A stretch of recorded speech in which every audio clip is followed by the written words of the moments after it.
The footy might stop with the final siren, but with ABC AFL, the conversation keeps rolling. Here it is! Get ABC AFL Daily Podcast with Premiership coach Paul Roos, alongside Corbin Middlemass, Ben Cameron and Poppy Penny. From walking on thin ice to dancing on the mountaintop. It's your daily footy conversation. Find it on the ABC Listen app. ABC Sport. We begin this broadcast by acknowledging the traditional custodians of the land on which this match will be played today and pay our respects to their elders past, present and emerging. We extend that respect to Aboriginal and Torres Strait Islander peoples listening.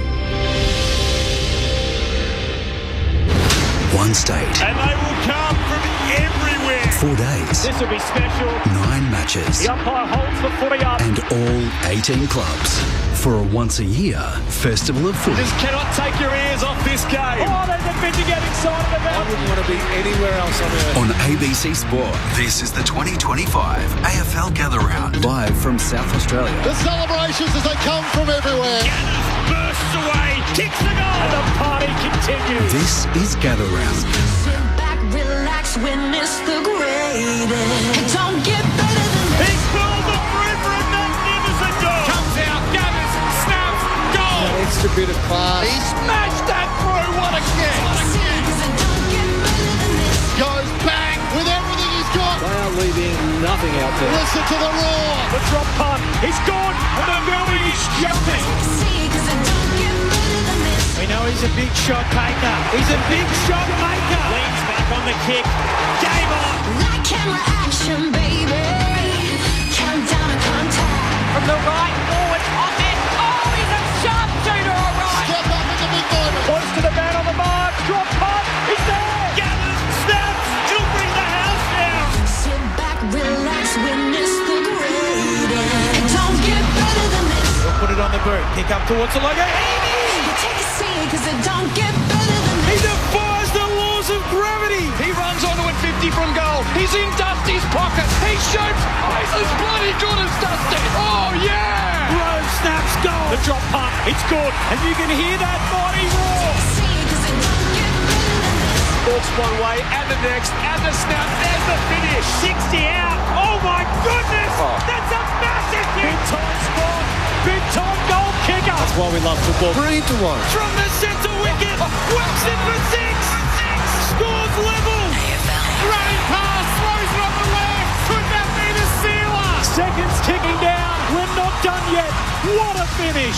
Welcome to AFL Gather Round 2025 on ABC Sport. Cause it don't get better than this. On radio, on digital and on the ABC Listen app. You take a seat, cause it don't get better than this. Gather round tape 3 for season 2025. We are one game down and boy, what a way to start. 119 beat 100 last night. Triple figures for both the Cats and the Crows, but the all-important 4 points going the way of the Cats, which brings us to Friday night footy again at the famed Adelaide Oval. It is the Collingwood Football Club who rarely travel, but when they do, they travel well, and that is the case in these parts. They have won their last 9 at Adelaide Oval, while the Sydney Swans, the last time they were here, speaking of 3 figures, they lost to Port Adelaide by 112 points, hoping to try and put that nightmare long past them tonight and claim a scalp in Collingwood to get their season up and about under first-year coach Dean Cox. It's a great game in prospect, despite the list of outs for both teams. Corbin Middlemass with you in commentary, Friday night footy and Gather Round right here on ABC Sport. The weather has turned it on, as you would have been hearing all week, with the forecast tops in Adelaide. Today it got to 28 degrees. It is still currently 22 in the city and not expected to fall below 16 tonight. So a gorgeous night for footy, and there is no late change with the subs in. Ed Allen for Collingwood, the son of Ben Allen, and Angus Sheldrick is going to start as the sub for the Sydney Swans. Matt Clinch is here to join me in commentary. taken the big bird across the border and touchdown in Adelaide, a place which, for a period of time, Clinchy, you called home here in South Australia. So I guess welcome back. Yes, thank you, Corby. Good evening to you. Good evening to everyone.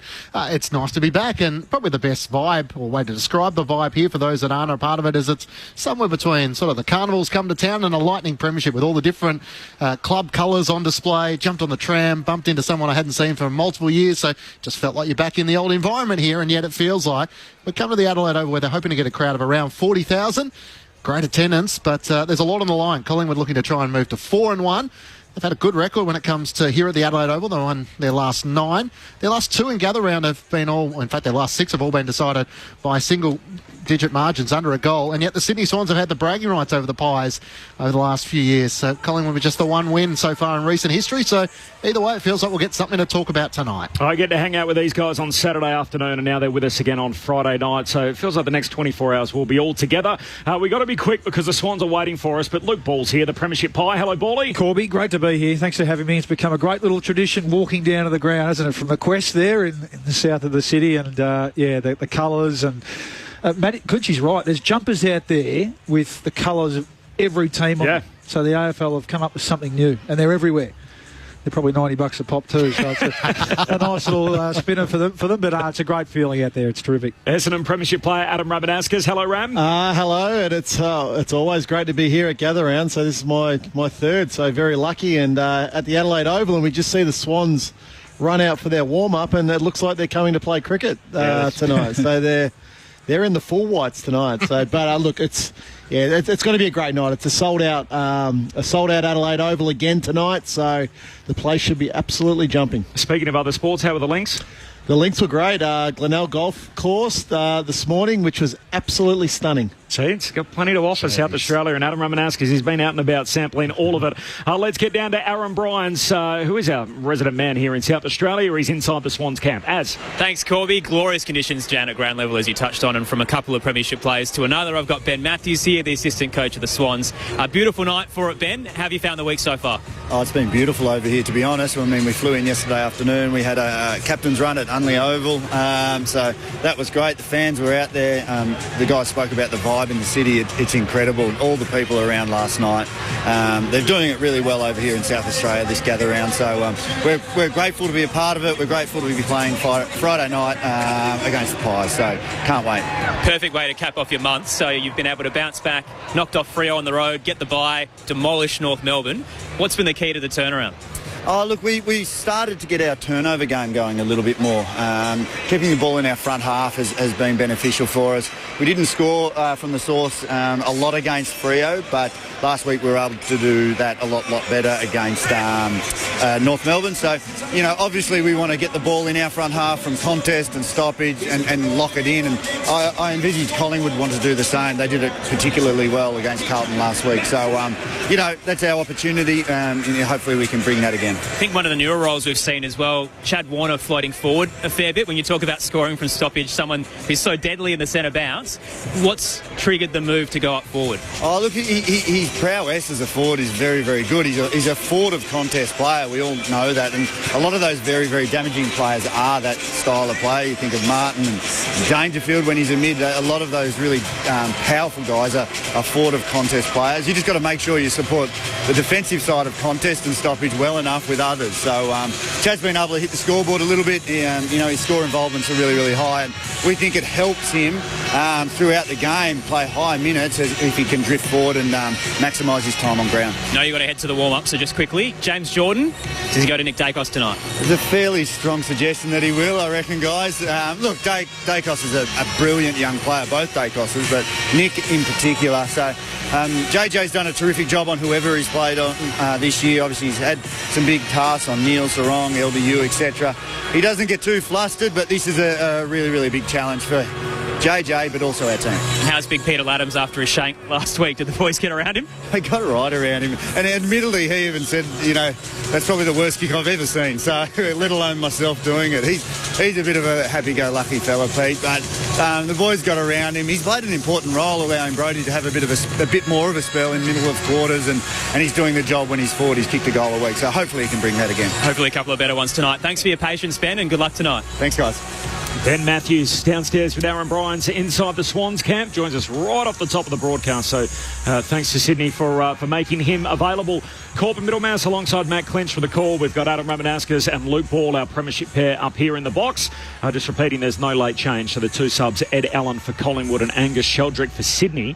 You mentioned the strip that the Swans are wearing tonight, Rama. So this is white on white on white. The only bit of red on the jumper is the outline of the Opera House. That's it. Yeah. Which I love, Bally. I think if you look at what the Giants did with their jumper, with the charcoal and the G, I think a lot of clubs are going towards that. I really like the Adelaide Crows jumper last night. I thought that looked really good. I'm not sure. I think I would have liked to have seen red shorts tonight on the Swans with the white jumper. Wow. Very white. There's a lot of white. Are you going to claim a bit of a win here? You were strong on the campaign trail during the week on your new platform, which is going beautifully. Are you going to claim a bit of a win? You've got to add an S on the platform. Platforms. Yeah. Once upon a time, our biggest fear was not where we would go, but to the AFL to try and do these retro jumpers and the alternative strips. I feel like this is in my wheelhouse, but we will see two very different looking teams tonight. So Collingwood will be mainly black with the white stripes. And instead of being red and white, the Swans will be white and red. I think they'll be mainly white with just the very faint red trim. I got an answer on all of that, by the way, and a certain former president got in touch with me to clarify. You might get a text from the Express. To clarify exactly what had gone on there. But this is basically that they don't know what happened last week, and they hope that going forward, Collingwood and Carlton, their Pies will be wearing the predominantly white jumper with the white shorts, which makes sense. And obviously, as a result, the Blues will all be in the navy. So we've got one light team, one dark team. It's not that difficult, is it? No, that's right. Or it shouldn't be. Common sense. It shouldn't be. It's been an interesting news day. So I don't know if you saw the game last night. I'm sure everyone saw the game, I'm sure, last night with Geelong and Adelaide. What a high-scoring thriller that it was. And the Cats coming from 5 goals down to win it. The newsy element out of the night, and we've seen a couple of errant birds early in the new season. Harley Reid obviously threw one up. I think Chad Warner had one last week. And Bailey Smith, when the double bird last night as he was making his way off the ground. He spoke to Mitch Cleary from 7 News earlier today about his gesture to a certain rowdy Adelaide fan as the Cats walked off a winner last night. No, just walking off, getting around the fans, and then someone just getting stuck into danger a bit more than he should have. But we're in enemy territory, so I kind of love that sort of stuff. I love the back and forth between the fans. I've had my time again. Probably shouldn't have done, the double bird, but it's just all part of it. There's only so much you can cop. But I'll expect probably a fine or something. But don't talk shit to the skipper, I guess. That sounds a bit of sorry, not sorry, doesn't it? From Bailey Bailey it does. Yeah, but it's going to be expensive here, Bailey, if you're going to respond to opposition supporters every time they yell something you don't like over the fence. I think, the adrenaline was coursing through the veins, wasn't it, last night? I think, unfortunately, it takes away from a brilliant game that he played. I thought he was just magnificent. One of the reasons why his team got over the line. But, he'll learn his fate at some stage, no doubt. Ultimately, we don't want to take emotion out of the game. Yep. Okay. So that was clearly a spur of the moment thing, no doubt about that. Whether it was right or wrong, that's up for debate. But I agree with Bally. I went to ground level in the last quarter last night here, and to watch his running ability and how he's transformed Geelong's midfield, I think he's absolutely amazing what he's doing. Well, we'll talk about the game in a bit more detail. Actually, before we do that, do you think, given that he was sticking up for the skipper, Paddy might chip in a little bit? I think the skipper he's got very, very, what do they say, small pockets? I think he'll be pretty quick to walk away from that. He might say in the locker room during the week of training, thanks for sticking up for me, young fella, but next time, don't worry about it. Just put a full stop on that, Boy, before you jump into the game. So $1,500 is the fine. $1,000 with an early play, so same as what as Harley Reid got. Okay. James Peatling, by the way, has been offered one match for his dangerous tackle, which was I think that's fair enough. Multiple motions on Oisin Mullins. He got lucky, didn't he, really? Mullins got up. Luckily, Mullins okay. Still got 1 week for the potential to cause serious injury. Get into the game. What did you say last night? Just to finish.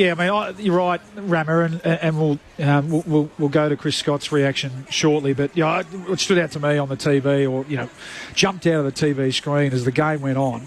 And look, we know that Adelaide had the shorter break, and there's some potential excuses around that, but just that the Smith-Holmes combination, I think it's a watch. I think It's dynamic. And Paul, I'm going to put this onto you as well. I think they're the best metres gained duo in the competition. I defy it. I had to flick through on the plane today and have a think through. And we'll look at, tonight there's some stars on both teams who play in a dynamic way. But as a duo last night, so Holmes had 805 metres gained and Smith just under 650. So, roughly 1,500 metres each. Now, to the support of that, what does that mean? But I think that backed up what the eye said, that their ability to drive their legs out of congested situations, and that's what the game is now. Your ability to, we spoke about it last week, we've seen the Gold Coast have some real success off, can you think about Rao and Anderson as well and Miller, to get the ball from the inside to the outside cleanly. So there's a skill element to it as well. But when you've got two players like this who are tough and go and win their own ball when they have to, but ideally playing like they were last night with the ability to break out into space with their legs and then pump the ball inside 50, which they did, I think, on 15 times between them. I thought in the end that was a big part of the difference and what Adelaide really struggled to combat. I mean, Jordan Dawson had a quieter night. And I think, that probably exposed a little bit of a weakness through the midfield, especially with Rankin down a little bit. Against the top-tier teams, the Crows, there's still a bit of work to do there. But, we knew that, I guess coming off the ACL, he was a little bit out of sight, out of mind last year. Smith, wasn't he? But we know that at his best, he's that sort of player, and with Holmes as well. And I know you're going to throw to Chris Scott in the middle. The beauty of it is that it allows Tom Atkins and Dangerfield when he's in there and Bruin and one or two others, and Bowes when they're in there, they go in and do the grunt work. So Smith and Holmes, you win your own footy when you have to, but you're the ones that we feed the ball to, and you're the ones who break the lines and cover the ground. I think it really stood out last night. They were superb. Before I hear from you, Rama, this is what Chris Scott had to say last night as we're all sitting here talking about Holmes, or as they say around here, Holmes. And Smith, plus, of course, Dangerfield and Cameron up front. This is who Chris Scott was focused on last night. I don't normally do this. We really liked Bailey and Max was good as well, but they weren't as good as Tom Atkins. Yeah. That was a really special game, especially when the heat was on and we were being outplayed. We thought that he was the one that stood up. And I only say it because the high-profile players always get the plaudits, and I'm not sure that that's appropriate in this situation. So there he was last night. Yeah, it's unusual, isn't it, that you hear a coach basically go, look, I know you guys are all talking about these stars. I want to put the light on this guy. Yeah, I like it. And you can just tell. I mean, you can tell that he'd be a favourite. He'd be, one of the first magnets on the board week in, week out. But he complements him perfectly. Yeah, but I thought he's ball winning last night. So he's usually a 14 to 15 possession, 10 tackle guy. He has been for the first month. His ability when the heat was on, and the 20-minute mark of that second quarter, they looked on, didn't they? The Crows. Well, that's what I was going to say. They got out to about 30. It was 30 points. His ability. But Geelong kicked those last couple of goals of that second quarter. Yeah, and they just hung in there. There was a couple of contests that he actually just screwed his guts up and went and won the footy and fed it out. And then it was a bit of brilliance from Cameron and Dangerfield forward of the ball. But I mean, when Chris Scott, when how measured he is usually after a game, so you could tell that he had that one ready to go. In the emotion of the aftermath, and I loved it because you can just say you can sense that he's the sort of player that would get all the plaudits internally at the club during the week, but we overlook him a lot of the time externally. I thought he was brilliant last night. As you said, remember, complemented the games of those line breakers. So I think there's a watch on the Crows now. Okay, they're getting scored. They're getting scored on heavily, which their attacking game is sound. There's no doubt about that, but in terms of what teams are able to do offensively against the Crows, that has to worry Matty Nicks. So it's almost back to the Malcolm Blight theory. If you kick 120 points, we'll kick 121 points. But I just, particularly that last quarter, like how they were opened up in that last quarter when the game was meant to be tight. Yeah. And then you look at going into Geelong's forward line, and it was basically Cameron and Dangerfield inside forward 50 against two Crows defenders. You need 4 Crows defenders back there. You've got to be rolling back. And again, standing at ground level last night, I was watching particularly where the Crows midfielders were, and they would get to half back, but they wouldn't then get inside that defensive 50 and really help out and really outnumber Geelong. So it's a watch for Matthew Nicks, and I think if he can get that part of the game right, look, there's no doubt in my mind they can play finals, the Crows. Yep. But can they be a real competitive team without that defensive element? I think there's a leadership element to it as well, Ronnie. You know, we're recognising those game situations. So, okay, they go to 5 goals up, you know, heading into half-time. And you think, you look at Collingwood now, and okay, it's probably unfair to compare them with a Pendlebury and a Sidebottom. But what do Collingwood do when they recognise that it's time just to shut down the quarter and you know, not allow the opposition to get any sort of momentum coming to the break? It's the leaders that get involved and just know when it's time to do that. And Dawson was quiet tonight, and when he's quiet, there's a bit of a drop-off, I think, across the board. You know, Taylor Walker, you know, he's been solid, a forward of the ball, but who were the people through the middle part of the ground that recognise that, okay, this is the time just to take the heat out of the game. It's not the time to keep flying. That's right. To keep and that's playing the point. And that's the point of it. What you're saying is, okay, so 30 points up, they kick the next one, they kick the next one. So it's then 3 goals. It's like, okay, let's just shut the quarter down. Let's shut the half down now. Let's just lock it down. But I love the mentality to attack. But to be a really, really good team, you've got to know when to just shut it down. So do you think it's a maturity thing for Adelaide? You touched on the trends of the game and speed of ball, by foot, by leg speed, Bailey Smith, Max Holmes. Goals conceded from turnover seems like such a trend in the game. Yeah. If you don't have that maturity in your back 50, is that where Matthew Nicks need to think? Do we drop a Jordan Dawson back across half back? Do we put a Rory Laird there? Yeah. Just in those moments, like Patrick Dangerfield can go into the middle when things start to get out of control from Geelong. Do they need that lever they can pull when all of a sudden the game is slipping away from them? Yeah, I think so. I think, and they were electric. Let's not take anything away from for the first quarter and a half. They were brilliant. But it is just, I mean, I think it's a bit of a personnel thing, and, you know, Nick's was questioned about that after the game, a little bit of a personnel thing still behind the footy. But some of the mistakes that were made by players who don't usually make them, like Mitch Hinge, you know, he had a bit of the footy, but he had a really poor night, didn't he, in terms of decision-making and ball use in critical moments late in quarters. And you know, Nick's is right. No one can defend that. You know, the greatest fullback of all time or the greatest back six of all time aren't going to be able to defend those two. So it's a bit of a combination of both, Quincy, I think. I just don't think Adelaide's back 6, 7 have played together enough yet. If you look at it, so Mitch Hinge, Worrell, Rory Laird, he plays a bit of back, comes up into the midfield. Malera, Mark Keane, Michael Annie, and then you've got, you know, you throw a little bit of Dan Curtin down there, and Nick Murray, obviously. Yeah, but it's just not quite. Yeah. So experience and so it's like you look at the really good teams, okay, and then you go to a premiership team, and you go, okay, that line, that defensive unit, or that midfield unit, or that forward unit have played 100+ games together, and they can trust each other and they can work together. I just don't think the Crows have played enough together to get that leadership to go, okay, we're going to lock this down here. It was a huge stage in the game. You guys have referenced it already. Time on in the second quarter, 30 points up Adelaide. And from the moment we hit time on, the Cats kicked 4 goals. And instead of being 30 points down at half-time, they trailed by just 12 at the long break. We asked Jeremy Cameron about it last night on ABC Sport. We thought it really turned for us just before the half. So, we got a really good look at what we could do when we got on top. And it was about just believing in it and coming out after half-time. And the very first centre bounce after that, Maxi Holmes kicked that goal from in the centre square, so that added another one to it, and then from there it was pretty much an even ball game. So we're never out of it. Even when we lose, we like to fight and scrap until the very end. So that's what it's all about, and I think that does hold you in good stead in close games. The Cats jump to 3-2, so they next play Hawthorn on Easter Monday, so that's a big break. Monday week against the Hawks in round 6. Meanwhile, Adelaide host GWS next Saturday. And for all the hand-wringing about gather round and the fact that the Crows and the Power get an extra home game, Adelaide across the 3 years are now 1-2. So they lost to Melbourne last year to open gather round, and this year they lose to Geelong. So despite all that talk about the home ground dominance, it hasn't panned out for them so far.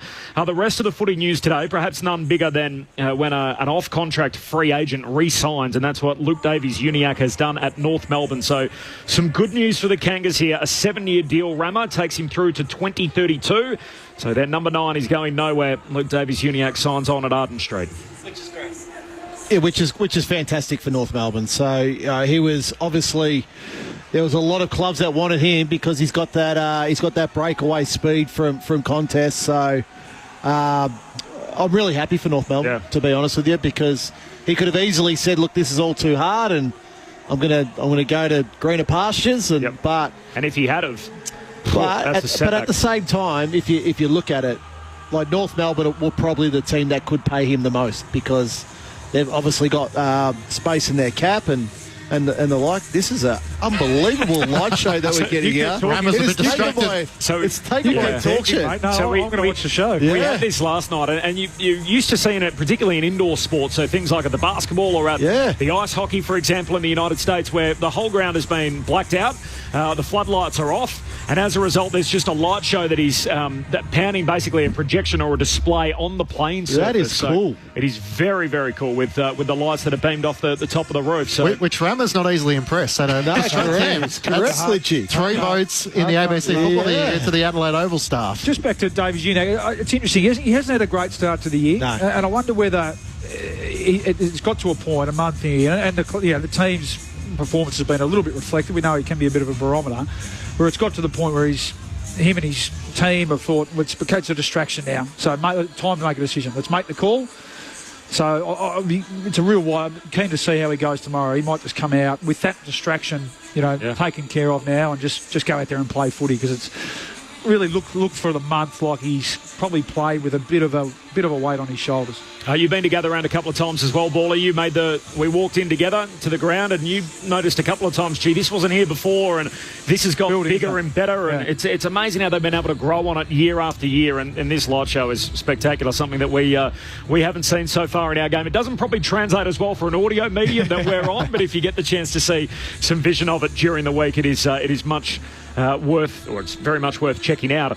Sunday teams are in, so of course these squads trimmed down later today from earlier today from the squads that were released yesterday.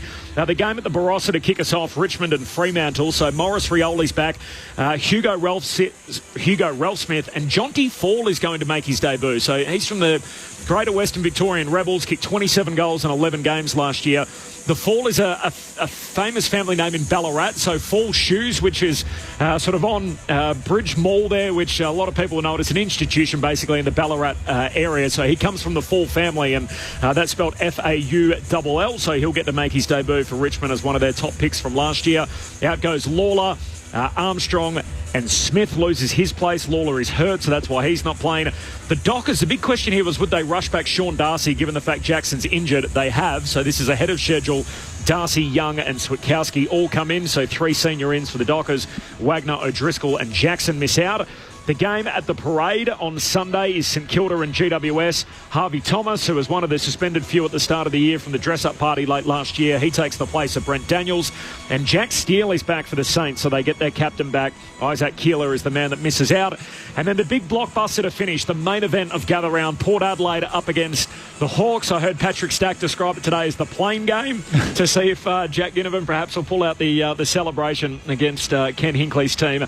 Well, we've got Tom Cochrane returning and Travis Boak for the home team. Burn Jones and Evans, the 2 out. Burn Jones, of course, suspended. And it's James Warple who's going to get the call-up ram, so he comes in for Will Day. So Day missing, but Warple back.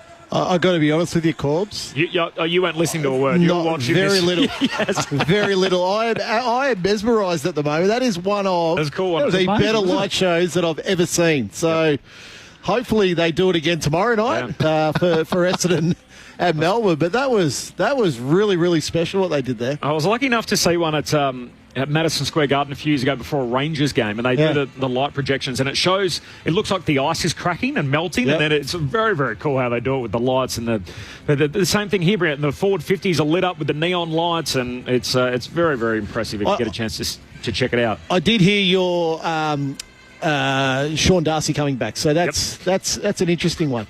That's an interesting one for me, Sean Darcy. So very little football, and he's a player that needs football. So to bring him back, they're an interesting spot, Fremantle. Can you hear that in the background? Yeah. Of course. Here we go. Here's our man.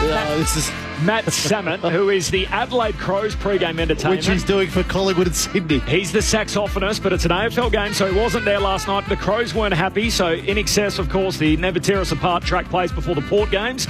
And this is the thing that the Crows have got on board this year. So he's one half of the Lunar Society. He's a saxophonist. This is on Corbyn's platform during the week. This is what he went with. He didn't get the call up for the Crows. So why wasn't he there last night?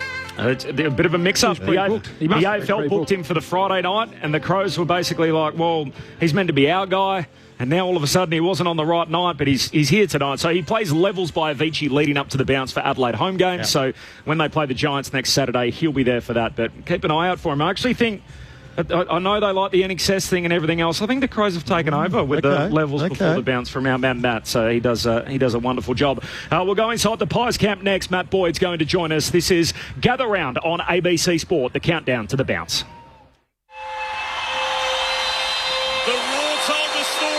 Did you know you can now listen to the footy on your smart speaker? Play ABC AFL. ABC Sport, your home for footy. On ABC Sport, this is the 2025 AFL Gather Round, live from South Australia. On your radio, Sport Digital, and on the ABC Listen app. Both teams had a little hurdle out of the gates, Collingwood and Sydney. The Swans losing their first two under their first-year coach, Dean Cox, but they've steadied up to go back-to-back wins from that point on, while Collingwood, of course, they were humiliated by the Giants in opening round, but since then they've won 3 on the bounce. So two teams with multi-game winning streaks early in the season. They meet Friday night footy here on ABC Sport. It is the Friday night of Gather Round. The whole competition's in town, and the Collingwood Football Club bring plenty of support with them. Corbin Middlemass and Matt Clinch to call the footy. Aaron Bryans on the boundary, and our premiership pair, Luke Ball and Adam Ramanauskas. There is no late change. Ed Allen is the sub for Collingwood, the son of Hawthorn premiership player Ben Allen, and Angus Sheldrick, the lefty, is going to start as the sub for the Swans.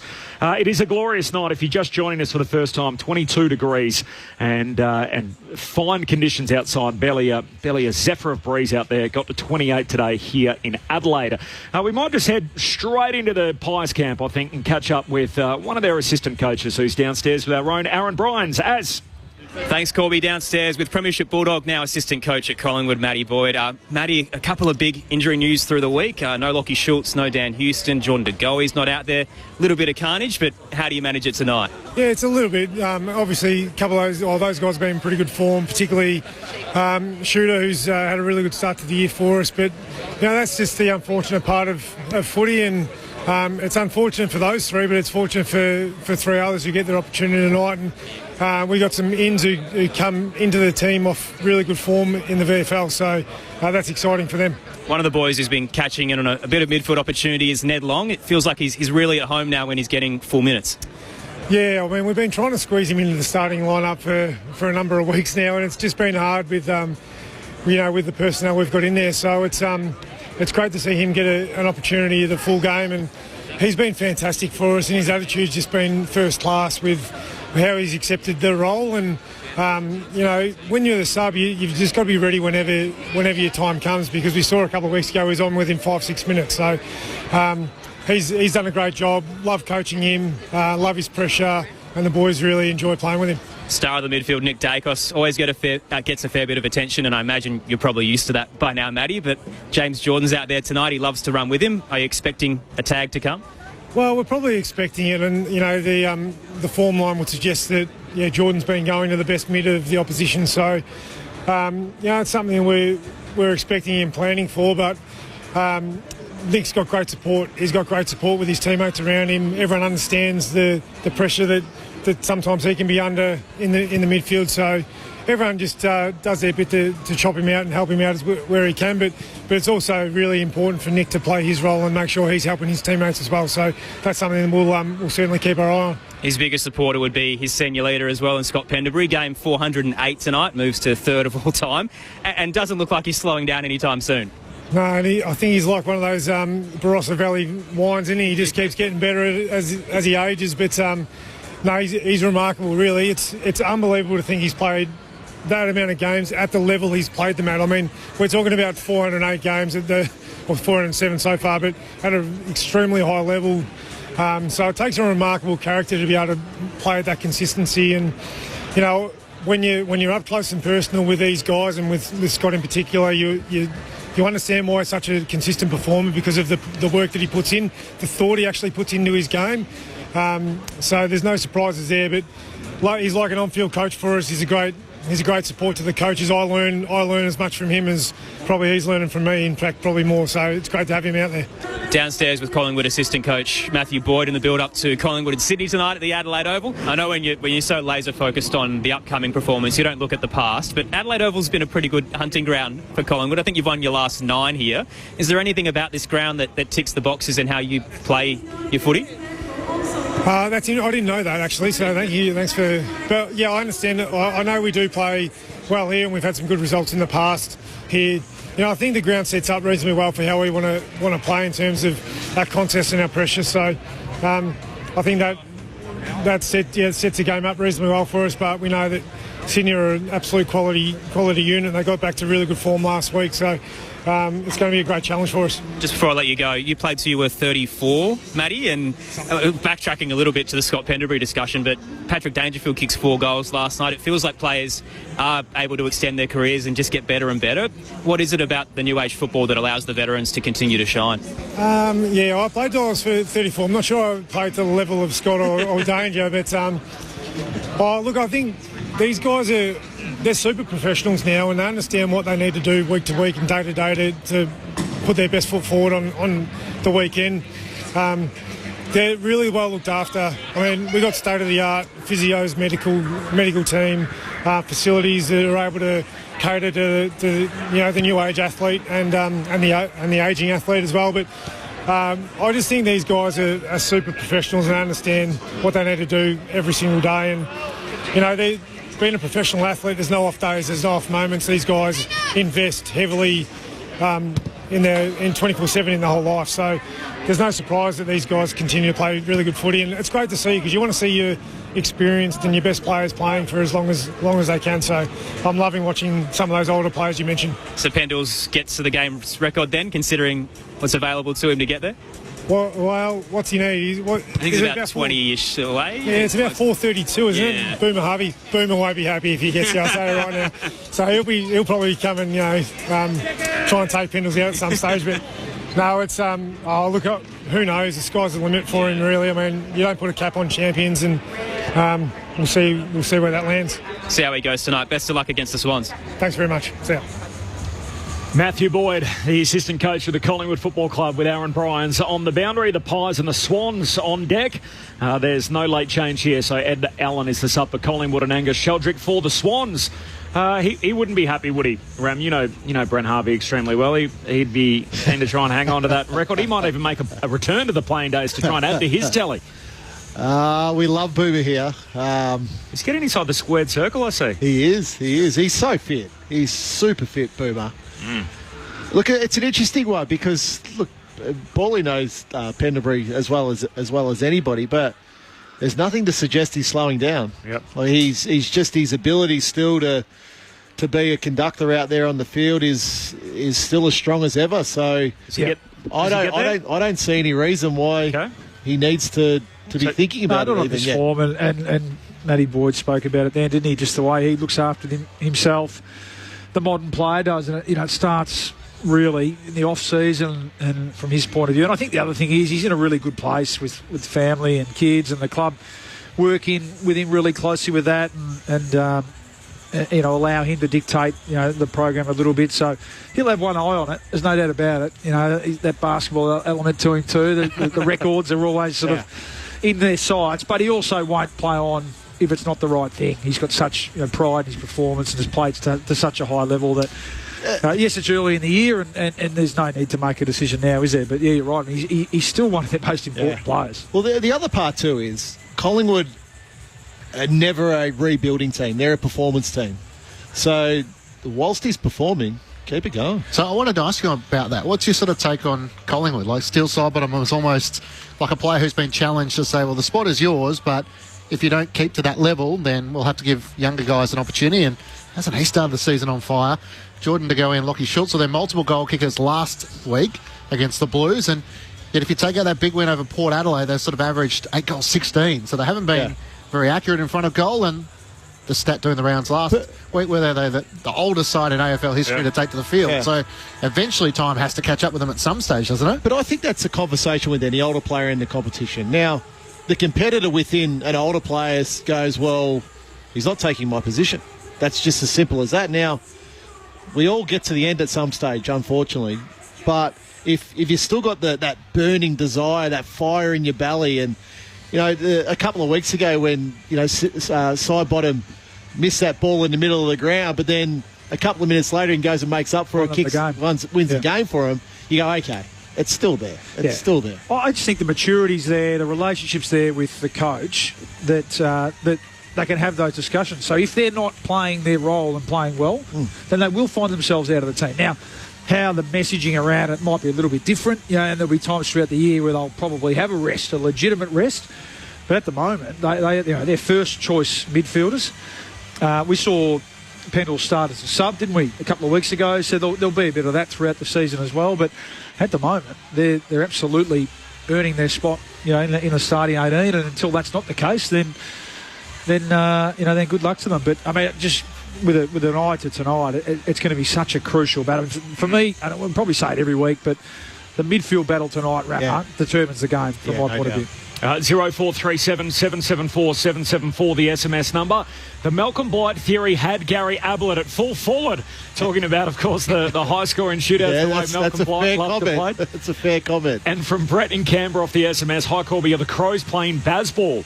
And the way they're going about it. Maybe Geelong's playing baseball with Bailey Smith in the midfield. They call him Baz, don't they? Not bad, yeah. They're doing it better than England ahead of an Ashes. I mean, they are. We'll wait and see. And you said it, Ramon. Their scoring at the moment is really strong, and they're playing to their strengths with their prowess ahead of the ball, aren't they? And I know he was asked about that last night too, whether at some stage playing those 3.5, 4 talls, but you know what you're going to give up at the other from a defensive point of view to be able to persist with that.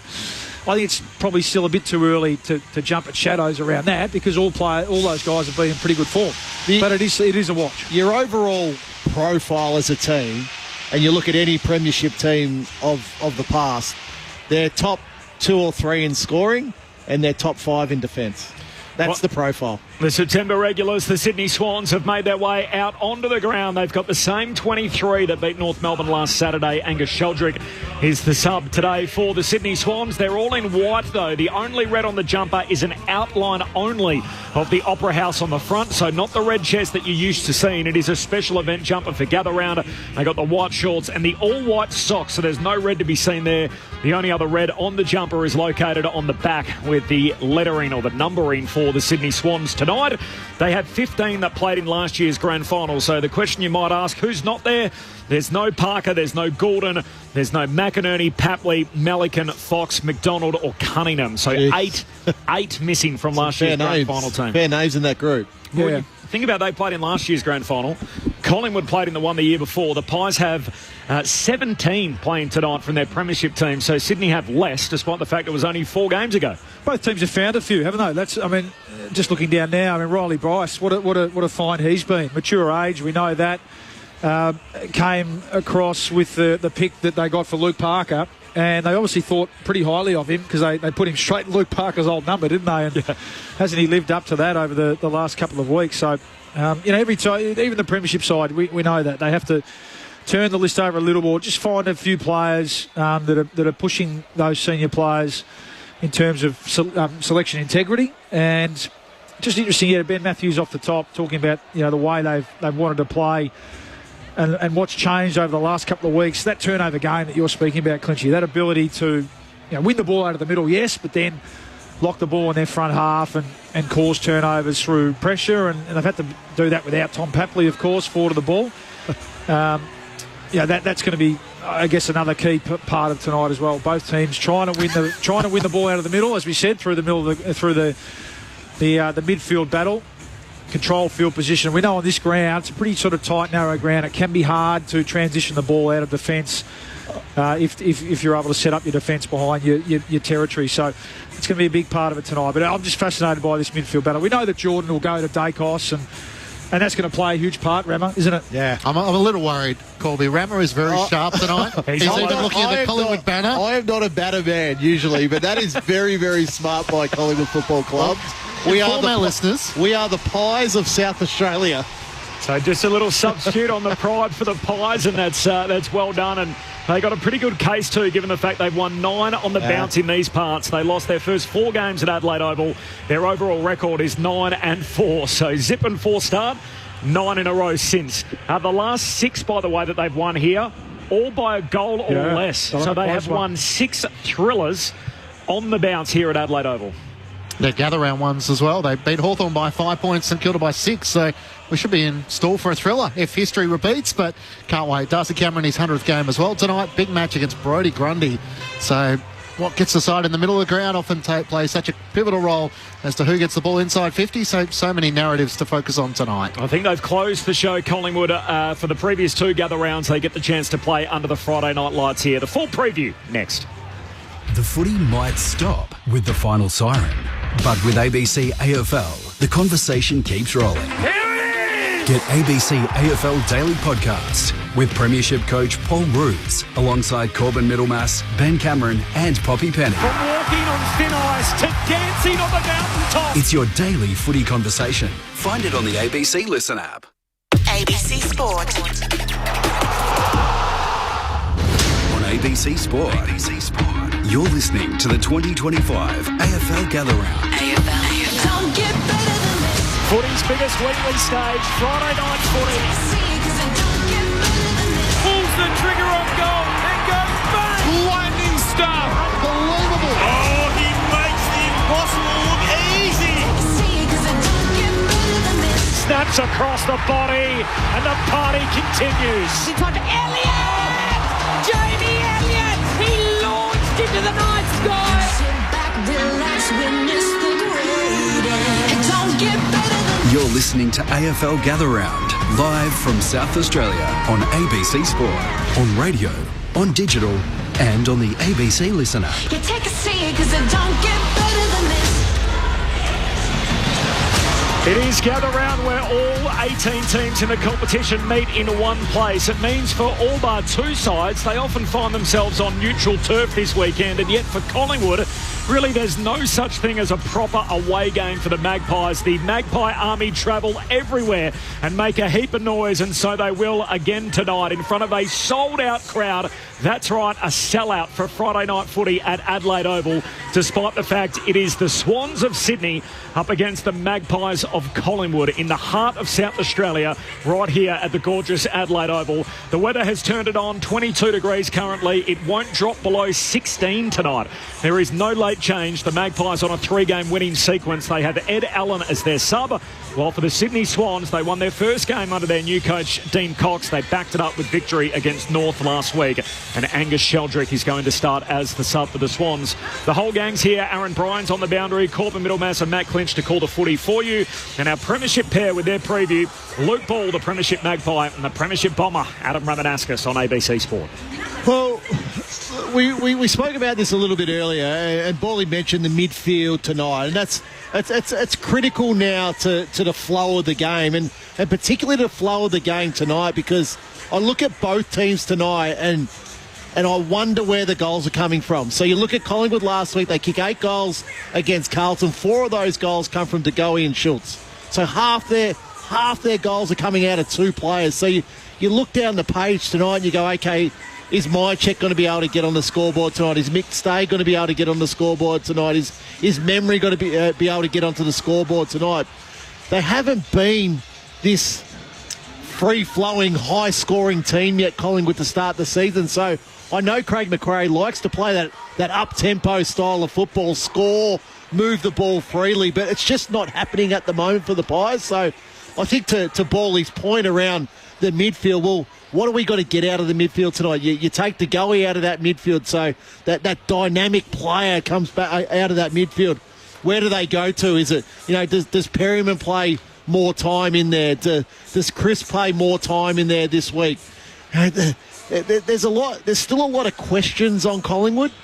To me, if it's me, I'd be bringing Jamie Elliott up into a contest tonight a little bit more and let him run a little bit free. He's forever stuck in deep forward and playing that role, but they need someone with electric pace, somebody that can break away from contest. On the other hand, then you look at the Swans. Papley's been missing now, obviously, for a couple of weeks, and it'll be still a few more with that fractured heel. But you go, okay, where do their goals consistently come from as well? We know the strength and the power of what their midfield can do, even without Errol Goulden, but it's the consistency problem. And again, I just think Heaney needs to play there a lot more. Have some consistency in that forward line for a period of time where you go, okay, here's our mainstay. Here's a guy that we're going to go, well, can he kick 3 or 4 goals for us tonight to really set the game up? So, look, Bally will touch more on the midfield battle and how that's going to play out. But I just look at both teams tonight and I go, well, which forward line is going to function better tonight?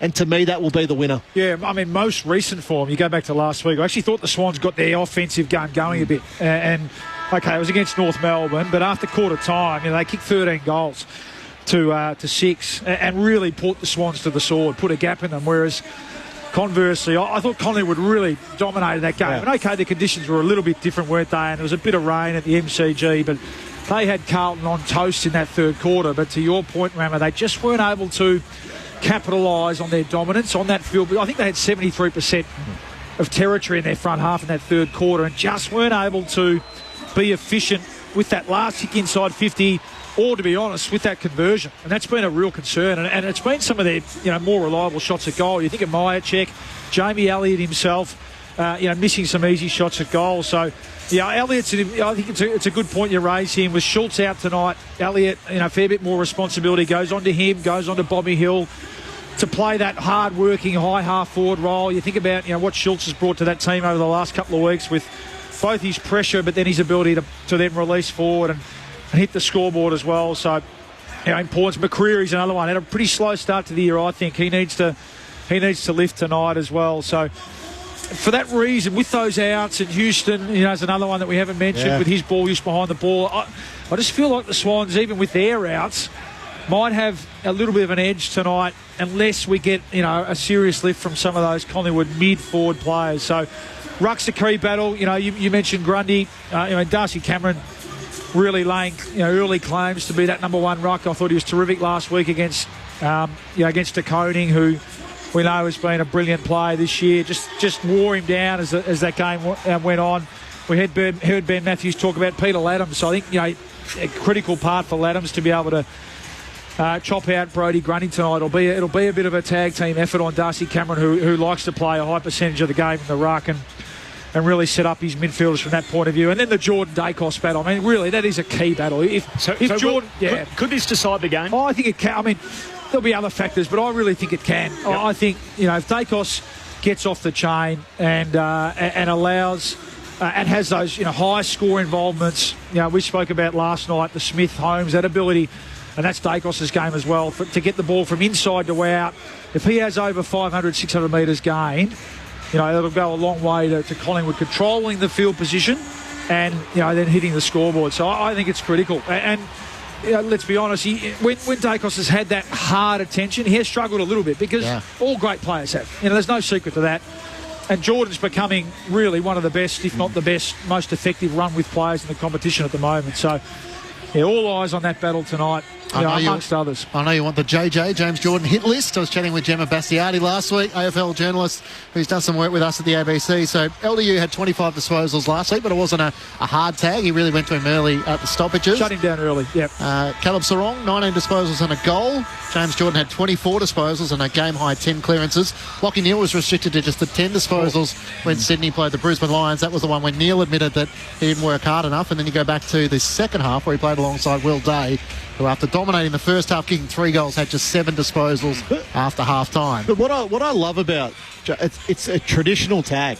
Yeah. It's not one of those ones where you go, okay, I'll stay with him at the contest or at a stoppage. All the way. And it's all the way. So wherever he goes, because just don't let him off the chain. Don't let him off the leash. Yeah. With a player like Dacos, it has to be an all the way. And Neale and these sort of players. And it was interesting. I mean, Craig McRae just throwing one across the bow a couple of days ago, I think he said, well, he better bring his runners because Nick's going to be running.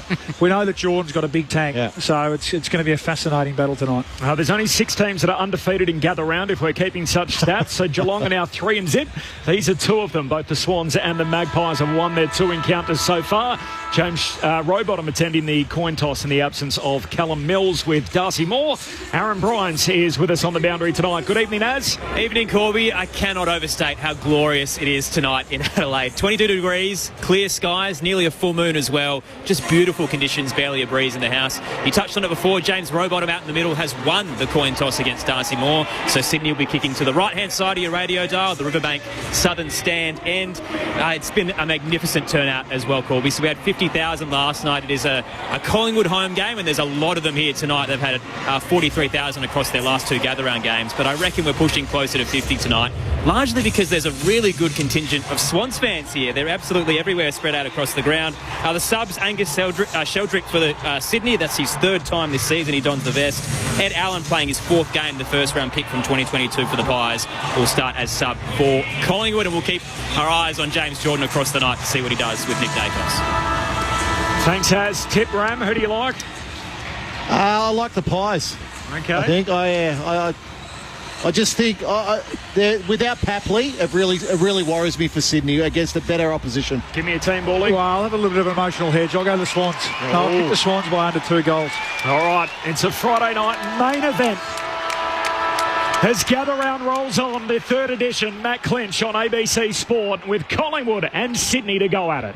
It's getting bigger and better each year as the city of Adelaide comes alive once more. The second match as Grundy wins down the opening tap against Cameron. It's long for Collingwood who takes it. Gets a hand pass to side bottom to Nick Dacos. Hand pass back to Cameron. Drives Collingwood inside 50. Leading out. Crashing the back is McStay. There's a few players who are left in its wake. Tom McCartan is one. Rowbottom tackled by McCreary and Chris. Umpire circles.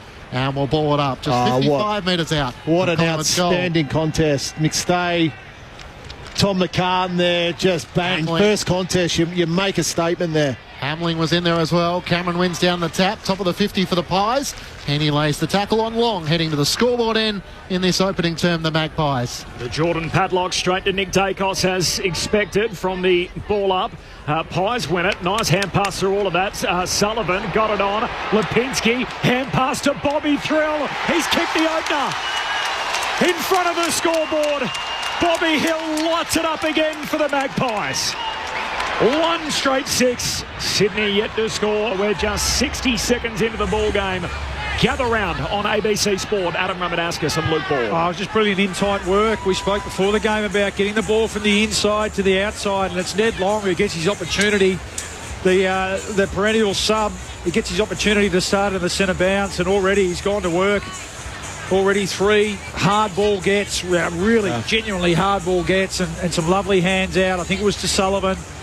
Again to Lipinski, and they just had the extra. A lovely finish from Bobby Hill. So, terrific start. Ned Long, you're right, all eyes on the Jordan-Dacos matchup. But Ned Long starts next to Isaac Heaney, in side bottom in the middle of the ground.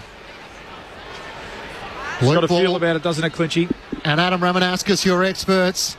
Gather Round on ABC Sport. Bounce back in the middle. Grundy wins down the tap. Looking for Rowbottom. Spins onto his right-hand side. High ball to centre half forward. Flying behind. McLean trying to bring it down. Campbell lays the tackle. Spills out to side bottom. Kicks out towards the broadcast wing. Foot races on. Florin will get there first to Sydney. 1-2 with Rampy. On his right-hand side gives the hand pass back to Rampy. Hemmed in against the boundary line to Grundy. Back to Florin. A hurried kick inside 50. Cameron was waiting for it. Had to try and deal with a half volley. Slapped it out to Maynard. Got it to side bottom. Hand passes back inside the defensive 50. Frampton wants to try and switch it to the right back pocket, and he finds Lipinski. Little trip to the States in the off-season with Isaac Quaynor. Did some work with a sprint coach over there. Pat Lipinski in the slow play here goes along with the kick down the wing. Hand on it from McStay, spills through to Membry, somehow got the hand pass out to Bobby Hill. He's out again, got a hand pass away to O'Sullivan, missed him. O'Sullivan lays a big tackle on Blakey, strips the footy, Bobby Hill's away. Hand pass to Nick Dacos from the forward pocket. He shoots goalward but misses. And that's just Sullivan, by the way. Scratched the 0-1 like Connor from last night, so little trick for young players. 1-1 to yet to score. Collingwood on the board first. They lead it by 7 points after 3 minutes. Gather round on ABC Sport. Just looked a little in two minds, didn't he, Dacos? There, whether he had a better option in board, he would have loved to have just pinned the ears back and knocked that one over to get an early one on his tagger. Bobby Hill started well. Blakey brings the Swans back into play to Lloyd to the back pocket. He wants a switch.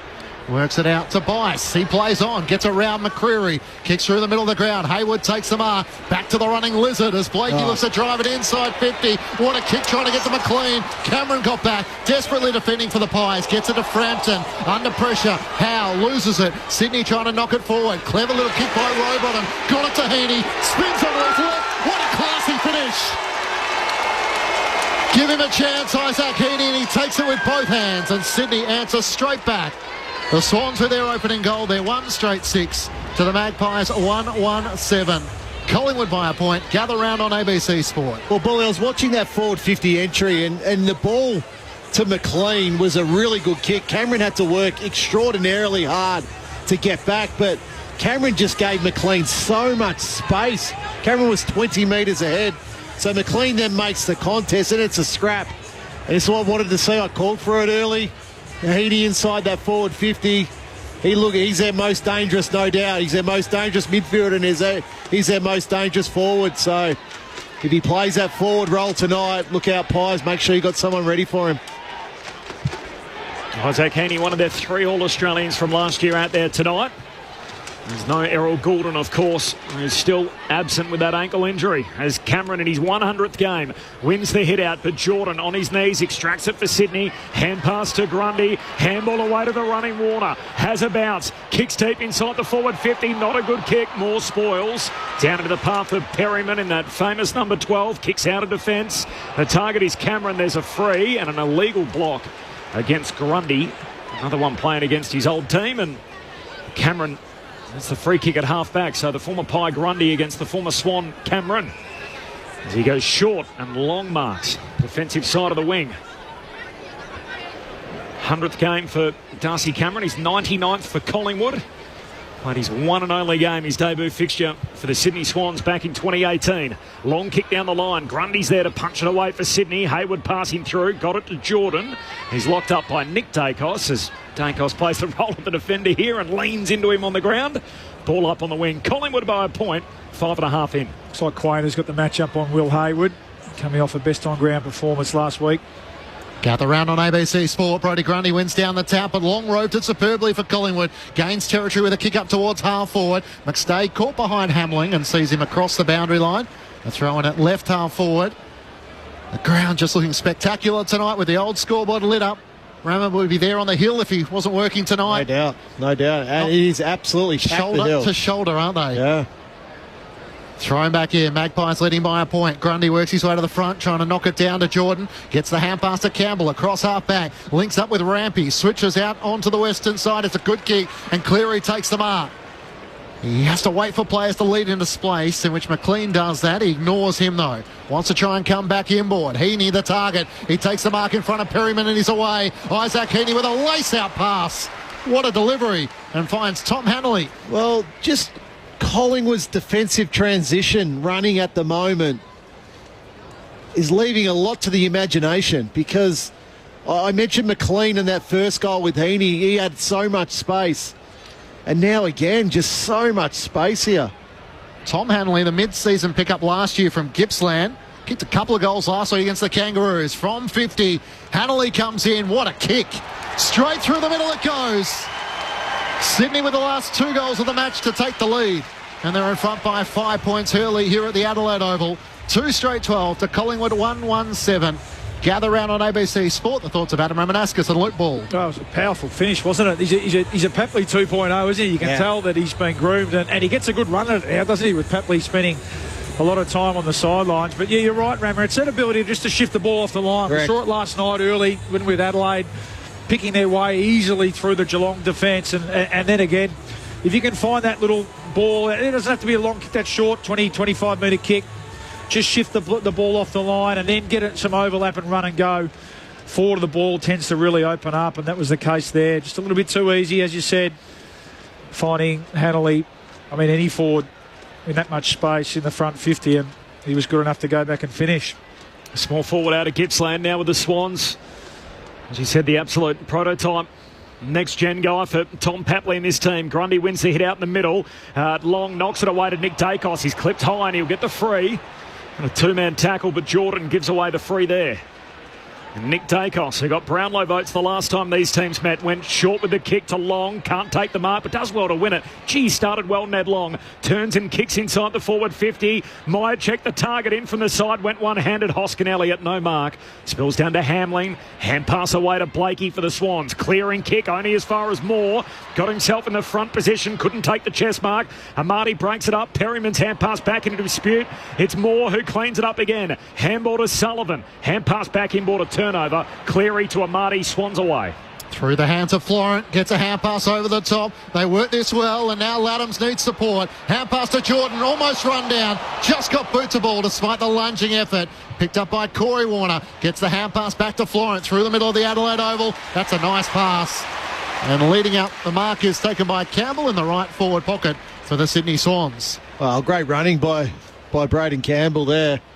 He was involved in the link up through the middle of the ground and then just really worked hard back into his forward line, and Jeremy Howe couldn't go with him. Starting to emerge, isn't he? Yeah. High draft pick out of the academy. Crisp with a desperate tackle, couldn't stick it, and the Swans with a chance to make it 3 on the bounce as Campbell from the right forward pocket opens up the angle and sends it straight through. Sydney wrestle control here at the Adelaide Oval with 3 goals in the last 7 minutes to take command by 11 points. 3 straight 18 to Collingwood 1-1-7. Gather round on ABC Sport. Luke Paul and Adam Ramanauskas. Yeah, just starting to really emerge, isn't he? 23 now. He was. They actually picked him ahead of Errol Goulden. That's how highly they rated him.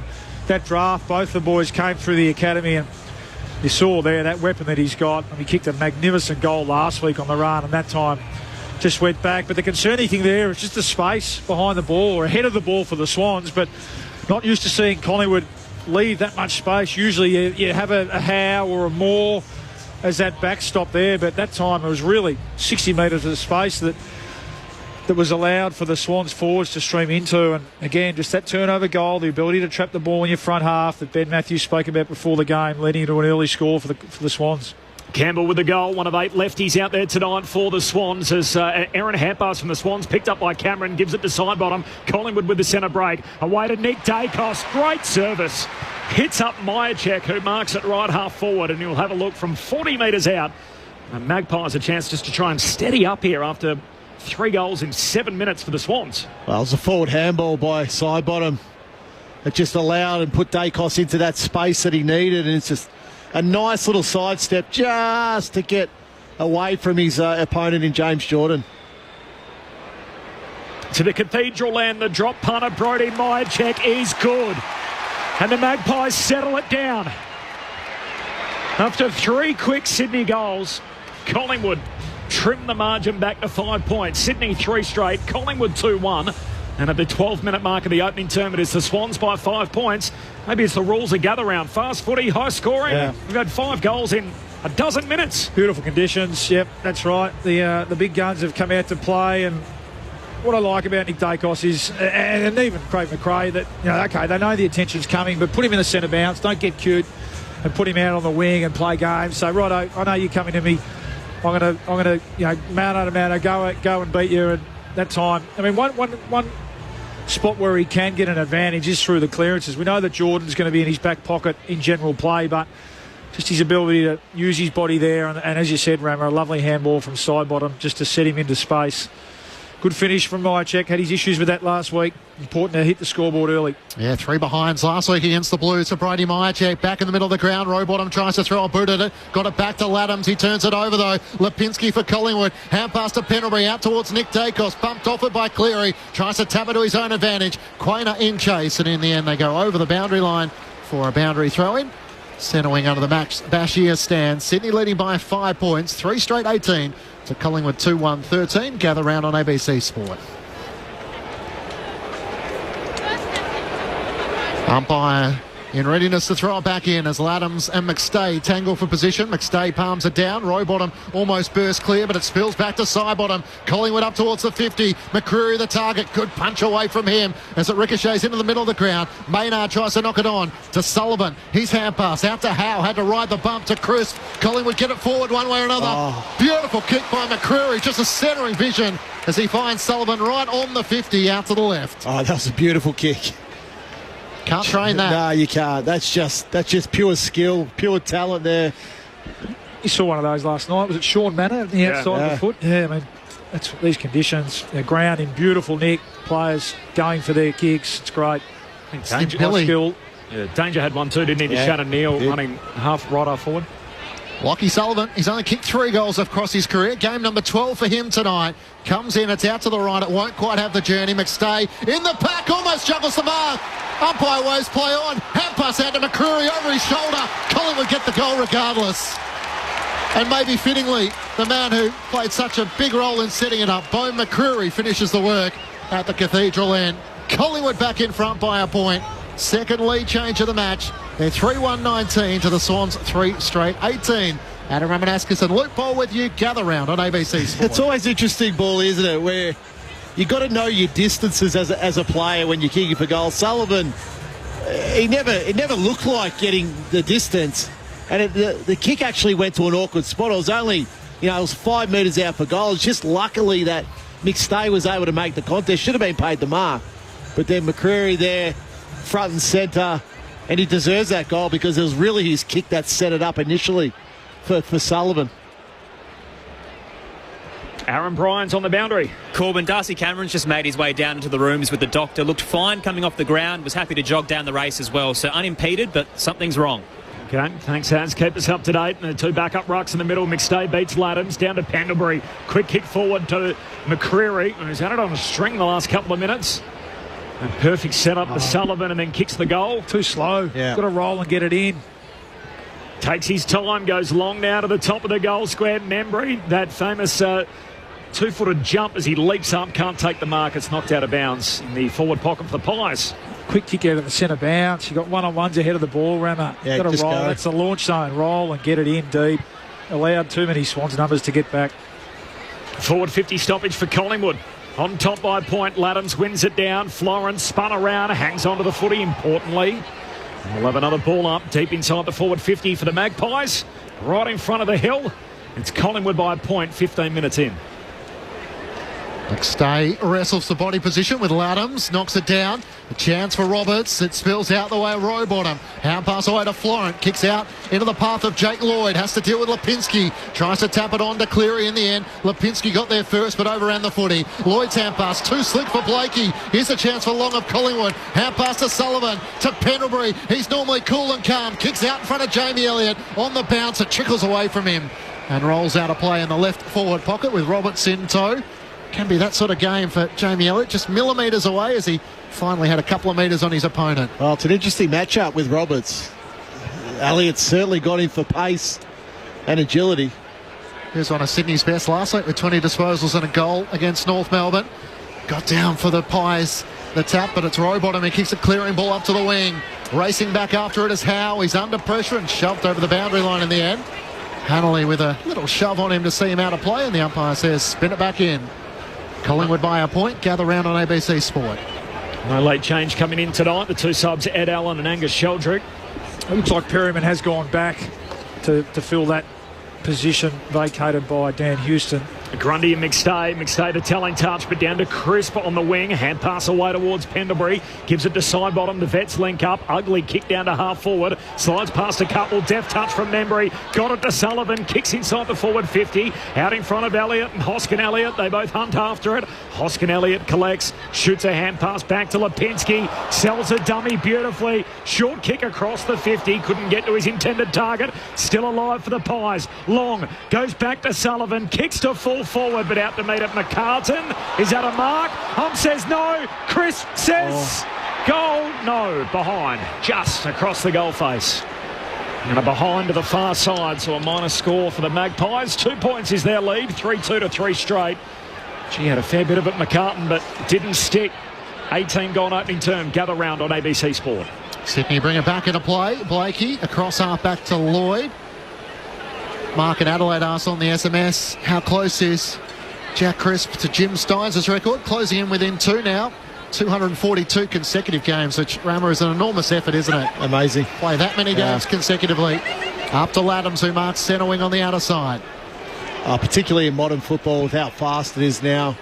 But they look after their bodies so much better. Collingwood by 2 points, up towards McLean and Grundy. Spills out the web, Hayward. He doesn't need much of a chance. He shoots on goal and bounces it through for a minor score to the left.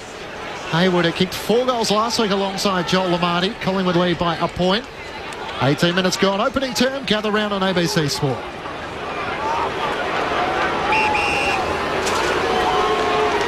Brayden Maynard with the kick-out duties. Runs to the back pocket. And then goes long down the line. Meyer checked the target. In the end, punched it back inboard to the advantage of McCreary. He left it behind. Side bottom passing through court, holding the ball. A free kick for the Swans, and Corey Warner's going to take it here. 60 out, right half forward. It's another young player that gets his opportunity with some injuries. Corey Warner, stringing some games together. Left footer, he lays it up to the hot spot. Big leap from McLean, couldn't quite rip it down. Front and centre Grundy, got a hand pass away to Hanley. Handball to the pocket for the Swans, to Laddams, trying to get back on his left side. Handball a little too hot for Cleary. Collingwood win it back. Quainer to Pendlebury, now to Lipinski, kicks wide to Elliott, who marks it right half back for Collingwood. Pies leading by a point. Elliott waits for players to stream past. Looks for options along around the eastern side. Runs the boundary line as he kicks as far as he can in the direction towards Membry. Trying to get rid of Blakey to clean a path. He might have done it successfully. Wins it against Rampy. Hand pass to Lipinski inside 50. Would sit for McCreary. He tries to knock it on to Sullivan. Sydney players come racing back. Sam Wicks with a great tackle. It spills out to the left back pocket for the Sydney Swans and goes out of play. A throw in under the old scoreboard at the Cathedral end. Collingwood by a point. Aaron Bryant's on the boundary. Clinchy Darcy Cameron's return from the rooms looks unfazed. I believe it might have been a cut above his left eye that the doctor was checking out. Never a sign of movement from Ed Allen. So Collingwood to proceed as planned. Thanks, Az. Boundary throw in forward pocket here for the Pies. Grundy knocks it down to Warner, trying to get a kick away. Trickles towards Lipinski. His hand pass over for the Magpies ends up out of bounds, and we'll have a throw in here. 55 out from the Collingwood goal. Your thoughts on the SMS 0437 774 774. Adam Ramanaskas, Luke Ball in the box tonight. Our premiership pair, Corbin Middlemass and Matt Clinch calling the footy. Aaron Bryans on the boundary.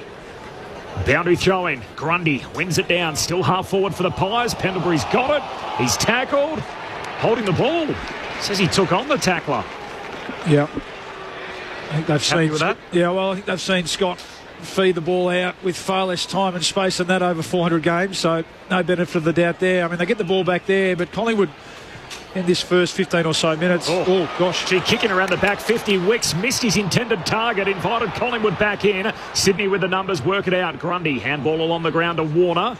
Still in motion though, handball to Grundy, kicks wide. Quaynor breaks it up, knocks it down for the Pies. Picked up by side bottom, kicks inside the attacking arc. McCartan just saved the day. He marks in the back pocket, told to go. He played on, was tackled immediately by Elliott. Side bottom knocks it back to Jamie Elliott from the right forward pocket. A standing start on goal. He misses to the right hand side.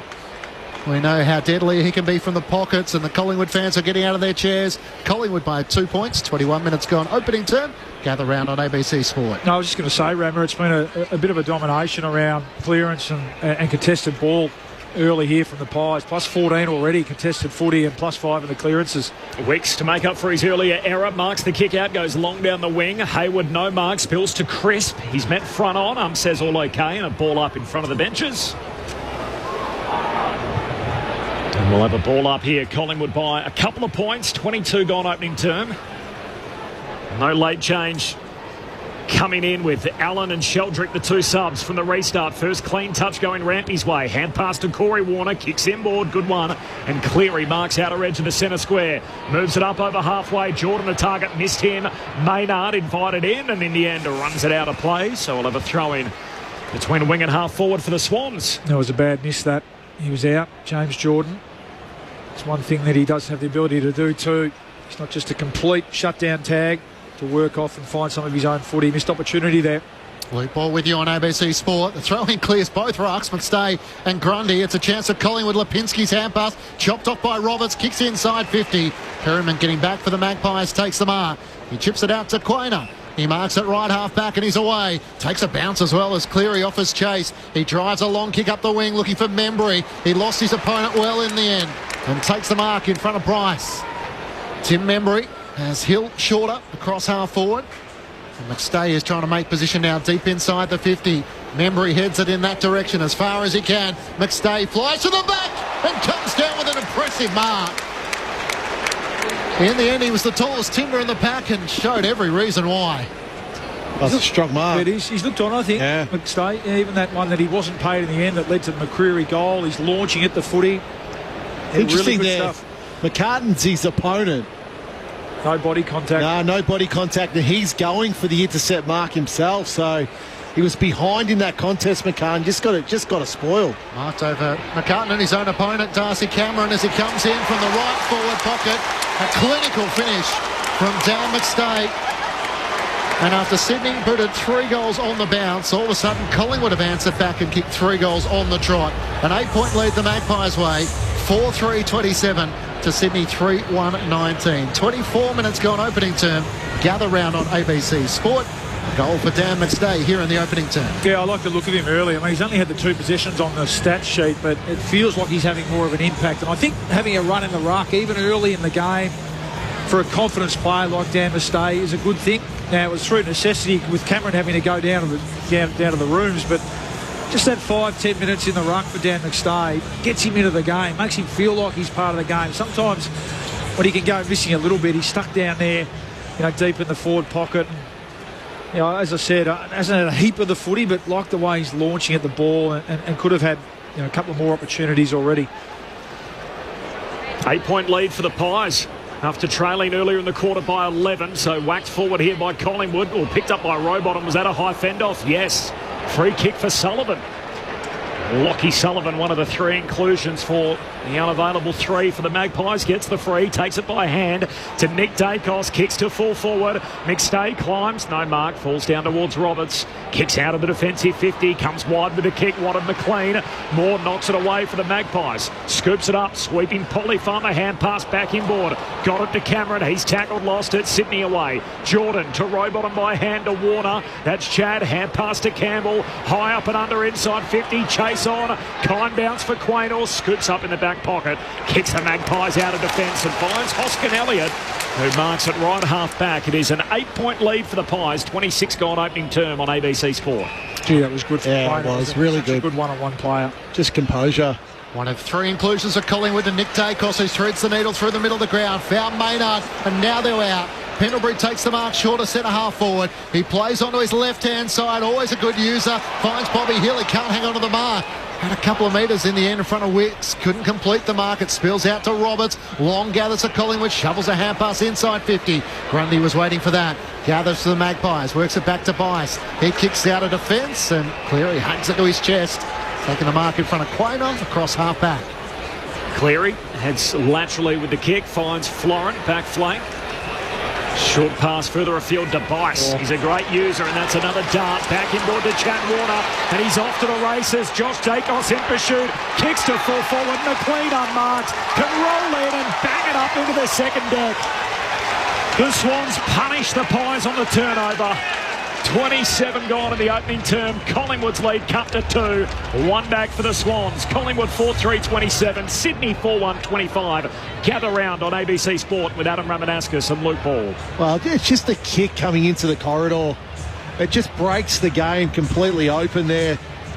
Chad Warner takes that ball and then takes the space in front of him, has a look.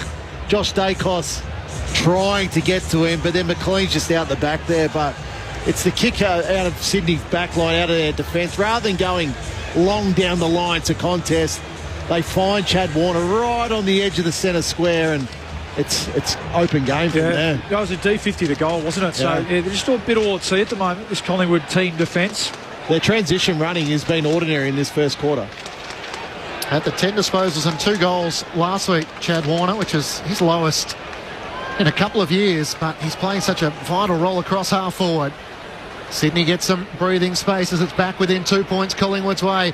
Gathered by Heaney on cue. Gets the clearance, kicks it up to Chad Warner. He marks inside the centre square. A worm burner inside 50. Amati comes out to meet it. Clean pickup. Hand pass back to Heaney. Trying to spin through. Traffic. A couple of Magpies tackle him. Frampton gathers for Collingwood. Hand pass to Perryman. In the end, Long has to wear the tackle. He turns it over. Heaney for Sydney. Hand pass to McLean. Into the middle of the ground. Rampy off a couple of steps. Goes whack. He won't have the journey. And getting back, Darcy Cameron. He marks against the right behind line as he goes short to Nick Dacos. He's the old school ruckman, Darcy Cameron. He does it so well, doesn't he? He gets behind the ball. He takes so many intercept marks, getting back behind the ball for the Pies. And Dacos to half-back to Elliott. Chips the kick to the centre square. Finds side bottom. Back edge of the square. Collingwood by 2 late in the opening quarter. Kicks out in front of Josh Dacos. Plays on immediately. Under pressure from Rampy. Got a hand pass away. Myercheck keeps it in front of him. Paddles it once, twice, and then Wayne Harmslike just whacks it out further wide to Hoskin Elliott. Kicks inside 50. Hang on, there's a whistle. No, he's been for a throw. It's a throw against Myercheck. So coming back to Campbell, who'll take the free for Sydney on the back flank. Oh, Collingwood by 2. Sorry, Corby, actually it was contact below the knees. Right. Interesting. Campbell sends it as wide as he can, looking for Amati, who's wrestling with Frampton. And the Magpie defender makes the spoil out of play. Do you agree with that? No, because Myercheck is the one that's playing the ball. So I don't know how it's a contact below the knees. Some of these decisions... Well, that's a question for Ray Chamberlain. Well, we don't have Chambo. Used to be able to just throw down with some real heat on it, Rammer, especially you. It is quite a shame. I think Gather Round would have suited him nicely. Oh, yeah. Florent gathers for the Sydney Swans. Hand pass to Jordan. Kicks it inside 50. Amati back with a flight. Darcy Moore makes the spoil. Gets a hand pass out to Sidebottom. Good composure from Collingwood. He sidesteps Campbell beautifully. Swings on his left-hand side. Bangs it up the wing. In the direction of Membry. He's outnumbered 2-on-1. Blakey tries to make the spoil. Membry kept it alive. Did incredibly well. Got it to Long. Kicks off the outside of the boot. Up to Myercheck. Back with a flight. McCartan wasn't facing the contest. Getting away the free kick and then followed up. Gets a hand pass to Grundy. Hand pass a little loose. Blakey has to try and clean it up. Hand pass back to Rampy. And the Swans are away across half-back. Rampy swings it from one back flank to the other to Lloyd. Short kick to Corey Warner. 2-point lead for Collingwood late in this opening term. Gather round on ABC Sport. Short kick to McLean. Hayden McLean right in front of the benches. A 26-year-old. Sydney in a slow play now. Heads down to half forward. Heaney heads to the sky. No mark. Spills down to Cameron of the Magpies. Hand pass to Quaynor. Gives it to Frampton. And Premiership teammates link up. Swings it across the goalface to Perryman. Used to playing in the Battle of the Bridge against these Swans. Now in his new colours. Kicks to Bobby Hill. What a mark. A sprawling effort out there in front of Riley Bice. I think he two-grabber. Oh, they're going to have a conference here, the boundary umpire. No. The field umpire. Good call. No mark. Ball hit the deck. Tried to con the field umpire. The boundary umpire was right on it there. Good. The right outcome. Boundary throwing on that eastern wing. A 2-point lead for Collingwood as we tick towards quarter time. Gather round on ABC Sport. Grundy wins down the tap. It spills away a bias through traffic. Hand pass just a little bit out in front of Jordan. Has to try and gather against Nick Dacos. Hand pass to Grundy against his former side. He takes a bounce. Draws Maynard, who went for the bump. They just come undone there across half forward, and Long sops it along the ground. Gets it to Jamie Elliott. One-on-ones further afield. Kicks long for Myercheck. Nudged underneath it by McCartan. And Blakey gets back. Has to kick off the outside of his right boot. He did it well in the end. There's a little unbalanced and gets it to Hamling in the right back pocket. Now Blakey's a little slow to rise, but maybe just exhaustion. If only he could kick on his right foot. I mean, I know he never usually has to because he's so fast, but he almost hurt himself. Hamling long down the wing, right on the bell. So gather round on ABC Sport. And we got 1 quarter down in a Friday night fixture between Collingwood and Sydney, and there was a bit in that as well. The Magpies kicking the first goal. Sydney hit the front. They led by as many as 11 before the Magpies snatched the lead back. They had it out 8 points their way. Sydney with the last goal of the quarter, and as a result, there's just a couple of points in it at quarter time. Collingwood by 2. The Magpies 4-3-27, Sydney 4-1-25. The goal kickers, I've got 1 each for Heaney, Hanley, Campbell and McLean. Meanwhile for Collingwood, singles there as well. The 3 M's, Myercheck, McCreary and McStay, while Bobby Hill kicked the first goal of the night. Your thoughts on the SMS, 0437 774 774. Anthony says, what a pity Adelaide didn't keep Football Park. Imagine the gather-round crowds. Well, I think part of what makes gather round is the fact that we're here at Adelaide Oval. No. You can have Football Park. They kept it. I don't think we want to be there. I'm with all of you on that. John from West Footscray, is this the last time that Adelaide will host gather round? No, they certainly have next year. So 2026 still remaining on the contract, and they're pretty keen to try and get another deal done and a few more years on top of that as well, John. So we'll watch this space. Yeah, my cousin's on the job. Yes, correct. The Premier Malinauskas, your Lithuanian brother. Yep, long lost cousin. He does love he leans into that kingship, doesn't he, between the pair of you? Absolutely. More from Adam Ramanauskas coming up next, along with Luke Ball, their take on that opening quarter. Collingwood by 2 points. Gather round on ABC Sport. The footy might stop with the final siren, but with ABC AFL, the conversation keeps rolling. Get ABC AFL Daily Podcast with Premiership coach Paul Roos alongside Corbin Middlemass, Ben Cameron and Poppy Penny. From walking on thin ice to dancing on the mountaintop. It's your daily footy conversation. Find it on the ABC Listen app. Foreign Correspondent returns to Tuesday nights in 2025. Exploring the unknown, discover the extraordinary, your window to the world. Foreign Correspondent returns. New time Tuesdays 8 p.m. on ABC TV and ABC iView. On ABC Sport, this is the 2025 AFL Gather Round, live from South Australia. Pies win it. Nice hand pass through all of that. Sullivan got it on. Lipinski, hand pass to Bobby Thrill. He's kicked the opener. In front of the scoreboard. Bobby Hill lights it up again for the Magpies. Frampton under pressure. Howe loses it. Sydney trying to knock it forward. Clever little kick by Rowbottom. Got it to Heaney. Spins on his left. What a classy finish. Hanley comes in. What a kick. Straight through the middle it goes. Sydney with the last 2 goals of the match to take the lead. And they're in front by 5 points early here at the Adelaide Oval. Lockie Sullivan comes in. It's out to the right. It won't quite have the journey. McStay in the pack. Almost juggles the bar. Umpire waves play on. Hand pass out to McCreary over his shoulder. Collingwood get the goal regardless. Collingwood back in front by a point. Short pass further afield to Bice. He's a great user, and that's another dart back inboard to Chad Warner. And he's off to the races. Josh Dacos in pursuit. Kicks to full forward. McLean unmarked. Can roll in and bang it up into the second deck. The Swans punish the Pies on the turnover. This is the 2025 AFL Gather Round on ABC Sport. On your radio. ABC Sport Digital. And on the ABC Listen app. Sounds there from the opening quarter. The Magpies by 2 points over Sydney. A standalone Friday night fixture in Gather Round. It's a joy to be in the city of churches. And what an entertaining opening quarter. We've had 5 good ones so far. Adam Ramanauskas and Luke Ball. Collingwood by 2 at quarter time. Yeah, and it was entertaining, Bally, that quarter. It looked like Sydney kicked those 3 goals in the early part of that first quarter and looked like they were going to run away with the game.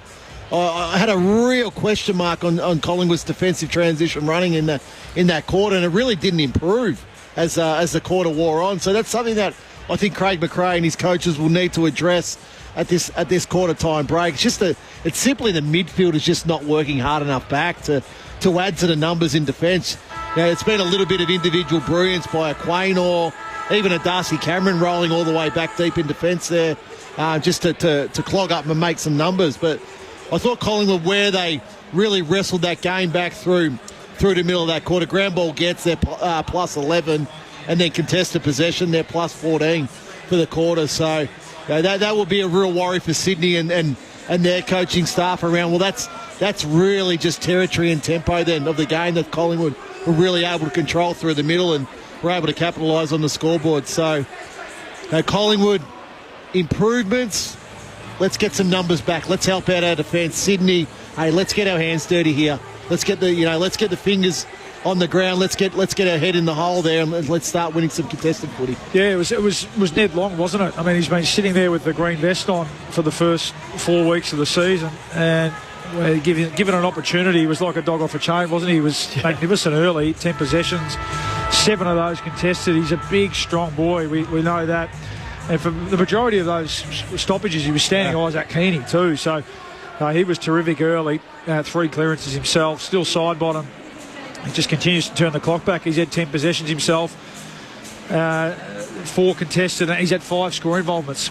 So, okay, he's turned the ball over a bit by foot, but every time he's got it, centre forward, he's been able to create something and put his teammate into a position to go forward and score. So he continues to keep getting the job done. Dacos Jordan battle, reasonably. I think the Swans will be relatively happy. Dacos has had 7 possessions and 193 metres gain, and a couple of times he's looked dangerous. Had an opportunity to hit the scoreboard early, which he missed, and set up the Myercheck goal. But I think all in all, it's been an okay job early by Jordan, and the Swans would be happy with that.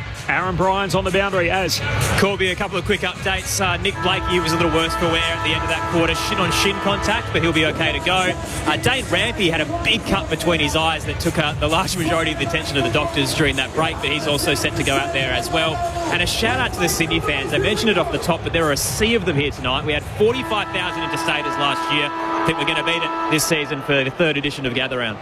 Thanks, Az. Tom from Benalla off the SMS. Do you think the crowd is more the Pies or the Swans tonight? Pies. Pies, you reckon? Yeah, I think the Pies. Really outnumbered, aren't they? Collingwood by 2. Second term underway as Laddams wins the hit out down towards Heaney. Got a hand pass out to Chad Warner. Squeezed the kick forward, but picked off. And Maynard takes the intercept mark at half-back for Collingwood. Start of quarter number 2. Gather round on ABC Sport. Friday night footy goes wide to Lipinski. Chips the kick down the wing to Crisp. This is good build-up. Short to Hoskin Elliott. The whole field floods towards Collingwood's goal at the Riverbank stand end. Short kick to Ned Long. Equal chief possession getter on the ground at quarter time with 10. No. He's now up to 11 and finds Crisp, who keeps on moving. And for the second time in the chain, Jack Crisp has got it. He'll shoot from left half forward. Well, he just floated past him. It was just patience, though. It was patience. It was poor marking, though, from the Swans midfielders there. Both Long initially drifted forward into a big pocket of space, and then Crisp inside 50, and in the end it was too late. Jordan tried to shut it down, but yeah, pretty poor marking. It'll disappoint Dean Cox. Game number 242nd on the bounce. That is a superb kick, and the AFL's Iron Man puts it through. Collingwood's lead extends to 8 points, 5-3-33 to Sydney, 4-1-25. 60 seconds into the second term. He's due to equal the record on Anzac Day, and he could go past it round 8 against Geelong. So 2-4-2 and counting. So what a lot of clubs do, or what a lot of teams do in that situation, is they're happy to kick the ball down the line and just go to a contest, and then generally the ball will go out of bounds, and you start again. But Collingwood were really patient. As Bally mentioned there, they waited for their teammate to find the pocket. So you look at how the leads were. The leads were in and out. So when you lead in, you don't get it, you get out, and then it opens the pocket up behind you. And that's where Collingwood were patient there on 2 occasions to find the spare. Adam Ramanuskas with you, Gather round on ABC Sport. Collingwood won the clearances 8-3 early. They kicked 3 goals from those. Sydney finished with 9 of the last 11 of the quarter. Interestingly, Jack Crisp has gone in the middle and Scott Pendlebury on the wing, and they swap once there's a stoppage after the centre bounce. The secondary one here. Cameron wins down the tap for Collingwood, but it's Chad Warner who kicks over his shoulder up towards half forward. Darcy Moore leads McLean to the footy, but can't take the mark. Maynard racing back, screws it over his shoulder straight towards the boundary line. That'll be insufficient intent, and Sydney will take the free kick at right half forward. It's pretty much the lasso like we see in the AFLW. Whenever it's out across the boundary lines on the wings.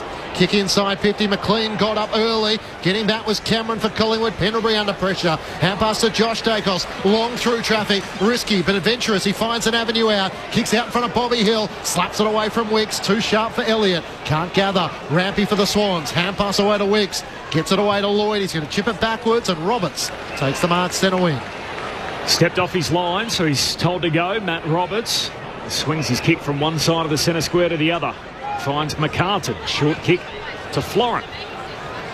Sydney better by Collingwood. They've got numbers back here, so it's forcing Sydney to wait and be patient and stop. Oh, has to pick a target in the middle. Finds him. It's Roberts again, who started the chain. Now the kick inside the forward 50. It's not a bad one, but gets to Laddams on the hop at half forward. Dishes off a hand pass away to Hayward. Snaps Goldwood. Needs a kind bounce. Doesn't get it. And Moore, the goalkeeper, back for Collingwood under pressure. Hand pass effective. Picked up by Hanley. Snaps and goals. The Pies think it's touched. The umpire's not interested. And the youngest man on the ground's got a couple. Hanley with his second. And Collingwood's lead trimmed to 2. 4 minutes into the second quarter. The Pies 5-3, Sydney 5-1. Gather round on ABC Sport. Adam Ramanauskas, Luke Ball. Well, it was Will Hayward who had the best look, didn't he, before that? And just didn't get a hold of that at all. Darcy Moore did well. And it was Tommy Hanley who said, leave it to me. Will Hayward, it was something out of nothing there. From a turnover again, though. So I think it was Moore, wasn't it? He'll be disappointed that he wasn't able to clear the ball out of their defensive 50. They'd give the small half forwards a chance, and he was good enough to take it. So he had plenty of time, Moore, to get rid of it, and then Hayden McLean kept the pressure on, affected the handball, forced a turnover. It's looked lively, hasn't he, Hanley? Taking his opportunities. A couple of goals in just his 5th game of AFL footy from Gippsland. Making his impressions known on the Adelaide Oval. Back in the middle of the ground. Long gets the clearance of Collingwood to Pendlebury. Hand pass to Nick Dacos. They're all involved here. Back to Long. Swings onto his right-hand side. Drives it inside 50. It's out in front of Jamie Elliott. And in the end, it goes out of play. It's a good result for Collingwood. A throw in the left forward pocket of the Riverbank stand in. Collingwood 5-3-33 to Sydney 5-1-31. As the umpire throws it back into play. Laddams and Cameron tangling. Cameron gets rid of him. Fins the hand pass away to Hoskin Elliott. Fires on goal. Great setup from the big man. As they all come to celebrate with Darcy Cameron, who turned provider. And Will Hoskin Elliott finish the work. Collingwood steady, and they lead by 8 points. 6-3-39 to the Swans. 5-1-31. 2-1 so far Collingwood's way in this second quarter. Just good work there. Out of the contest, out of the stoppage there. You know, Hoskin Elliott is the end result, but Darcy Cameron there just was able to move Grundy out of that contest. A little fake, a little shimmy, a little handball, and then the result in the end. All teammates are going to Darcy Cameron because he's the one that set it up.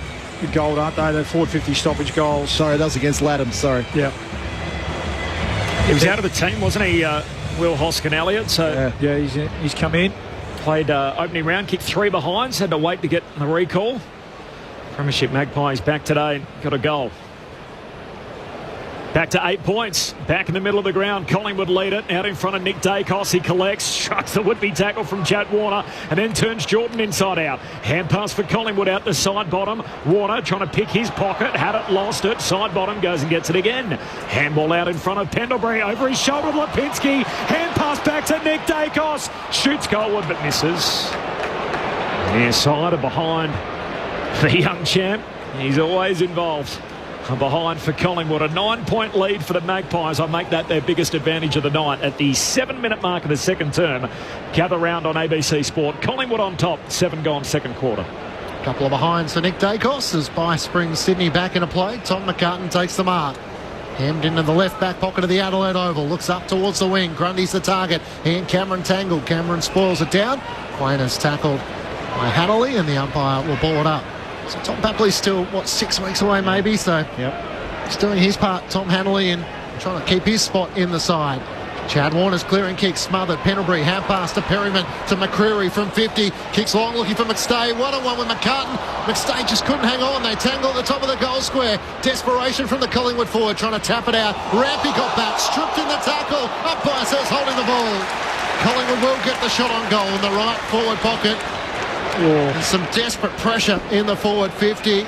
Did Rampy try and fend off with the left arm? Yeah, definitely. That was his prior opportunity in the umpire's eyes. Yep. Oh, goodness. Brody Myercheck hung on desperately. And he dropped the ball in the end. Yeah, he did. Yeah, great tackle. It's just whether he had the prior opportunity. But yeah, sometimes you just reward a great tackle, and one thing Brody Myercheck does so well for a big man. In the right forward pocket, only around 20 metres out. Kicked one in the first quarter. Myercheck comes in and he now has 2.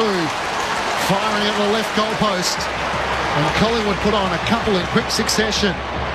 2 goals in 2 minutes to open up a 15-point lead, their biggest lead of the match. 7-4-46 to Sydney 5-1-31.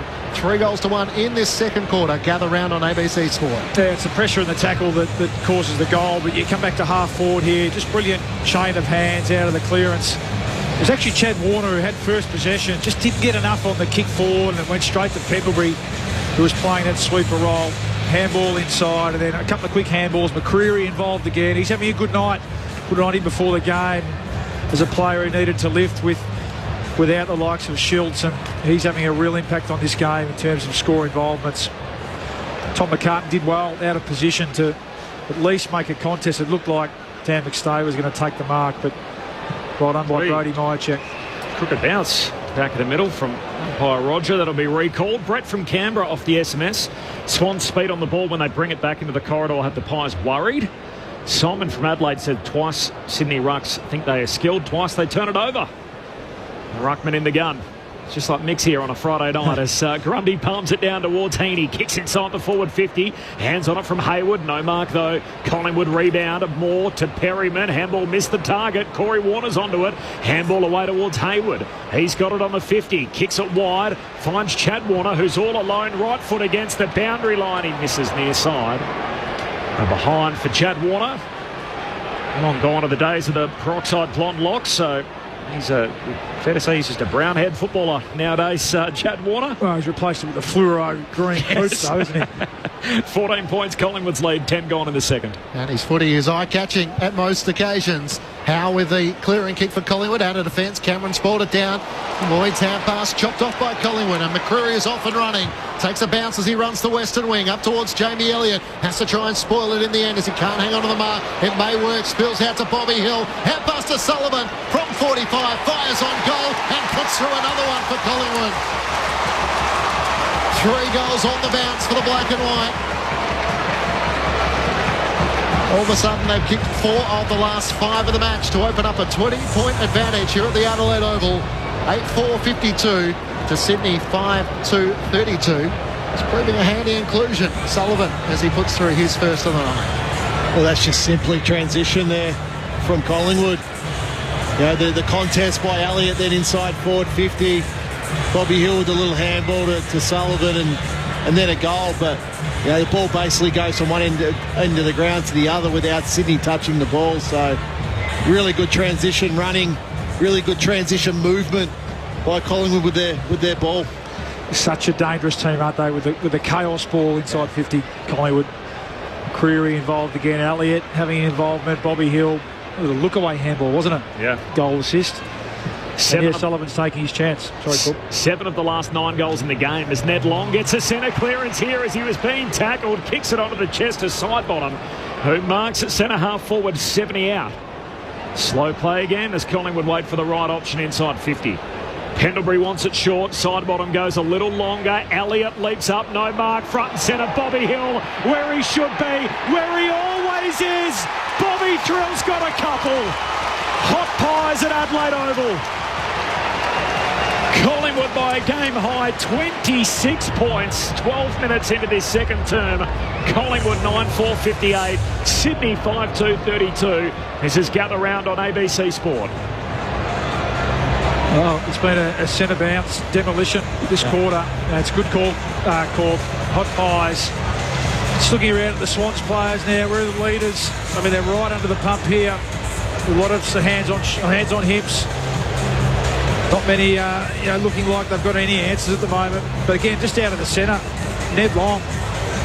He's just brought his own footy tonight. What's he up to? 16, 17 possessions.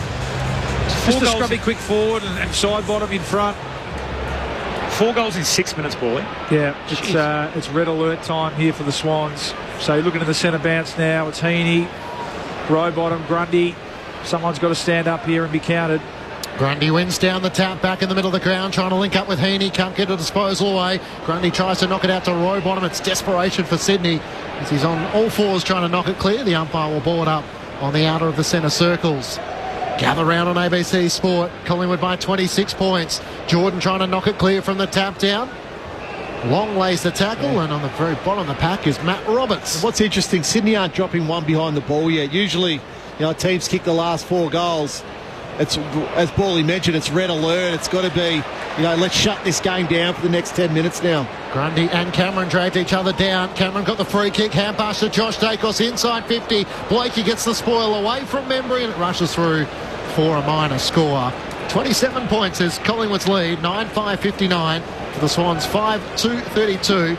They are having a quarter. 5-1 so far in this second term. Yeah, and the test is here. Can they keep the foot on the throat here, the Pies? So they're all over the Swans, and like they were last week against the Blues, but weren't able to really capitalise and put a big gap on them. Can they keep the foot on the throat? Blakey marks the kick out, goes long down the line. There's a free kick here.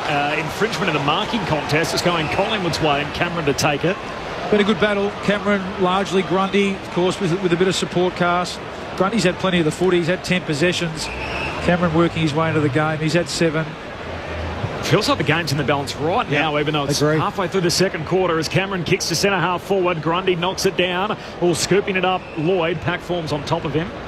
Sort of similar trimmings to last night where we had the seesawing opening quarter and one team has opened up what could be a game-winning lead. Last night Geelong hung around. Can Sydney do the same as Grundy just punches it to the boundary line? It rolls out. Hump's happy with that, and a boundary throw-in 60 metres out from the Magpies goal at the Riverbank stand end. Collingwood, if you draw it back, Rammer, 8 of the last 10 goals in the game. Yeah. They're certainly on top. Certainly on top, Collingwood. They're 24 possessions only for the Swans this quarter, and we're 15 minutes in. Grundy wins the tap against McStay, but it's Nick Dacos who gets the hand pass to Pendlebury inside 50. Elliott out with one arm. Can't take them up with Blakey in tow. Roberts one direction, side bottom the other. Roberts in desperation gets a kick out towards the boundary line. Haywood and Perryman off a chase, and in the end it goes out of play. In the end, and insufficient intent. Pinned against Will Haywood. He can't believe that. Oh, I think it was pinned against. Who kicked it out there? Was it Roberts? Because Haywood didn't get to it before it crossed the line. You're probably right. So against Roberts, a free kick Collingwood's way, inside 50. Myercheck flies in the pack. Beautifully crumbed by Sidebottom. Dragged down at the last moment. Got it to Myercheck, who's touched as he fires off goal. Close to being penalised there in the end. Collingwood, they got away with one. It's a 28-point lead. Swans on the rebound as the kick out to Corey Warner. Quick transition to the wing, and Marty drops a mark he should have taken. Now tackled by Moore. Got a hand pass away. Gives it to Heaney. Almost has his head taken off as he tries to duck the Lipinski tackle. Hand pass to McCreary, and he's out of bounds. He's got to mark that ball for Marty. Has to. Yep. It's a beautiful kick by Corey Warner. Now he's sore too as he goes limping away towards the boundary. We'll check in with Az in a moment. He hasn't taken a mark yet.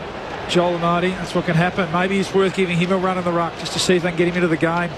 Collingwood by a game high 28. Game on the line halfway through the second term as Grundy wins it down. Nick Dacos, hand pass to Crisp. Handball to McStay, runs into traffic, lost it. Chad Warner, jinking run through traffic. Turns, kicks down to high half forward for Sydney. Heaney at the drop. Maynard outnumbered. 2-on-1, but finds the safety of the boundary line. And that trusty left fist. And a throw in between wing and half forward for the Swans. Collingwood by 28. Gather round on ABC Sport. Crowd involved. 17 gone in this second term. Corbin Middlemass, Matt Clench, Aaron Bryans on the boundary, and our premiership pair, Luke Ball and Adam Ramanauskas. Throwing back in, Grundy slaps it down. Chad Warner can't gather. A chance for Jordan. Nick Dacos, the tackler, drags him down and uses his body to fall on top of him. Aaron Bryans on the boundary. Clinchy, definitely more contact than soft tissue for Joel Amartey, just a hit to the right thigh, so he'll be back out there in no time. Thanks, Ads. Grundy tries to take another ruck. He's unable to get a boot to it. Nick Dacos going backwards. Can't get a hand pass away to Maynard in the end.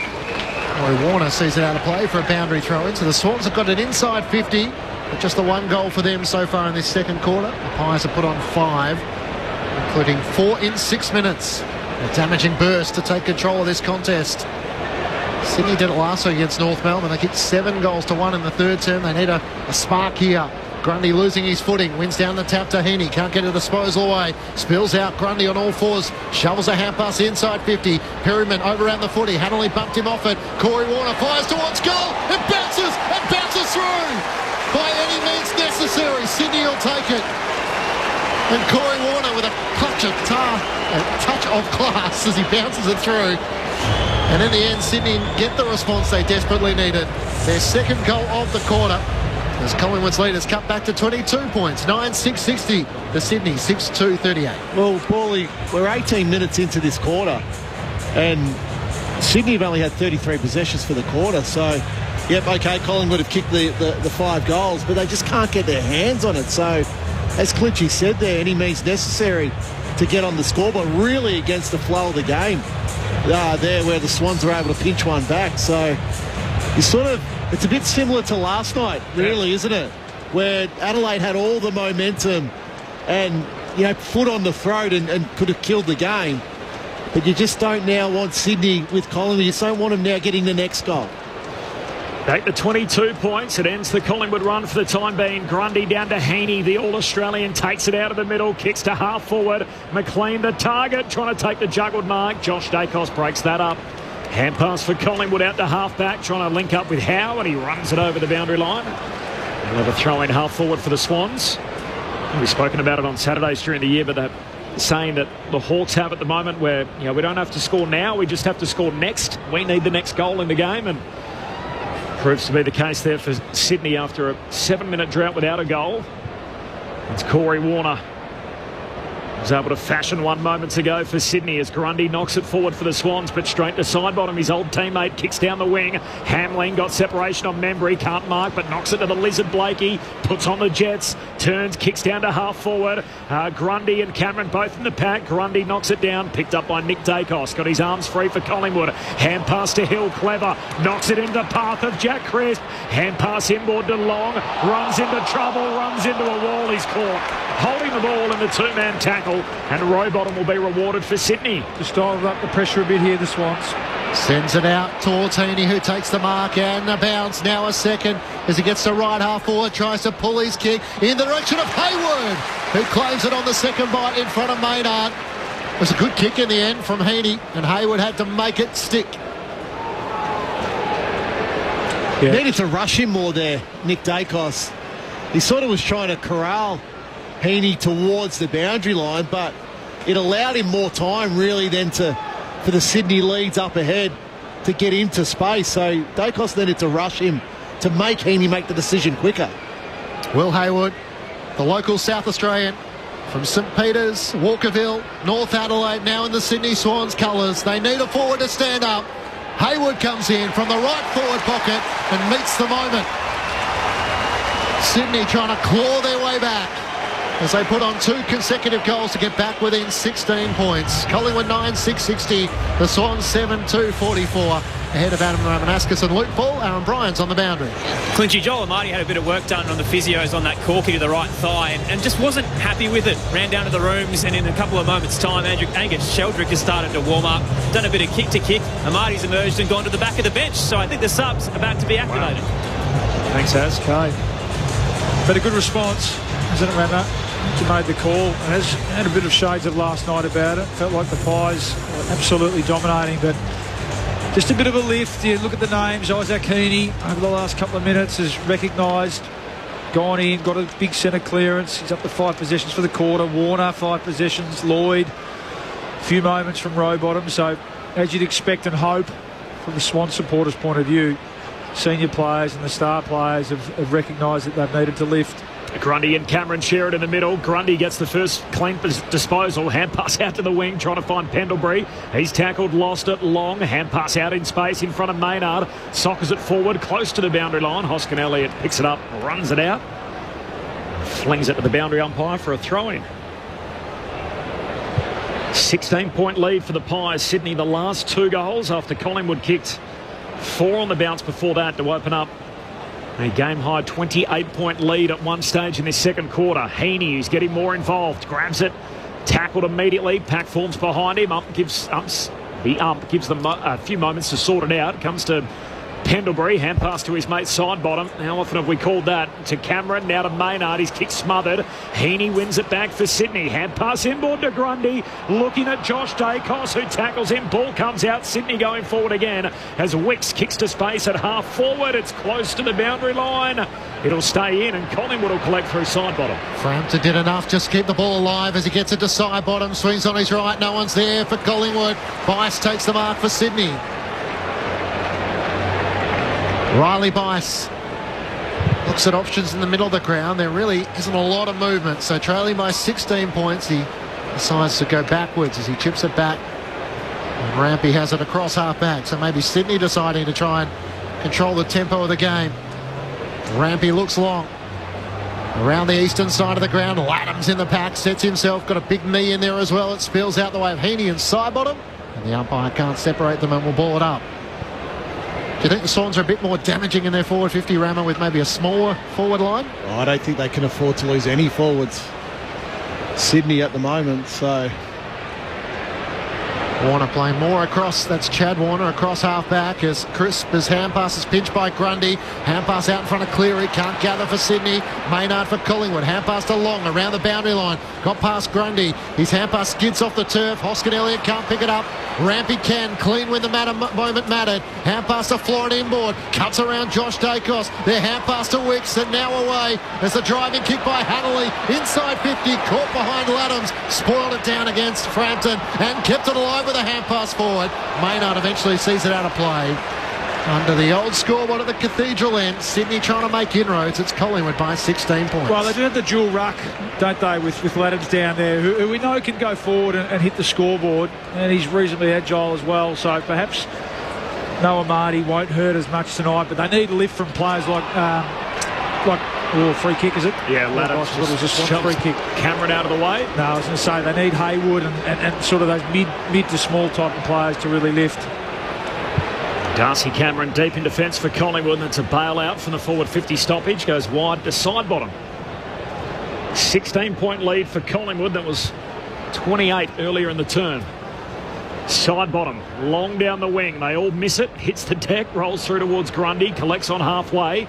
Hand pass to Hamlin, handball to Lloyd. Swans have got it, but they're going in reverse. Lloyd, high up and under down the wing. Side bottom gets to the drop. Cleary over the top, punches it away. Rampy, deft touch away to Blakey. Short kick turns out all right to Florent.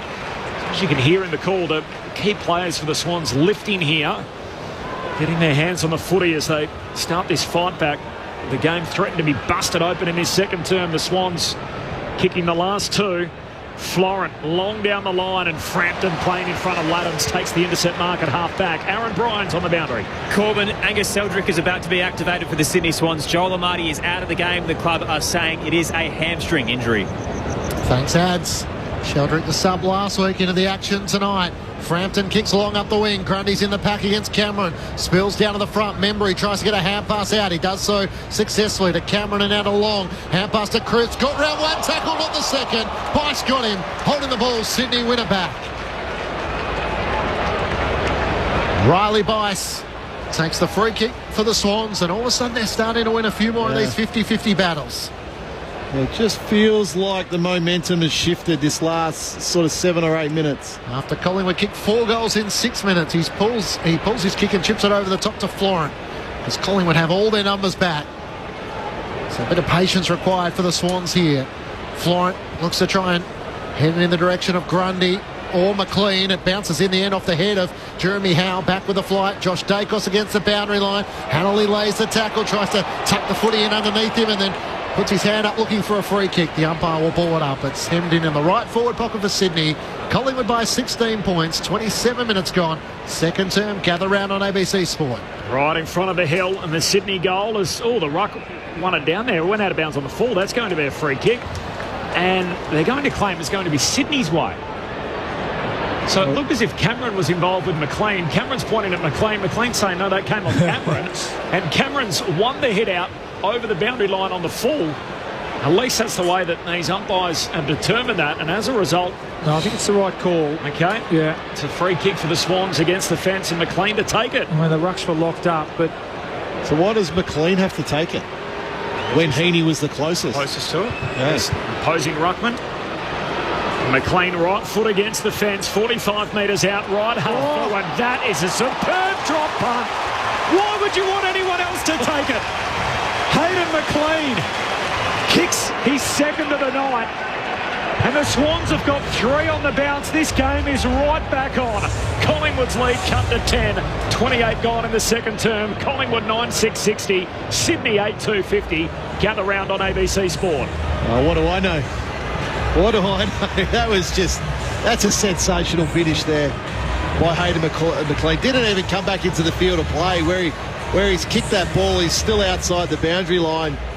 Just struck it brilliantly, and he knew sooner off his boot. Yep. And he celebrated there with the crowd. There's a young kid there that's got quite close to him. He's almost got a selfie with Hayden McLean. He was that close to the fence. So, but a great finish. I mentioned just wrestling momentum back. The last 7 or 8 minutes have really been all Sydney with these last 3 goals. So, sign of a good team where you can just wrestle it back and find your way back into a game. Adam Ramanauskas with you on ABC Sport. Back in the middle of the ground. Cameron wins down the tap against Laddams for Collingwood, although Jordan ripped it away from Nick Dacos. Couldn't get it back to Laddams. Heaney gathered. Tackled by Long. Ball spills clear. Crisp over the top of the footy. He's locked up as well on the umpire circles. And we'll ball it up. Collingwood by 10 points. Did you say, Gorby, 28 points was the biggest lead you had? Got the 28. Yep. Midway through that second quarter, so it's been a good fight back by the Swans as Nick Dacos goes to work once more. Can't break away. The footy stuck underneath him. James Jordan, no surprise, the close attention from James Jordan tonight. Umpire throws it up into the night sky. Cameron wins down the tap to Nick Dacos. Squeezed the kick forward. Blakey hit it with his chest and then kicked it, ricocheting into Darcy Cameron. Long stripped of it in the tackle. Sheldrick into the action, the sub for the Swans. Slapped it down to Blakey. Gets it to Heaney. Maynard lays the tackle. Collingwood's battering ram, trying to lock the ball up in the middle of the ground. Touched on a couple of times, eerily similar to last night. It was 11 goals to 9 at half-time. We had the Crows open up the game by 30. It was the Pies by 28 tonight, and yet Adelaide led by only 12 at half-time, and Collingwood lead by only 10 now. Repeat stoppage, still inside the centre square. Half hour gone, second quarter. Gather round on ABC Sport as the Rucks miss it completely. Pendlebury puts his head over it, tackled, and then stripped of it in the end by Sheldrick. Fresh on the ground, got it to Heaney, kicks inside 50. Hands on it from Moore, no mark, feeds a hand pass back to Howe. He's under the pump, loose footy inside the forward 50 for the Swans. Still no clean pickup. Hanley makes it look clean. Handball away towards Chad Warner, kicks to a dangerous spot. Heaney, did he have his run blocked? Said no. Campbell at centre half forward. Hand pass away to McLean, who shoots goalward, but he's offline. Misses everything out to the left, so out on the full. Collingwood still by 10. He's no good directly in front, is he? He had more time. 31 minutes gone in this second quarter. Gather round on ABC Sport. Yeah, they've really got a sniff though, haven't they? That forward pressure here. The Swans, they really just control field position. You can't remember the last time Collingwood had the ball inside 50. Quainer out of defence up towards Darcy Cameron, shoved out of it in the end by Laddams. Sheldrick, hand pass to Laddams, cuts through traffic. Well done by the big man. Hand pass away to Roberts. His kick is straight up in the air. Campbell's underneath it. Cameron lays the bump on him. Umpire says in the end it was a hold. Sydney free kick. It's one of those awkward ones for Darcy Cameron. He should have had him in height, but just trying to come in awkwardly late, and in the end the umpire deemed holding the man. So Campbell takes the free kick. Long inside 50. Frampton didn't complete the mark. Gets it down to Quainer. Hand pass to Lipinski. To Pendlebury in the back pocket. Risky kick out of defence into the middle of the ground, and it might be coming back, although Rampy dropped the mark. McStay tries to gather for Collingwood. Elliott clever. Slapped it over his head. Sullivan can't get it to Nick Dacos, and Warner's kick is turned over. Maynard takes it. Hang on, there's a whistle advantage. Maynard long out towards high half forward. Finds Hoskin Elliott. Hitting up Membry on the lead. Takes the mark right on the 50. Looking inside the forward arc for the Magpies. Up by 10, but Sydney have kicked the last 3. Gee, that drop mark from Dane Rampy just relieves the pressure, doesn't it?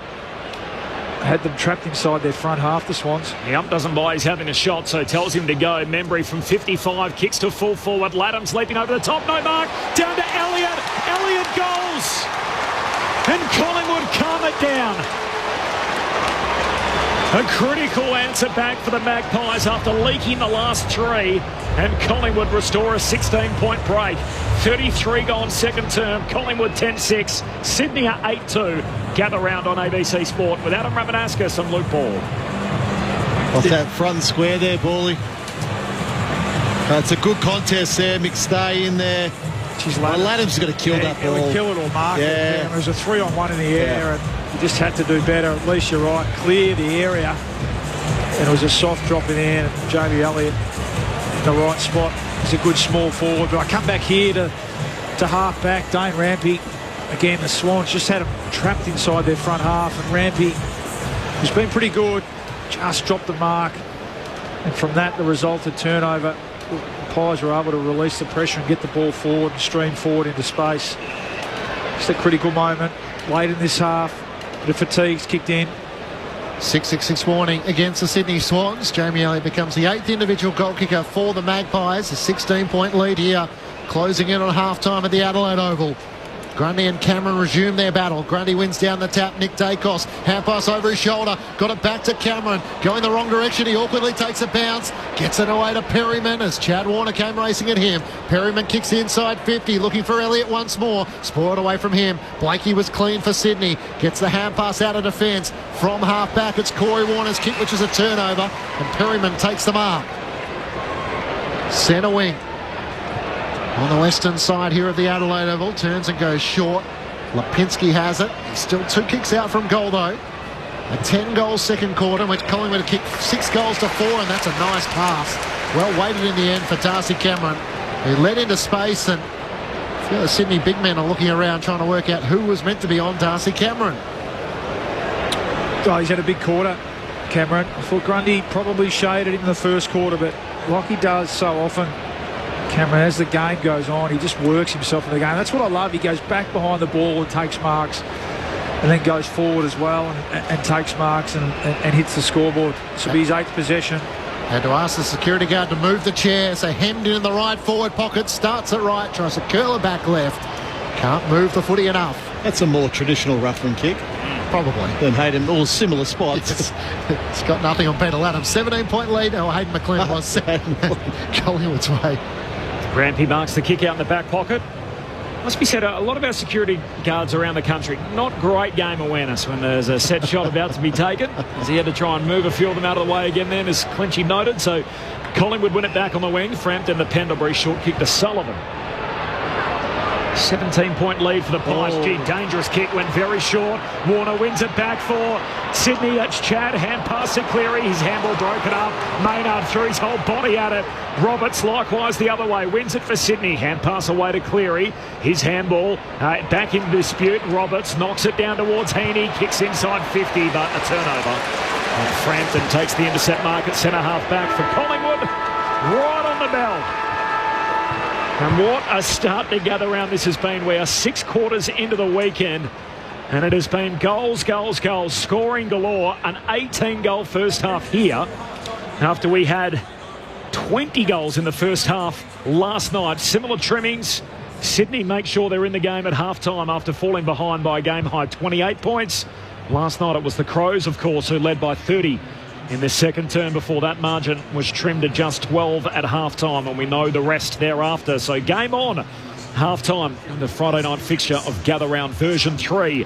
10-7-67 Collingwood. They lead Sydney 8-2-50. A 17-point advantage for the Magpies at half-time. The goal kickers, Bobby Hill's got a couple, as does Brody Myercheck. Singles for Elliott, McStay, Crisp, McCreary, Hoskin, Elliott and Sullivan. So it's a pretty good spread. 8 different goal kickers in the first half for the Magpies. While for the Sydney Swans, 2 for McLean, 2 for Hanley, and then singles for Heaney, Hayward, Campbell and Warner. Joel Amati sapped out of the game with a suspected hamstring injury in that first half. Collingwood yet to use their sub in Ed Allen. Very quick thoughts from Adam Ramanauskas and Luke Ball. We'll pull it apart further after the latest from the ABC newsroom. Jackson Warren's going to come up and have a chat to us. So before that, Rama and Bally, take us through what you thought of that first half with your top-line thoughts on ABC Sport. Well, it is game on, isn't it? A good call. And I mean, halfway through the quarter, it didn't look that way. The Pies had real dominance. They were winning the ball out of the centre. Their chaos ball inside 50 was playing into that small, medium, dangerous, forwards' hands, and they were hitting the scoreboard. And Swans looked pretty sort of bereft for answers. But when you look down now, I really felt, from that point onwards, it was their senior players and their star players who recognised the moment and lifted. And Isaac Heaney, Chad Warner, Nick Blakey, Ollie Florent got involved, and they just, like you called, Rama, wrestled the momentum back their way, and they were able to trap the ball inside their front half and create some opportunities out of nothing and get the score back to a manageable level. And it was just that last goal there. I mentioned a little mistake late in the game here across the the wing position that let the Pies in to that Jamie Elliott goal, and they have that 3-goal margin. But absolutely game on. Both sides have shown that they have the ability to score quickly and multiple goals in a row throughout the first half of the game. Yeah. It looked like Collingwood was going to take the game away halfway through that second quarter, where 28-point margin, and Sydney just couldn't get their hands on the ball. I think they had 24 possessions within 15 minutes in that second quarter. So Collingwood really had control of the game. But then, good team. They found a way, the Swans. A nice goal from McLean outside the boundary. But again, where I thought Sydney wrestled the game back into their favour in that quarter was ground ball gets. So they were +5 in that area in that second quarter, where they were -11 in that area in the first quarter. So it's a work rate thing, isn't that's it? right. Yeah, it's certainly a work rate. It is those players that I spoke about that have to drive that. I think when they got out to that five-goal lead, it was Heaney walking to the centre-bound start. This is critical now. This is we need to get to work here. We can't rely on anyone else to get the job done. And I thought they did that and got themselves back into the game. Yeah, correct. What I was trying to say to you before that shot on goal was I saw Pete Adams kick one of the worst set shots last week that I'd seen. Hayden McLean slotting it from the Eddie Betts pocket. I didn't have him on my bingo card tonight. I mean, Ruckman every now and then just surprise you, but more often than not, it's what you expect. Collingwood by 17 points at the half. They did lead by as many as 28. We've got a very special guest about to join us here on ABC Sport. Corbin Middlemass alongside Matt Clench, Adam Ramanauskas and Luke Ball. Of course, the Shane Warne legacy and the health checks that have been taking place in the Boxing Day Test match in the last couple of years, and we've had Jackson Warne in the box with us, of course, the son of the late great Shane Warne, and I'm very pleased to say he joins us in AFL season. I know how much your old man was a big AFL fan, as are you, Jackson. Appreciate your time. No, hello everybody, and thank you for having me. He was the biggest AFL fan, and I think that was actually his dream more than cricket. It wasn't until he sort of got a random letter on a random Tuesday from St Kilda saying your services are no longer required. That's when he went to the UK, started taking cricket seriously, put on over 20 kilos and came back and was like, I'm actually pretty good at this. He certainly was, there's no doubt about it. So we've had you in the box, obviously, during the Boxing Day Test match in the last couple of years, and talking about the health checks, which have been a huge success. How do you guys measure that as to how it's been received? Well, obviously it's cliche to save one life. We're sort of doing our job, but we've had over 1,500 checks yesterday as well. We're not sure the total amount of checks we've had today, but it's been huge. Last year we had over 9,500 total checks total. That's including the machines and the extra point of care testing. And so far the feedback's been positive. Everyone's really been happy. I've already heard a lot of Shane Warne stories. I met someone this morning that got their check last year. Since getting their check, there was a few things in the red that they've made a serious change, went to the hospital and actually got stents. Spoke to him yesterday and he said he couldn't be more grateful for the access and for the awareness to actually sort of know what's going on inside. So is this the first time you've done something outside Victoria like this? No, we were here for last year during Gather Round, and we've done a few sort of activations in rural Victoria and New South Wales. So we called it a mini tour. We sort of went to all the Indigenous communities and sort of areas 2, 3, 4 hours outside of the city, because we found the further you go out from the city, like sort of not the unhealthy you are, but the lower age expectancy is. And so we just wanted to give people the access and say, sort of, even if you're not in the city or in Melbourne or anywhere, we can still come to you. So there'll be people listening right now. What's the message that they need to hear? The message is, if you're not in Adelaide for Gather Round and you can't find where these machines are, head to our website, shanewarnelegacy.com, type in your postcode and it'll pop up with the one closest to you. So how many of these venues have got the machines working at? We've got 46 in Adelaide during Gather Round. We've got 20 at the activation zone at Elder Park. We've got 10 just out here at the south entrance, and then another 10 all around the Barossa and around Adelaide. And then we've got 350 around Australia. And it takes, a couple of minutes, doesn't it? It's completely free. It takes 5 minutes. It's not invasive. You can keep your clothes on. Doesn't take any of your blood. And it's pretty much just a basic health screening. So if one of the results does flag in the red, you get notified to go further testing at your hospitals and GPs. Now, the only thing your dad loved more than the footy was certainly you guys, so he'd be absolutely proud of you, no doubt about it, with all the work that you're doing in the Shane Warne legacy. Are you pulling the boots back on?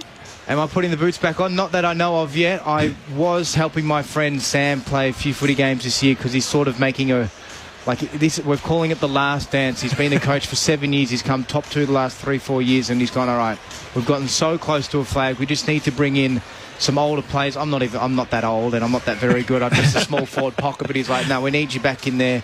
this is our last dance, so you might see me put some boots back What on. sort of player are you, mate? Give us a comp. I know you'd be a Saints man, obviously. Give us a comp. The Saints are up and going at the moment. Who do you sort of remind yourself of? The Hig, definitely the Hig. I feel like we've got a similar frame. We're both a similar height. I love his sort of style. We both play COD. We're both very similar in that aspect. You're enjoying Adelaide a bit more than he did? I'm enjoying it a little bit more, but no, I've definitely have been loving watching the boys in the last few years, especially the Hig. That's who I've been watching love the most, and Maxi King when he's fit as well. It's just, this is the first time in a while, I think, that I've gotten excited for footy again, especially following the Saints since we sort of lost yourself, Rui, Joey, that sort of golden era of the Saints. So it's exciting. What's the best atmosphere? Out the back during a test match or gather round? How have you found the last 24 hours? I'd say they're different. I feel like the crowds at cricket, they're a little bit more sort of relaxed. You're obviously there for 6, 8, 10 hours. It goes for 4 or 5 days. Everybody in here, you walk in, you get your drinks, you sit down, you're cheering, and then you're out. But the atmosphere here at Adelaide Oval is awesome. Like, it's probably one of the best in the country. We've actually been having some breakfast and dinner as well at the restaurant here that's overlooking the Oval. Such a cool place to just be able to come and eat. You feel like it's so close to the Oval as well. But no, really enjoying being here. Go and get your health checked. Shane Warne legacy, Jackson Warne. Appreciate your time on ABC Sport. Awesome. Thank you guys for having me. Great to have him stop by. Always on ABC Sport, and a great message that runs concurrently with Gather Rounder. Half-time in the Friday night fixture. Collingwood by 17 points. Second half not too far away. Let's get the latest from the ABC Newsroom.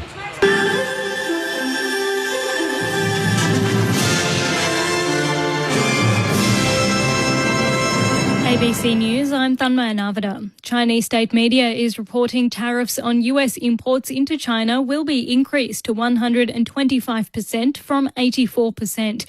East Asia correspondent Kathleen Calderwood has more. The White House clarified earlier that Donald Trump's announcement of 125% tariffs on Chinese goods is in addition to earlier duties, bringing the total import taxes since he was inaugurated less than 3 months ago to 145%. Now Beijing has responded again, raising its duties on American goods to 125%.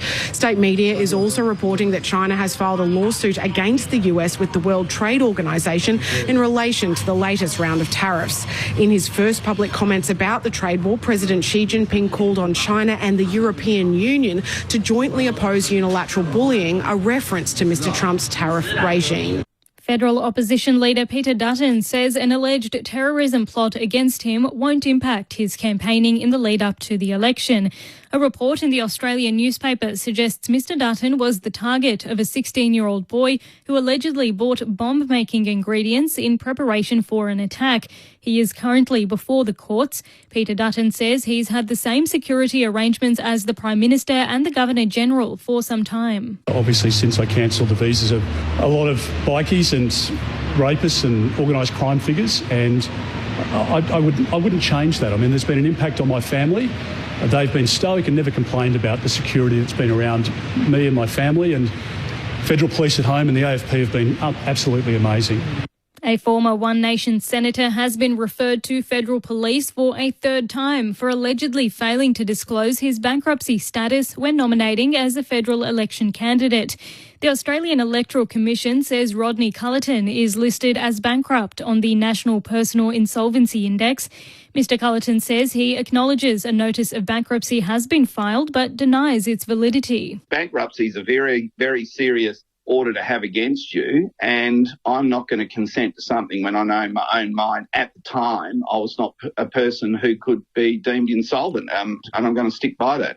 German technology company Siemens has expressed its condolences following the death of its rail infrastructure CEO during a helicopter crash in New York. Patricia Tiano reports. 6 people were killed after a helicopter broke apart mid-air before crashing upside down into New York's Hudson River. That includes Siemens executive Augustin Escobar, as well as his wife Merce Comprubi and their children. Authorities say 4 people died at the scene, while the 2 others died later in hospital. In a statement, Siemens says it's deeply saddened by the tragedy and has expressed its deepest condolences to all of his relatives. The wreckage of the aircraft has been removed from the river, and the U.S. Federal Aviation Administration says it's investigating what exactly led up to the crash. The Education Department says it's taken strong regulatory action against a Western Sydney childcare centre featured in a recent Four Corners report. There were 41 breaches at Affinity's Kids Academy Centre at Spring Farm last year, including cases of inappropriate discipline. The ABC has been told the action being taken against the centre could include a 3-month suspension beginning later this month. The provider, Affinity, disputes this, saying it remains in discussions with the department. The department won't confirm the suspension but has told parents to contact them for information on alternative services in the local area. The Australian film industry is welcoming the Academy Awards decision to add a Best Stunt category. Following years of impassioned calls, Oscar CEO Bill Kramer announced the trophy will be added to the roster in time for its 100th ceremony in 2027. The campaign to have the stunt community recognised was led by David Leitch and Chris O'Hara, who made several presentations to the Academy Board. Australian stunt actor and rigger Aidan Gillette says it's fantastic news. And you are all up to date with the very latest on ABC News. The Raw told the story. Did you know you can now listen to the footy on your smart speaker? Play ABC AFL. ABC Sport, your home for footy. On ABC Sport, this is the 2025 AFL Gather Round, live from South Australia. In the right forward pocket, only around 20 metres out. Kicked one in the first quarter. Mychik comes in and he now has two. Firing at the left goalpost. And Collingwood put on a couple in quick succession. Spills out to Bobby Hill. Handbuster Sullivan from 45. Fires on goal and puts through another one for Collingwood. 3 goals on the bounce for the black and white. Pendlebury wants it short. Side bottom goes a little longer. Elliott leaps up. No mark. Front and centre. Bobby Hill where he should be. Where he always is. Bobby Thrill's got a couple. Hot pies at Adelaide Oval. 4 goals in 6 minutes, boy. Yeah, it's red alert time here for the Swans. Perryman overran the footy. Hanley bumped him off it. Corey Warner fires towards goal. It bounces through. By any means necessary, Sydney will take it. Will Hayward, the local South Australian, they need a forward to stand up.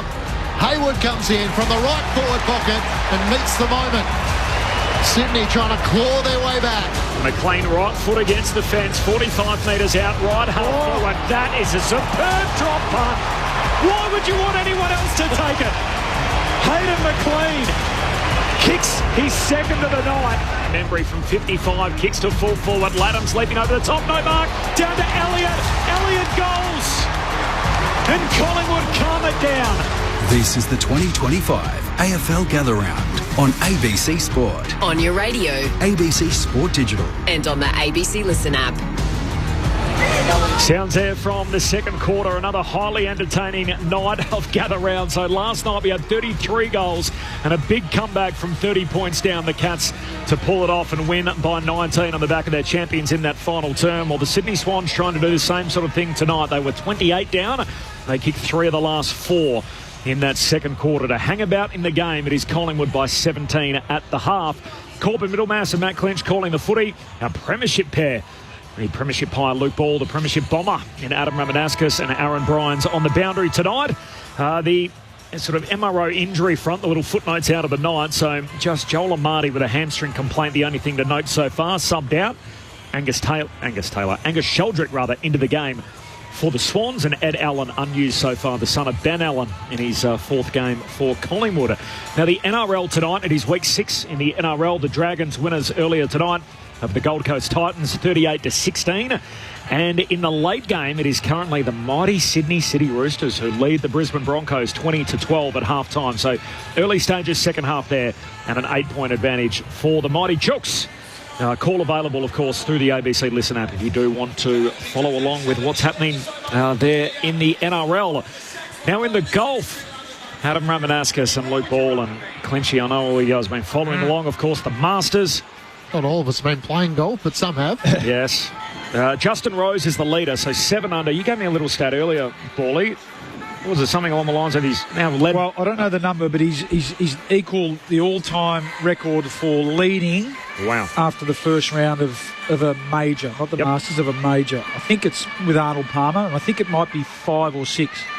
So, yeah, incredibly consistent player, Justin Rose. Give me all the old adages that they talk about at the Masters after the first round. You don't have to be leading, but what you got to be, you can't be out of it. Yeah, you can't. Usually they say you're not going to win it round one, but you can lose it if you have a bit of a howler. And I mean, all eyes are on Rory this week. I think that the thought is that if not now, when really he's coming into really good form and 7 top 10 finishes. Yeah, and it's just the green jacket's just the elusive, the major that would complete the Grand Slam for him. So he just hasn't been able to get over the line, and he was going along well. Just had a real stumble. I think in the last 4 holes he went 4 over, a couple of double bogeys, so he's back to even par. So 7 shots off the lead. So not completely. Horrible stuff still in the mix, but got a bit of work to do. He leads by 3 shots, Justin Rose, at 7 under from Corey Connors. Great alliteration. Love when they got that going. As Scotty Scheffler. Yeah, my guy, Big Oberg. He's right up there as well at 4 under. And then Bryson DeChambeau has a share of 5th, so he's 3 under at the moment. The Australian contingent, 2 under Jason Day. Cameron Smith, 1 under. Of course, he's been close so many times in the past. And the man who's calling himself Big Pertha, and Minwoo Lee is currently 1 under as well. He's a pretty likeable guy, isn't he, Minwoo Lee? A young man out of Perth. So that is how the leaderboard sits at the moment, heading into tonight. So 5 times Justin Rose has led after the first round of the Masters. So get out in front, then the challenge is to try and hang on and stay there. But in professional golf, it's just such a reminder of how hard it is. After you have 1 good round, you've got another 3 you've got to back it up with. The National Championships are taking place over in Perth at the moment. We saw Gout yesterday posted 2 9.99 second runs in the under-20s 100-metre sprint event. What about the man that upstaged him in the 200 recently in Melbourne? Lachlan Kennedy has become the 2nd fastest Australian of all time over the 100. He ran a 10 flat, so 10.00 in the men's 100 heats at the Australian Athletics Championships in Perth. So that is just plus 0.9 off the all-time record. And our man Patrick Johnson's the only one that's ever done it that's gone under 10 seconds. So I love Bruce McAvaney's call after that Melbourne event, where basically he said, look, we have 2, not just 1 sprint stars in Australia after Lockie Kennedy was able to upstage Gout. And they're 2 guys we're going to be able to follow with interest ahead of not just the upcoming Olympic Games 3 years away in LA, but hopefully way into the future, and of course Brisbane off in the distance in 2032. Off the SMS, Fran enjoying the call and the special comments. Go the Pies, don't want to moz it. Hope they don't lose this lead from Bill. Swans defence inadequate too often. Bill sounds like he'd be a defence man, not a defence as well. So sorry, Bill. Tom, is McCreery underrated when compared to his impact in the game? I'm a Tiger supporter, but I admire the number 31 for his effort and his skill. What do you reckon, Ram? I think he's underrated, but he's one of those critical role players that every team needs. Oh, second half's underway. Here's Matt Clinch on ABC Sport. The Pies by 17. And the umpires have been involved right from the outset. Free kick going the way of Collingwood, and Nick Dacos is going to take it. A moment's hesitation from everyone trying to work out who the free kick was for.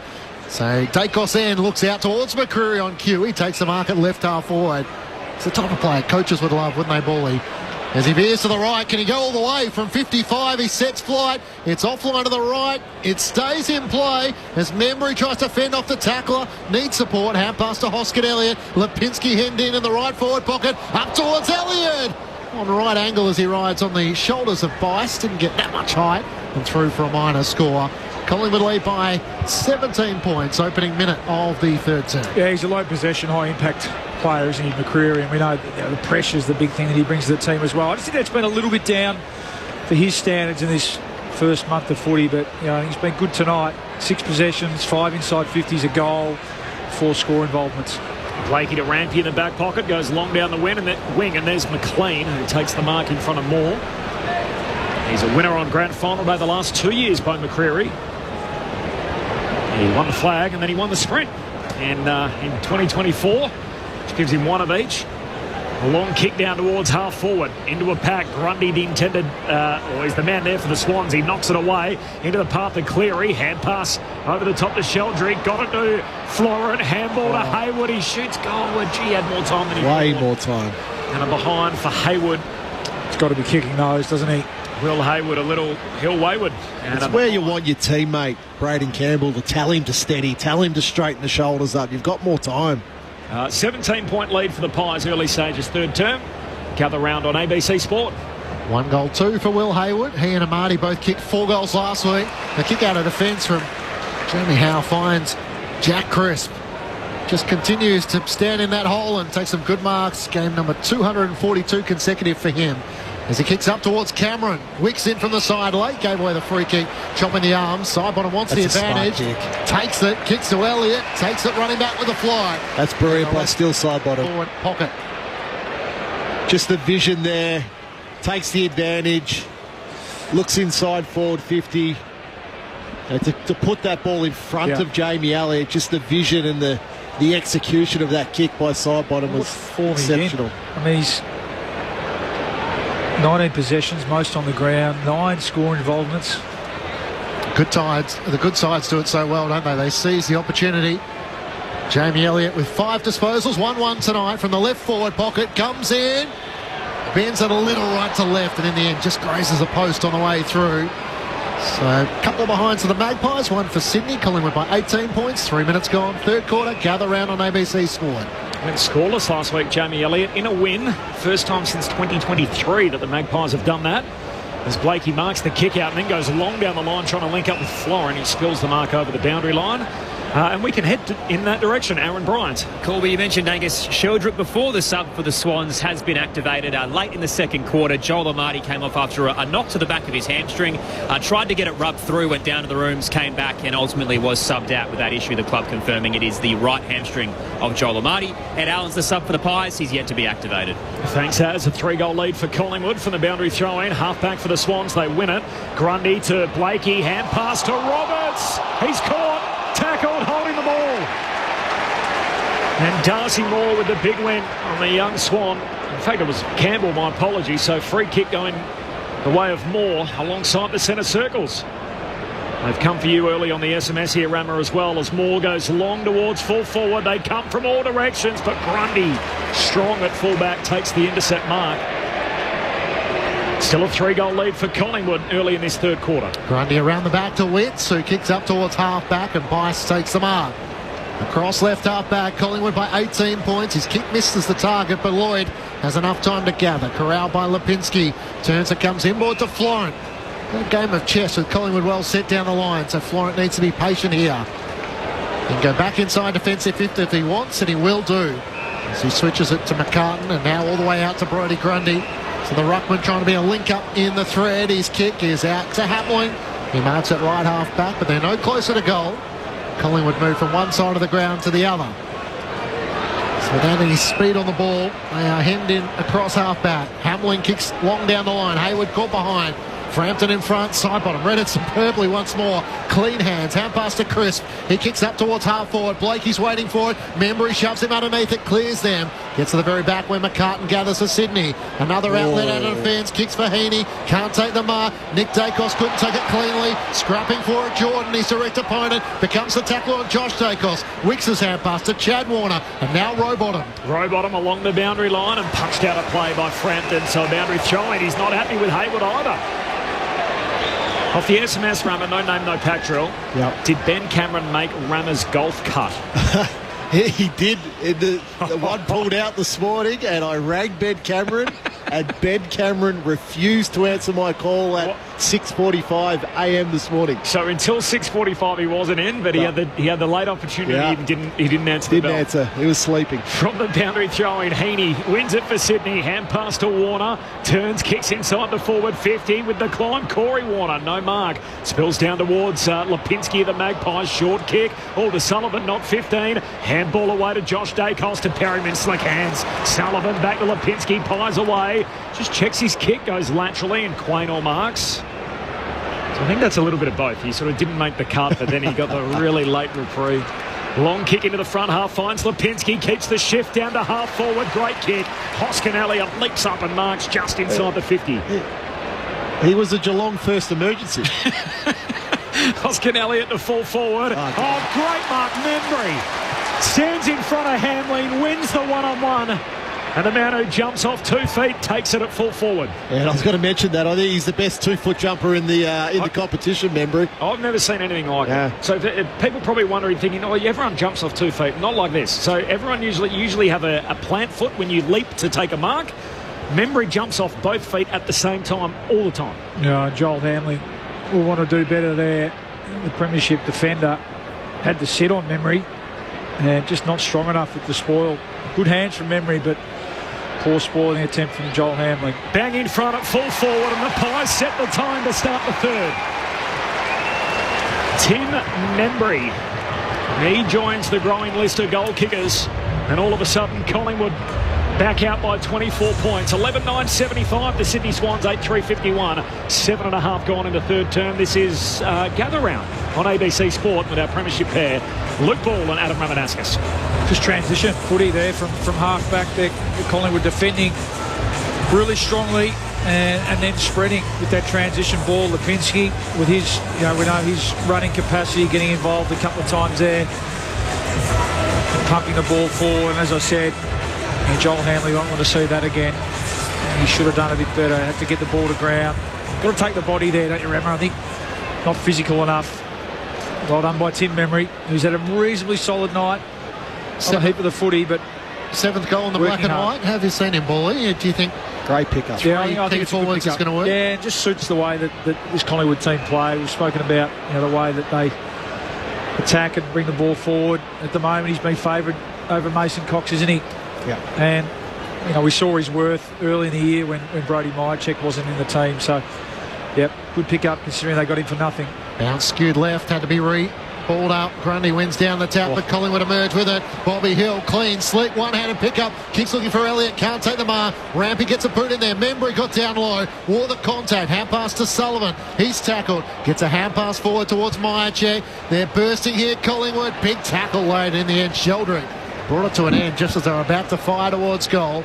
Right forward pocket for the Magpies. Collingwood leading by 24 points.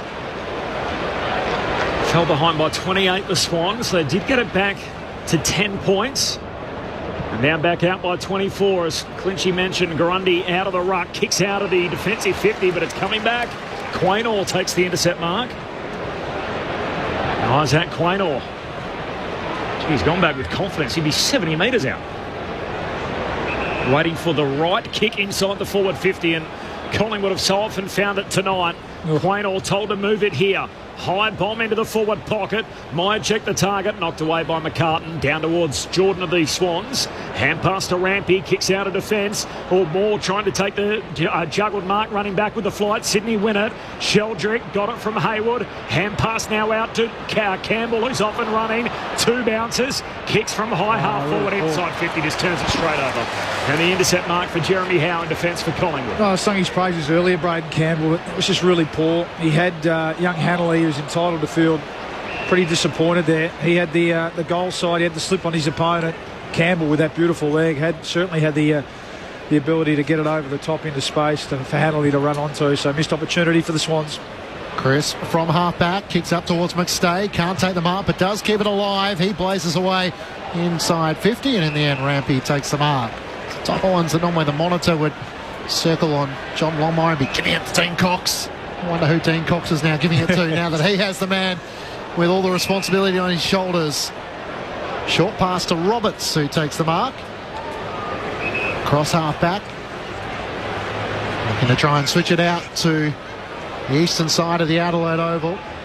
Lloyd takes the mark. Roberts keeps running. Kick missed him at half back. Knocked on by Long. This might work. Hill one way, then the other around. Lloyd chips it, looking for Elliott. Is it 15? It is, in the right forward pocket. These are the type of angles that Jamie Elliott doesn't mind.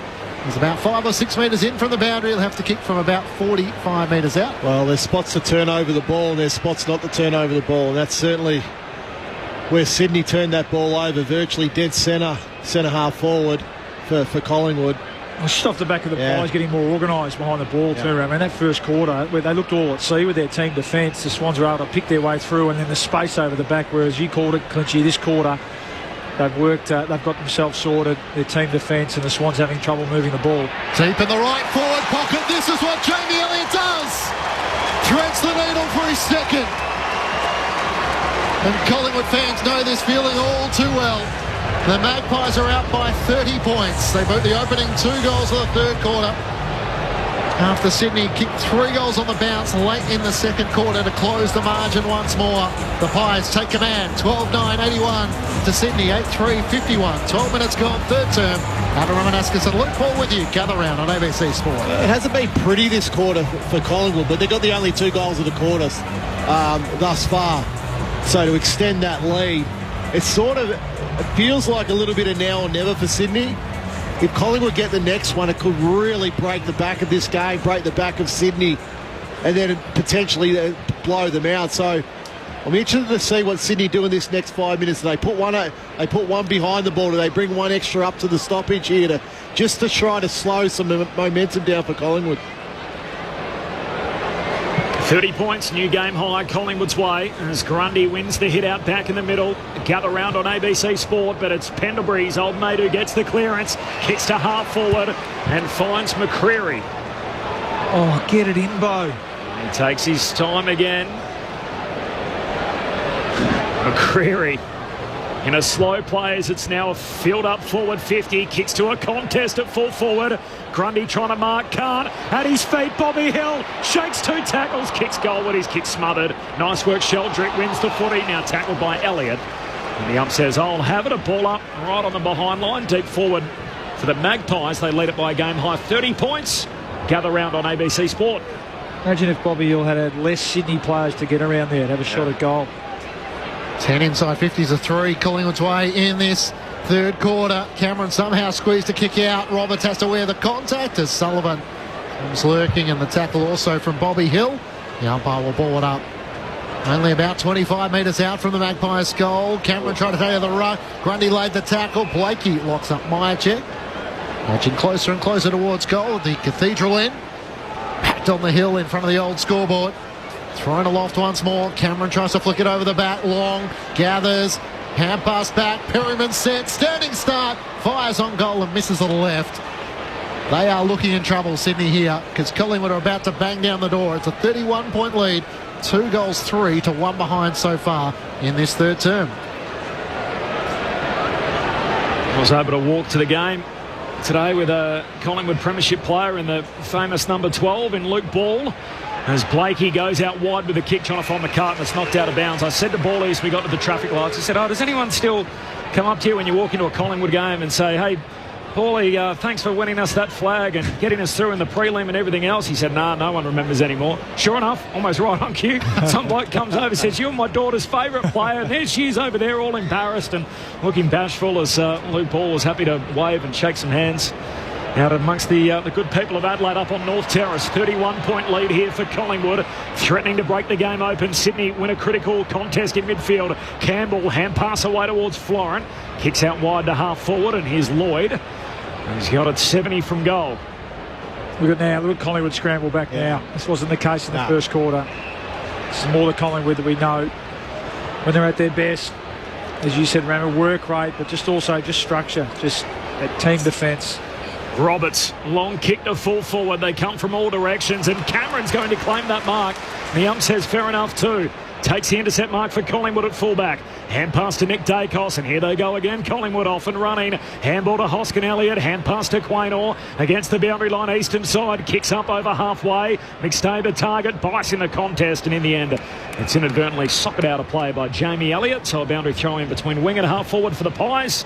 They've kicked the last 3 in the game after Sydney drew within 10 points. It's now a game-high lead for the Magpies, 31 points, 16 gone in the third. It's one thing to identify a problem, but it's another thing to actually do it. And there was a perfect example there. Collingwood actually doing it and transitioning and getting back and supporting their defence. Cameron one down the tap against Laddams. Jordan trying to get a hand pass inboard. Sheldrick gave away the free kick. It's going the way of Nick Dacos. He's taken high and he'll have the free kick at right half forward. Collingwood by 31 points. 4 scoring shots to 1 so far in this third quarter. That's not 15 to Pendlebury. Call to play on, so he gives it back to Nick Dacos. Another one against James Jordan. Kicks towards goal. McStay comes charging out. Can't take the mark. He'll cleverly try to knock it on to Long. He's stripped of it. Sock it off the ground in the end. It works for Sydney out of defence. Hayward comes out to try and meet it. Can't take it cleanly. Howell lays the tackle with support. The umpire will ball it up. Perryman, the extra Magpie coming across. It's right half forward for Collingwood, 65 metres out from goal. The Magpies by 31 points. Umpire tosses it up, half forward for the Pies. Sydney, though, win it at the coalface. A little handball from Laddams into dispute. Hayward can't trap it. Nick Dacos soccers it forward inside 50, but stretching back, Florent takes the intercept mark for Sydney. Dishes off a handball to his running mate and Hamling off the back flank. Kicks down the wing and a juggled mark from McLean. Sydney in their all-white tonight. A special event jumper. Collingwood in the black shorts and the black and white stripes. Tom McCartan's gone forward here. So Dean Cox has seen enough. He's trying to shake it up. Florent to Rowbottom on the wing. That's a great kick. A centre half forward. Spots Hanley, takes the mark. Chips it to Cleary. And Perryman breaks it up.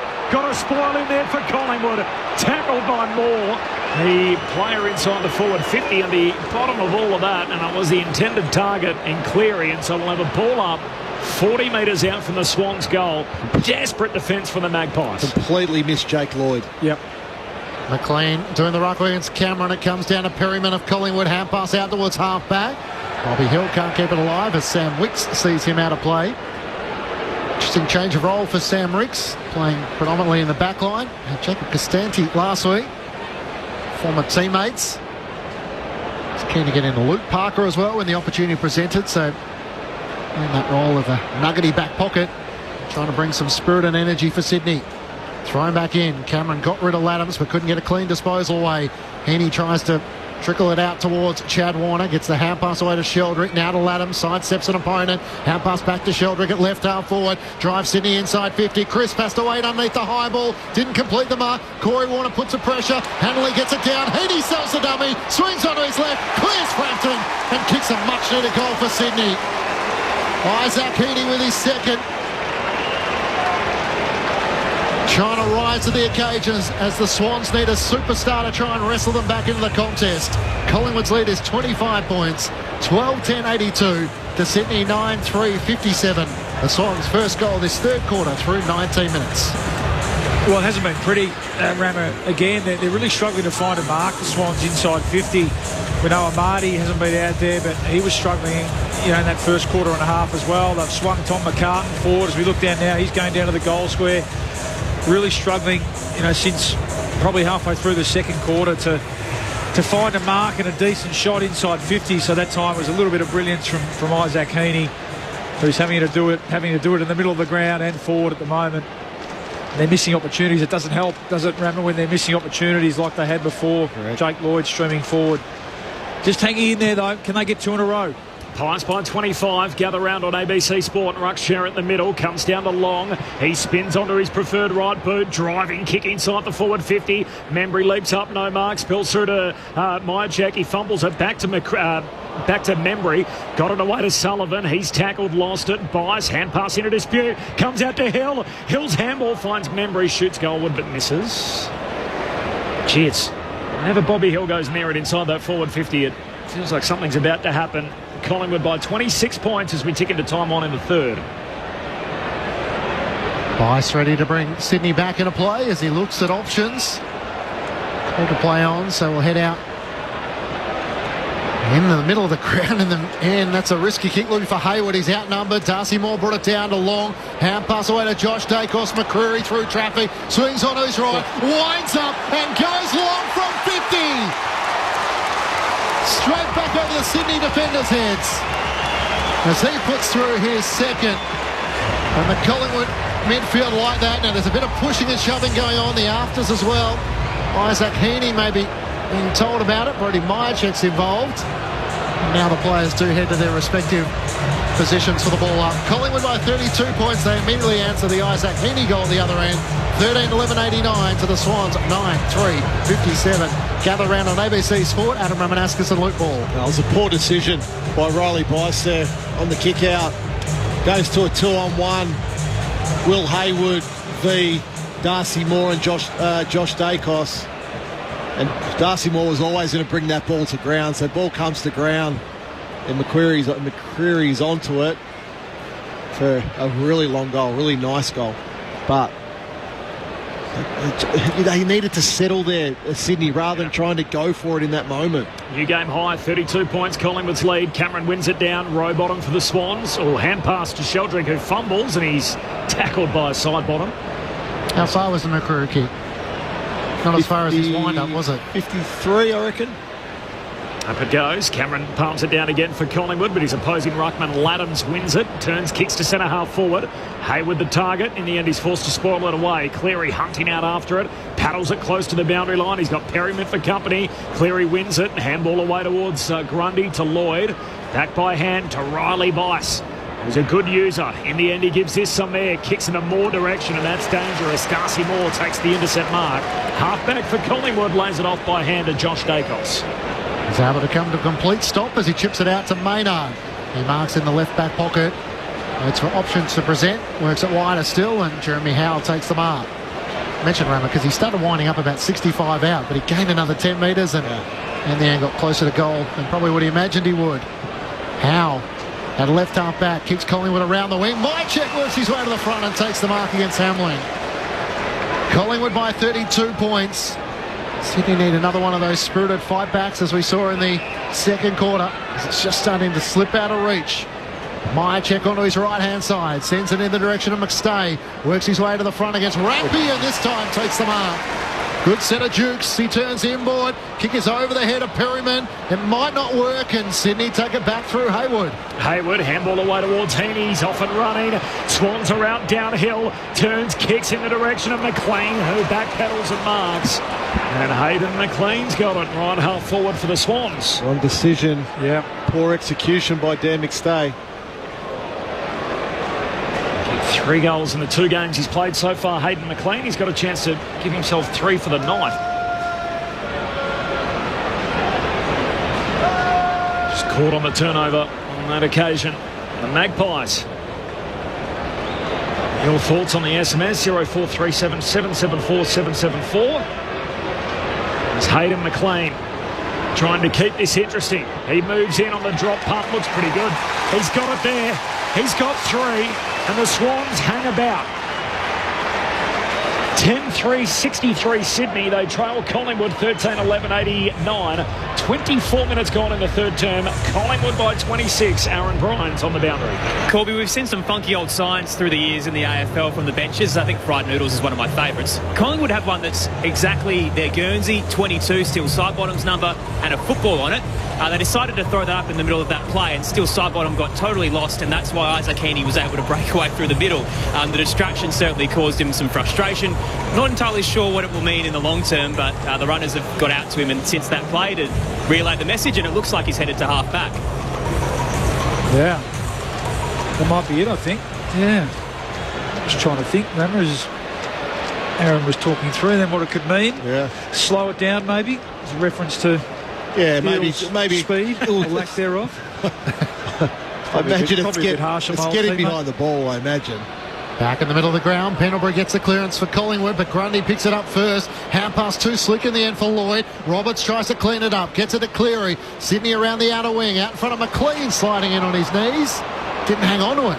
Darcy Moore picks it up for Collingwood. Hand pass to Nick Dacos. Quick 1-2 as he receives it back from Hoskin Elliott. Chips it back across half back. Cameron slides in. Did he get his hands underneath it? Umpire said he did. It wasn't 15, so fortunate to get away with it. Collingwood by 26 points. We had 10 goals scored in that second quarter. Collingwood kicked 6-4. Quainer receives it, kicks out towards Nick Dacos, can't take the mark. Plenty of white jumpers out there. Campbell fires a hand pass forward to Sheldrick. He turns it over. Pendlebury takes it, not 15 for Collingwood. Pendles lays it back by hand to Josh Dacos and kicks a high up and under down the wing. Hoskin Elliott the target, no marks, balled away close to the boundary line by Wick. Swans win it back, so this is Lloyd, kicks inside the forward 50, and here's McCartan, who trained up front, of course, in the summer. That experiment lasting only 2 weeks. He's been put forward here, chips it further afield, and Lloyd, who's kept on running, marks in the left forward pocket, 25 out. Just the last couple of minutes, Sydney's forwards, McLean, now McCartan, just hitting up at the ball, so forcing the Collingwood defenders out. They're trying to make them more accountable. Are you kidding me, Bally? I won't ever forget that preliminary final. First and last time I've seen Mick Malthouse cry. Rich from Ocean Grove, it was beautifully appropriate that the front of the Sydney Guernsey looks like a graphic showing a bad day for the Dow Jones. Here's the set shot from Lloyd. He's missed it. In fact, just snuck it through for a behind out to the right. Cameron was there to mark it on the behind line, but just over the behind line. So minor score, Collingwood by 25, 27 gone in the third term. Gather round on ABC Sport. Now quickly back in for Collingwood to Maynard. They're trying to work it up the wing. Elliott's outnumbered. Rampy helped bring it down to Florent, who streams past a couple of Collingwood defenders, blazes away. House loose in defence, needs support, slapped away from him at the last moment. Tom McCann keeps it alive. Hand past a robot, he ran into Crisp. Hanley gathers for Sydney. He's tackled and dispossessed, holding the ball. Sydney just trying to create something, and it became a bit chaotic in the end. Good scrambling defence from the Pies. Scott Pendlebury somehow ends up with a footy. He was one of two players who laid the tackle and works it out wide by foot. Isaac Quainer takes the mark in the right back pocket. Collingwood by 25 points. Quainer is just going to have to go long with the contest kick down the line, and Membry and Blakey in the marking contest. Ball spills through to Hamling of the Swans. Handball away to Roberts. Oh, handball clean turnover. Straight to Long, who's been good tonight. Started hot. Turns and kicks down to half forward. Unkind bounce for Florent. It'll sit for Elliott. Shakes the would-be tackle from Lloyd. Kicks deeper inside 50. Missed the target. Here's Corey Warner. Handball goes back to Rampy. Closed down, but he steps around Myercheck. Kicks out of defence for Sydney and laces out McLean, who marks back edge of the centre square. Now pass to Campbell. Has to try and get over the top to Heaney. Tackled by Josh Dacos. Spills out to Rowbottom. Hand pass to Chad Warner. Chips it in the middle of the ground. Blakey's got forward. He plays on, trying to find a way past Crisp. He draws the opponent. Hand pass to Roberts. Edge of the centre square. Good patience. Found Campbell directly in front. 45 metres out. We know he is a beautiful left foot kick. But another one there. Just a little hit up. So you're forcing Collingwood's defenders to come, and they don't. They're sitting on their heels at the moment. Collingwood's defenders expecting the long kick to go inside forward 50. But Sydney just finding those targets, virtually from 40 to 50 metres out. After the siren of three-quarter time, Brayden Campbell comes in from 55. It hangs out to the left. It won't quite have the journey. And in the end, it fails to score. Collingwood lead at three-quarter time by 25 points, 13-11-89 to Sydney 10-4-64. The Magpies with 3 goals 4 in that third quarter to Sydney's 2 goals 2. With Collingwood having led by 17 points at half-time and by 2 points at quarter time, but there's been some fluctuations throughout those quarters. For the Magpies, 2 goals to Brodie Myercheck, 2 goals to Bobby Hill, individuals to Elliott, McStay, Crisp, Membry, McCreary has 2 as well. Hoskin, Elliott, Sullivan for the Magpies, while for the Sydney Swans, 3 goals to Hayden McLean, 2 goals to Isaac Heaney and to Tom Hanley, individuals to Hayward, Campbell and Corey Warner. Ask it, Rama. What were you going to say? Well, is that a behind? So I think it was touched twice. So basically, if it just skimmed the knuckles of one player or touched by one player and then goes through for a score, it counts as a rush behind, given it's the same motion. But once it gets knocked on multiple times, I think that's basically... Did that look like it was knocked multiple times to you? I think it came off multiple sets of hands. So basically, the ump said, look, that's the end of the motion of the play, and so you can't have a secondary action to propel it towards goal. So it's only... Well, I thought the ball had to be on the ground. Had to be dead. Yeah. Dead. I might text Razor. Yeah. He'll know. Well, I was watching the goal umpires and they signalled that it was no score. So we'll put that one to our man Ray Chamberlain, even though he's not with us tonight. But I'll flick him a text and see what he's got for us. He'll be up. He will be. Collingwood by 25 points. Hey, shout out to Shane, who's listening to the Pies on a flight between Dubai and Vienna. It's a good way to take it. Where you'd rather be. With the word pictures and listening to us from Gather Round here at the Adelaide Oval, Shane, safe travels and good luck to your Pies in this final term. They lead by 25 points. ABC, listen up. Loud and clear in the air. Beautiful. And from Matt in Tassie, Mick Malthouse and Ben Cameron off to another jam-finding expedition this Gather Round. I can't wait. The adventures of better Mick. So when I walked out the front of the hotel and I was about to meet Paulie, I was just trotting down to the little convenience store. I thought, look, I might just need a bit of caffeine before I start. There was this this four-wheel drive that was pulled up out the front of the hotel. And I thought, I'm just interested to see who's in this car. And as I glanced to my left, it was a car that contained Clint Wilden behind the wheel and Mick Malthouse in the front seat, the man who's coached more games than anyone else in VFL, AFL footy. And as I peered into the back seat, there was 100 centimetre Peter Bell, alongside Ben Cameron in the back seat behind Mick Malthouse. Can you imagine sitting behind Ben the entire way to the Barossa? Kids in the back. Was Ben in the car seat? On the booster. I don't think so. I think he would argue he might even be fractionally taller than Belly. They have gone back-to-back at different times in the past to try and duke it out. Collingwood by 25 points. More from Adam Ramanaskas and Luke Ball coming up next. Final quarter upon us. This is Gather Round on ABC Sport. The footy might stop with the final siren, but with ABC AFL, the conversation keeps rolling. Get ABC AFL Daily Podcast with Premiership coach Paul Roos alongside Corbin Middlemass, Ben Cameron and Poppy Penny. From walking on thin ice to dancing on the mountaintop. It's your daily footy conversation. Find it on the ABC Listen app. On ABC Sport, this is the 2025 AFL Gather Round, live from South Australia. Good hands from memory, but poor spoiling attempt from Joel Hamlin. Bang in front at full forward, and the Pies set the time to start the third. Knocked on by Long, this might work. Hill one way, then the other around. Lloyd chips it, looking for Elliott. Is it 15? It is, in the right forward pocket. These are the type of angles that Jamie Elliott doesn't mind. Deep in the right forward pocket, this is what Jamie Elliott does. Threads the needle for his second. And Collingwood fans know this feeling all too well. The Magpies are out by 30 points. They boot the opening 2 goals of the third quarter. Out pass back to Sheldrick at left half forward. Drive Sydney inside 50. Chris has to wait underneath the high ball. Didn't complete the mark. Corey Warner puts the pressure. Hanley gets it down. Heaney sells the dummy. Swings onto his left. Clears Frampton. And kicks a much needed goal for Sydney. And that's a risky kick looking for Hayward. He's outnumbered. Darcy Moore brought it down to Long. Hand pass away to Josh Dacos. McCreary through traffic. Swings onto his right. Winds up and goes long from 50. Straight back over the Sydney defenders' heads. It's Hayden McLean trying to keep this interesting. He moves in on the drop punt. Looks pretty good. He's got it there. He's got 3. And the Swans hang about. This is the 2025 AFL Gather Round on ABC Sport. On your radio. ABC Sport Digital. And on the ABC Listen app. Pies by 25 points. They've won every quarter, but it feels like it doesn't really tell the story of the game. 2 points at quarter time, 17 at the half, and now 25 at three-quarter time. The Swans were able to get it close on a couple of occasions, and Collingwood did lead by as many as 32 points at one stage in that third term.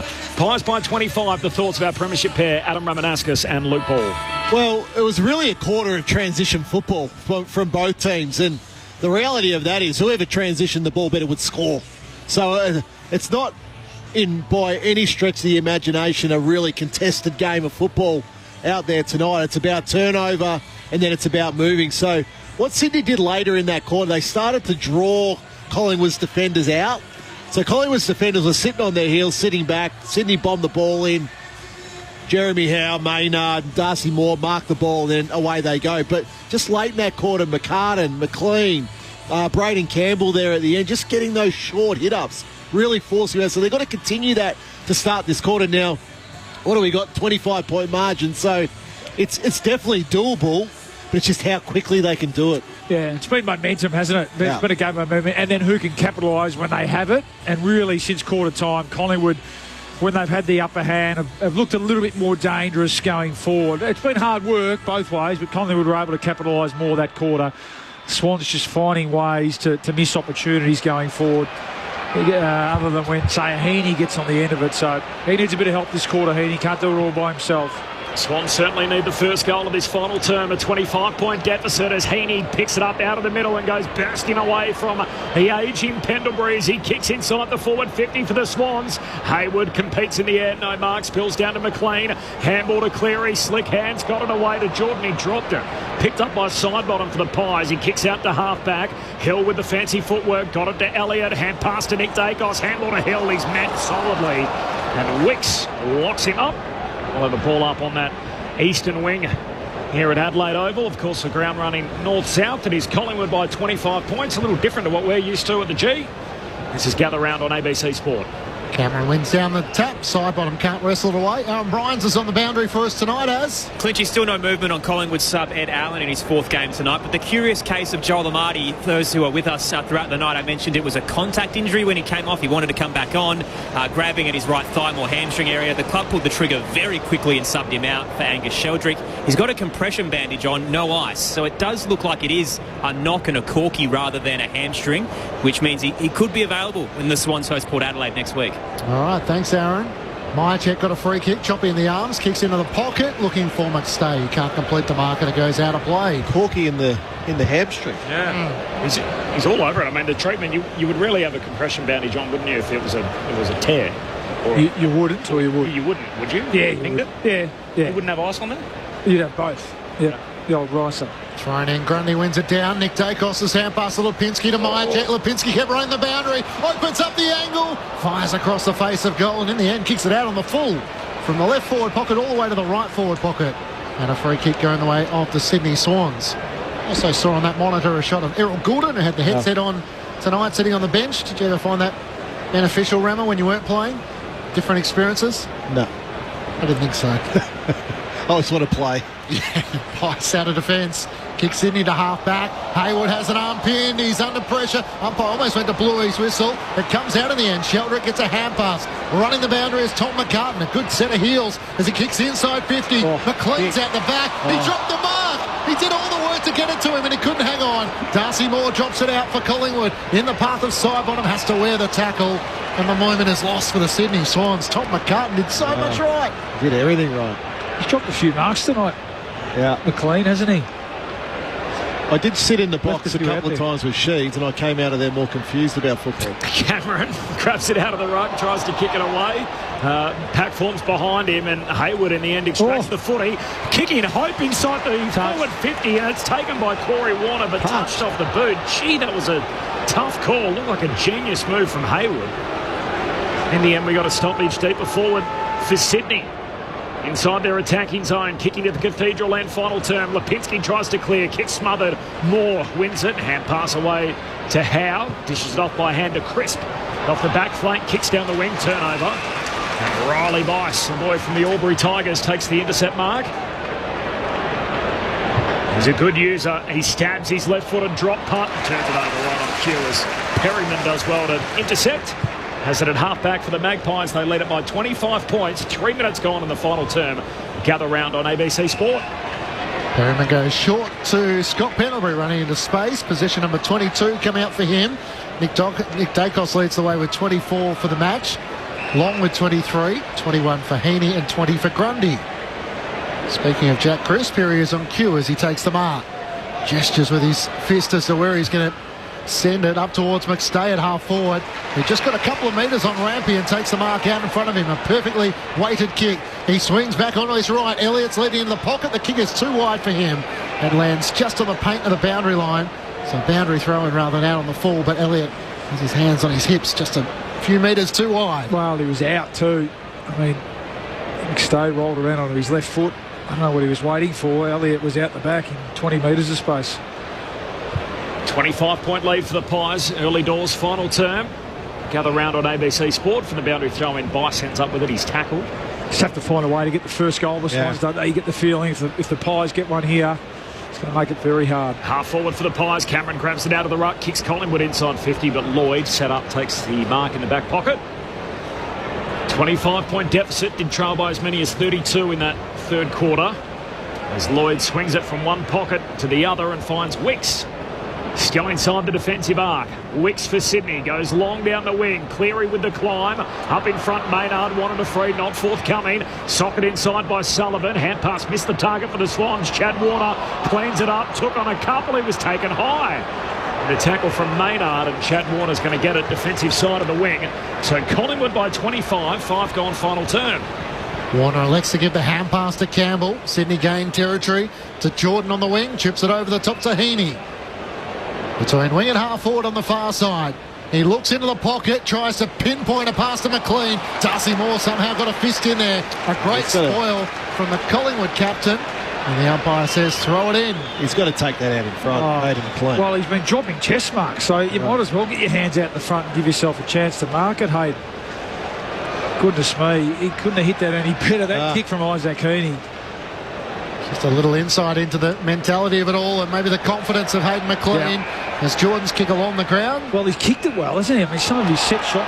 Oh, wow. No way. They paid that deliberate, which is unusual when it's inside the forward 50 under enormous pressure, gaining territory. But the free kick going the way of the Magpies. Pat Lipinski will take it in the back pocket. Collingwood number 1, Lipinski. Goes long out to half-back. No mark for the Magpies, but it spills to Myercheck. Hand pass away to Nick Dacos. Slices his way to the boundary line. Got a hand pass away to side bottom. Handball to Elliott. Spin move. Kicks back inboard to McStay. This is a nice build-up. McStay marks high half forward. Has to hold it up now. Yep. He's got handling back in space.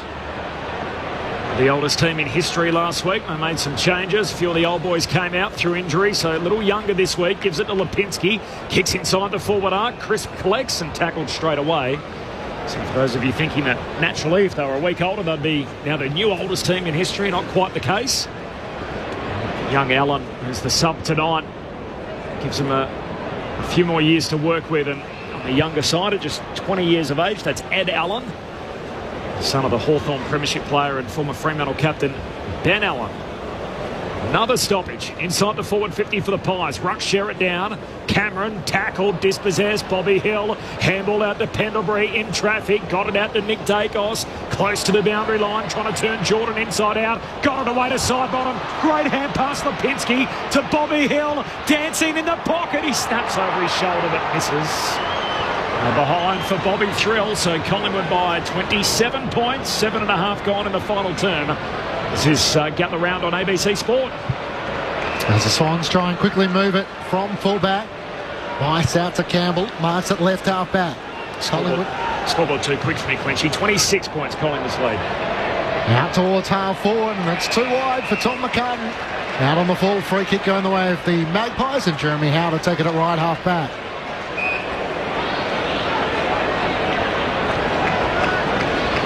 Quite had a free scoring final term in which we saw 10 goals scored in the second quarter. Collingwood kicked 6 goals to 4. Long kick up the wing looking for Myercheck. Can't take the mark. Memory gets a hand pass to Long, who's been impressive. Hand pass to Hoskin Elliott. Elliott's out the back once more. This time he leads up and takes the mark in front of Rampy.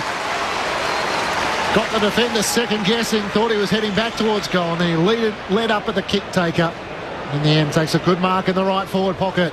Well, he had space to work with there, Elliott, so whether it was going back towards goal or coming back towards Hoskin Elliott as the kicker, plenty of space to work in. Rampy tried, but just too good in the end, Elliott. 2 goals, 2 for Jamie Elliott so far tonight. He showed he could do it from the Cathedral end, from the right forward pocket here. What about to the City end at the Riverbank stand? Right forward pocket. Elliott comes in. He's clutching any pocket as he puts through his third. And Collingwood strike a blow to start the final term. It's a 32-point lead. 14-12-96 to the Swans. 10-4-64. 9 minutes gone. Final term on ABC Sport. Adam Ramanaskas and Luke Ball, your experts. Oh, that one hurts. Been a good response from Jamie Elliott. Had a quiet night last week. Been, questioned a little bit throughout the week, just in terms of needing a lift from him, particularly with the outs, the players that went out of the side for tonight's game, and he's responded accordingly. He's got up the ground at times when he's needed to get his hands on the footy, but that time just good forward craft, as you said, Rammer, getting in behind a very experienced defender in Dane Rampy, who was just caught, looking at the ball, I guess, and lovely kick from Will Hoskin Elliott to advantage. And that might be a bit of a killer blow. We spoke about the importance of the first goal this quarter. I don't want to harp on it, but you go down the other end and Hayden McLean drops the easy mark. Jamie Elliott that time, good enough to kick the goal. Collingwood by 32. Nick Dacos telling Tarp's got a hand pass to Long. Handball to side bottom. Kicks to half forward for the Magpies. Bryce gets there, skids to the ground in the tackle. Caught holding the ball. Great work, Hoskin Elliott. And wins the footy for Collingwood just inside the boundary line, eastern side, left half forward. Seen a few players be pinged holding the ball, even for being on the outside of the boundary line in the early couple of rounds. Kicks to full forward. Myercheck up in front of the pack and rips it down for the Magpies. As good as it is for the Pies, they are coach killers, Rammer, for the Sydney defence. They just... It's unforgivable, that, really, as a defender for the Swans there. It's a predictable kick where it's going. There's going to be better, Sydney's defenders. 3 behinds last week for Brodie Myercheck. 3 goals this week. He pops it through. And it's a new high water mark for the Magpies. A 38-point buffer.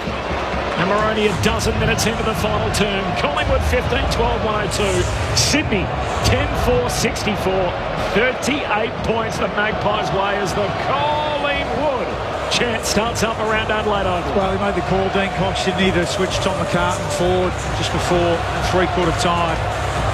And you see they're all in that contest. Yeah, Grundy was there. Hamlin's there. Hamlin again. Yeah. He's had a few sort of efforts to spoil that he wouldn't be happy with tonight. And that's the risk you take when you take your best key defender switching forward to try and impact forward of the ball. Sometimes you leave yourself exposed. And Brodie Myercheck getting in on the act with his 3rd goal. Collingwood out to a 38-point lead, looking to move to 4-1 to start the season. Back in the middle, Grundy wins down the tap against Cameron. Out towards half forward. Chad Warner trying to sock it off the ground but missed the ball. Sidebottom does likewise. Gains a few metres. Roberts, was he taken high? He was. Free kick going Sydney's way in the middle of the Adelaide Oval. Just as Brodie Myercheck took that mark at full forward, I was watching Darcy Moore in conversation with Tom McCartan. You wonder what they would be saying to each other. Kick inside 50. McCartan in the pack. Can't take the mark. Nick Dacos crumbs it beautifully. Hand pass to Crisp. Kicks end over end to half-back. Wits hit it with speed. Flying shot towards goal. No one's there for Sydney. Getting back. The mark is taken by Darcy Cameron. He has done that so well for Collingwood tonight. Now Brodie Grundy's overstepped on the mark.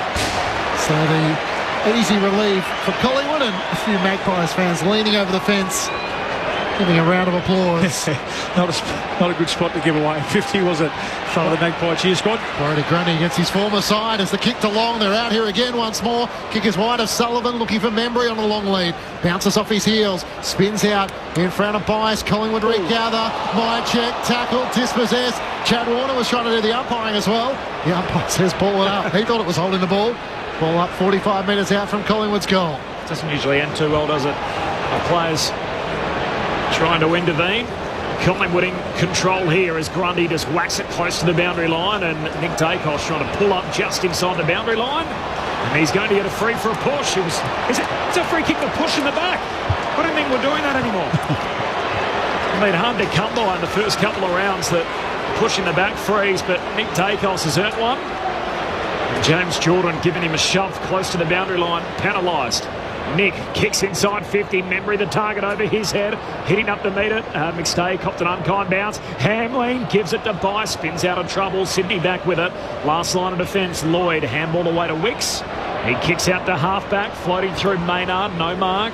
Falls down to Hayward of the Swans. The 1-2 with Rowbottom. Congested footy at half-back. Sydney work it out. Lloyd to Cleary, now to Wicks. And Wicks from inside the defensive 50 kicks long to a 1-on-1. Corey Warner got some separation from Lipinski. Wins the footy. Comes back inboard with the kick. Down towards McCartan. Can't trap the half volley. The Lizard bursting through. Wins it Blakey. Hand pass to Hanley. Gives it to Cleary. Pushed as he goes to kick. To Blakey. Took on the tackler. Says play on. Rowbottom tries to kick inside 50. Even Campbell was caught flat-footed. Josh Dacos, hand pass picked off by Tom McCartan. Hemmed in the right forward pocket around Perryman. But over the boundary line as he tried to kick towards goal. A boundary thrown in the right forward pocket for Sydney. Good pressure, Pies. Yep, they've really dialed it up since after quarter time. A couple of times there it looked like the Swans are out. Just been able to close it down with numbers. But a much better defensive performance after quarter time. Laddams out of the ruck, kicks towards the goal mouth, and it bounces offline to the left. Just the left-hand side of the left goal post at a 37-point lead Collingwood's way. 15 minutes gone, final term. The Pies have kicked 2 goals to none so far in this final term. You like this one, Rammer? Brett camping in the outback with my niece and my boyfriend. So we are absolutely loving the call. Cooking marshmallows. Oh, lovely. It's a good way to do it. Yeah. In the outback. And Marcus, who are the oldest and youngest teams in the AFL? Is it Collingwood and Fremantle? Well, Collingwood are the oldest. Fremantle are amongst the youngest, so bottom 5. As Sydney here on the wing win it through Roberts, so it's coming back inside 50, gives it to Jordan, kicks deep, looking for Maynard and Campbell in a one-on-one, close to the boundary line. Maynard for Collingwood, knocks it back to Lipinski. Lipinski's hand pass picked off though. Swans with the numbers. Campbell runs onto it, shoots goalward and misses. Another behind. They missed a couple in a row, so Collingwood by 36 points now, having led by 38 moments ago. We're 16 minutes into the final term, but the Pies seemingly, with the game in their keeping, they've got half the quarter to try and navigate. Moore to Perryman, kicks it back to Josh Dacos, and now to Isaac Quainer.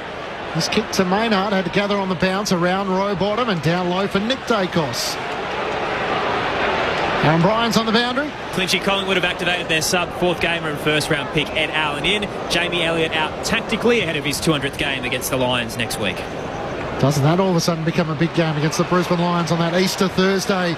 Bice takes the intercepting mark for Sydney. Inboard to Roberts. Hand pass to Florent. Right into a dead end. Hand pass to Cleary. Out to Laddams on the wing. Gives the hand pass back to Bice. Still trying as he drives Sydney into attack. Grundy's there. Tom McCartan as well. Off hands. It spills out. Quainer slaps it towards the boundary line. Maynard's worked off it. Corey Waters tackled by Quainer, who followed up his great work in the back pocket, and Lipinski comes over to offer support, but it was high. I think it was the second tackle in the... Oh, no, it was the Quainer one. Jeez. And it was probably a dumping action in the end. I said good tackle, but it was more the energy and enthusiasm late in the game.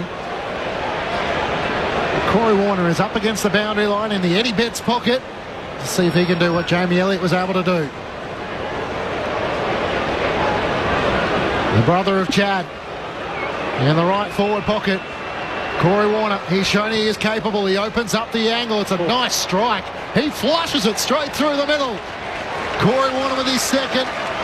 Sydney are a long way back, and now time is starting to work against them. And they strike a goal in the final term. Collingwood 15-12, 102. The Sydney 11-6, 72. 18 minutes gone. Final term. Gather round on ABC Sport. Adam Romanaskas and Luke Ball, your experts. Oh, was that a high free kick? Or was it dumping, mate? Yeah, it was. High tackle. Yeah, okay. Well, look, 5 goals, 7 minutes 45 remaining. So it's caution to the wind now time for the Swans. Everything needs to work for them. It needs to be real corridor attack football. Bring a number up to the contest, and then try burst from there. So 5 goals is doable in that time, but they just haven't looked like it in this last quarter, Sydney, at all. You wouldn't be on it though, Rama? Nah. Yeah. They need something dramatic from here. The Swans still down by 30 points. 18-minute mark final term. Laddams wins it down to Rowbottom. Hand pass away to Heaney.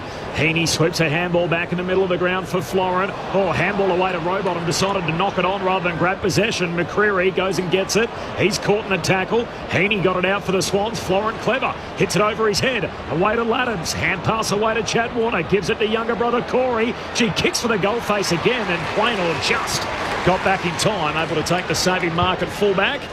It is a 30-point lead still for Collingwood, approaching time on in the last. Quainer up to Long. That's a good mark, and his hand pass was too slick in the end for Crisp. It's the hand pass to Allen. Into the action. He looks to come inboard. On the bounce for McStay. It's a little sloppy. Sheldrick for Sydney. Hand pass to Cleary. Through the hands of Roberts to Heaney into the middle of the ground. Now it opens up for Florent. Looks up inside 50. McLean the target. Can't take the mark against 2 Magpies. Front and centre, it's knocked out. Hanley trying to get it into the path of Hayward, but it's Frampton who picks it up for Collingwood. Hand pass to Pendlebury. Gets a hand pass to Elliott. He shovels to Howe. He shovels a hand pass out towards half-back. Hoskin Elliott is tackled by Bice, and the umpire will ball it up. Right half forward for the Sydney Swans. Collingwood by 30 points. We haven't seen Ed Allen for a minute. First game since opening round. It's just his 4th game, but hasn't got the curls like his old man, but he's got a bit of length to his hair as well. The young man coming on, son of Ben Allen. He's around this stoppage here, but Sydney win it. Bit of a pep in their step. Chad Warner from wide out shoots goalward, but it's marked in the opposite pocket. And Perryman picks it off for the Pies. He's one of my favourites, Ben Allen. Very good footballer. Hawthorn Ben Allen. Very good footballer. 91 premiership player, The grand final at Waverley, of course, in the southern stand. Now the Shane Warne stand was getting built. Long kick down the line, and McCreary knocked out a play, so we're throwing 70 metres out from the Sydney goal. You're a Hawthorn fan growing up, weren't you? Was, yeah. Official attendance, by the way, just flashed up on that big screen. 47,649. It's two teams not from this part of town as well, of course. Collingwood and Sydney over 47,500 in. It's a juggernaut, isn't it? Gather round, another great turnout. Chad Warner gets a hand pass forward. Heaney for Sydney. Hand pass to Rowbottom. Got bumped as he got his kick away inside 50 and still side bottom. Working both ends of the ground. Takes the mark for Collingwood. He must be a bit sore, Chad Warner. We haven't seen that usual burst of speed, explosion out of contest tonight. Yeah. Played a lot at half forward as well.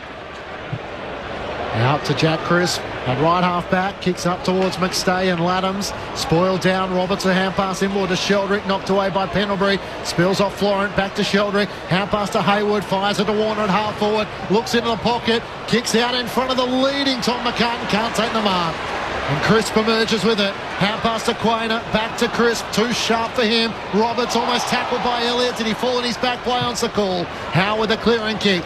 Back up towards half-back. McStay had to come from a long way back and spoils it away from Lloyd. And out for a boundary throw-in. Not far from where Aaron Bryans is watching on. Clinching that crowd figure of 47,000, an improvement on the 43k that Collingwood have had against Hawthorn and St Kilda the last couple of years. But one Collingwood member who isn't here tonight is young Ted Sands at 8 years of age. He was at West Adelaide for the Magpies open training session on Thursday. Bobby Hill kicked a goal and it landed on his hand and broke it.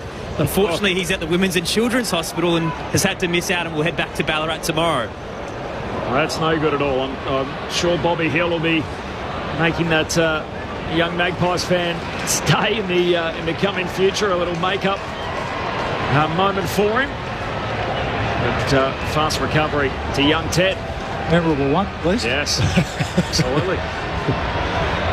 Side bottom goes short to his mate Pendlebury.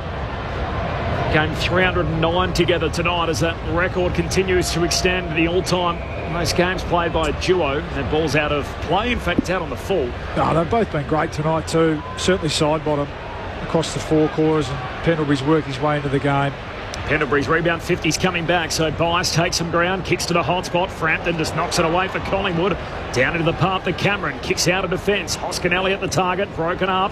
Side bottom at the drop for the Pies. Handball away to Long, who's been superb. Kicks into space. Centre half forward. Florent, first one back. He's been pursued by McCreary. Florent goes to ground, trying to win it. Stolen by McStay. Hand pass to Bobby Hill. Bobby to put the finishing touches on it.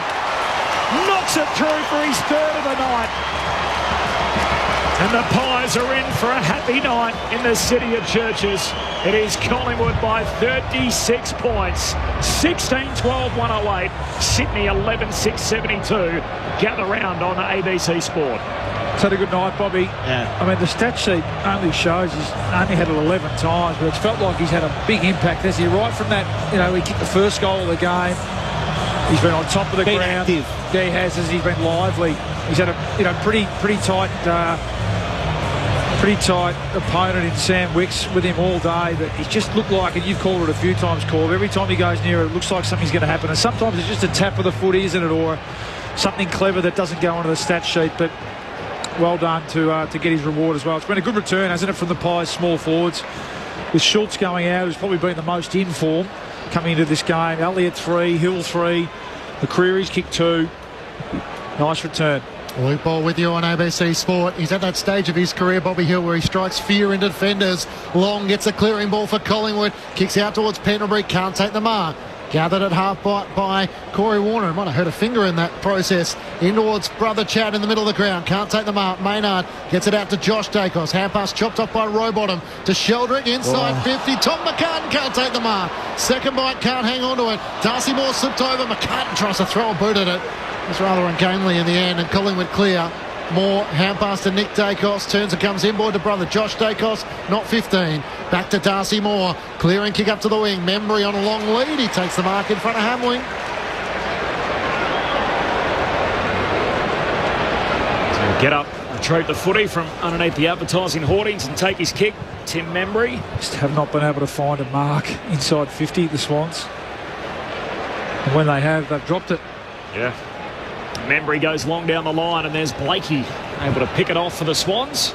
Has it at half-back, looks back inboard with the kick, finds Cleary, stabs his pass inside the centre square to Roberts. Roberts continues the shift. Out towards James Jordan, who's all alone here on the western wing.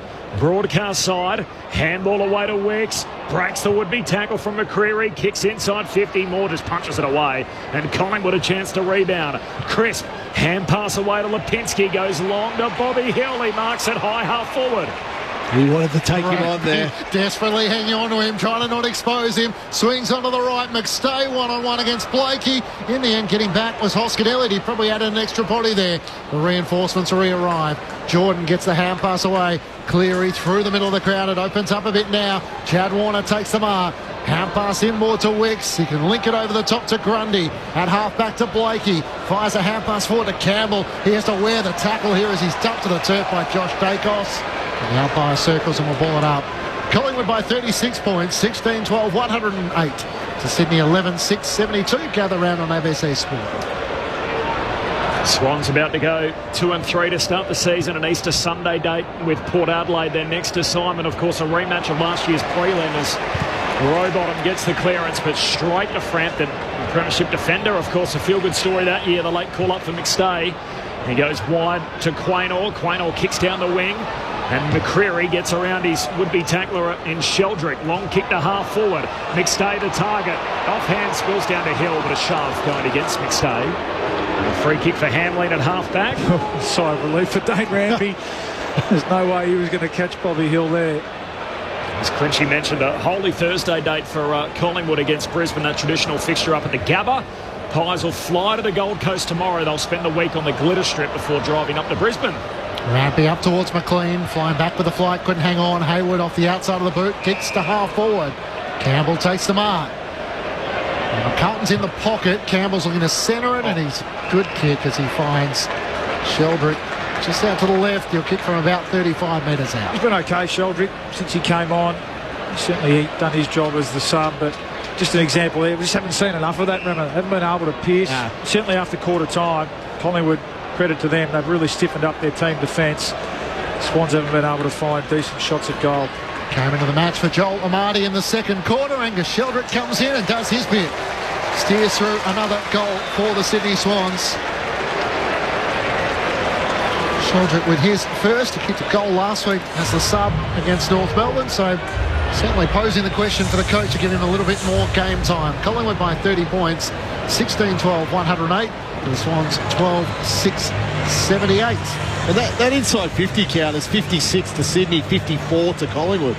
But Collingwood have had 28 scoring shots from their 54 entries, where the Swans have only had the 18 scoring shots from their 56 entries. So clearly they've had enough ball inside forward 50, but it's that consistent winner inside forward 50, or that the consistency of locking the ball inside their forward 50 is another issue that they've had tonight, where the Collingwood defenders have been able to exit quite quickly and quite calmly.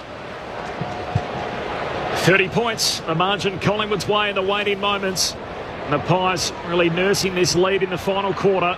Nick Dacos, first touch, waxes with Pendlebury, gets it back, hand pass to Sullivan, who kicks inside 50, and Membry bursting out of the goal square, takes the mark.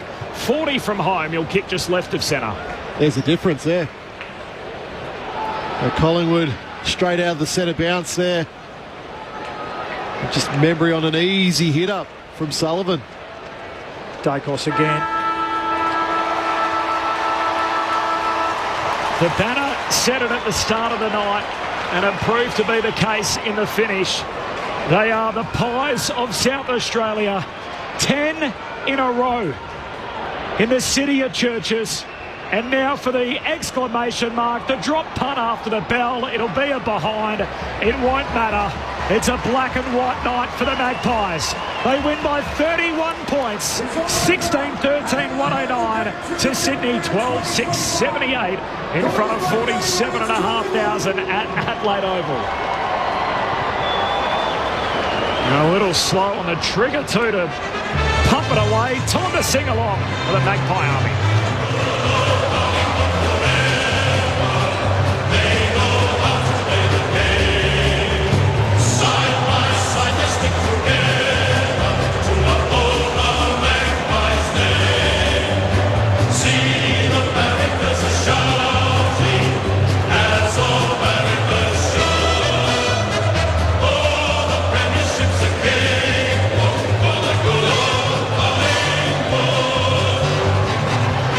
neutral perspective, there were times in the night where we thought it was going to replicate what we got last night. In the end, it turned out to be a pretty mundane Collingwood victory in the way that they were able to control the lead in the second half, and Craig McRae wouldn't want it any other way. The Magpies get themselves to 4-1, and as a result, the Pies now want a 4-game winning sequence. They extended their advantage at every change, won every quarter. 2 points at quarter time, 17 at the half, 25 at three-quarter time, and 31 in the finish.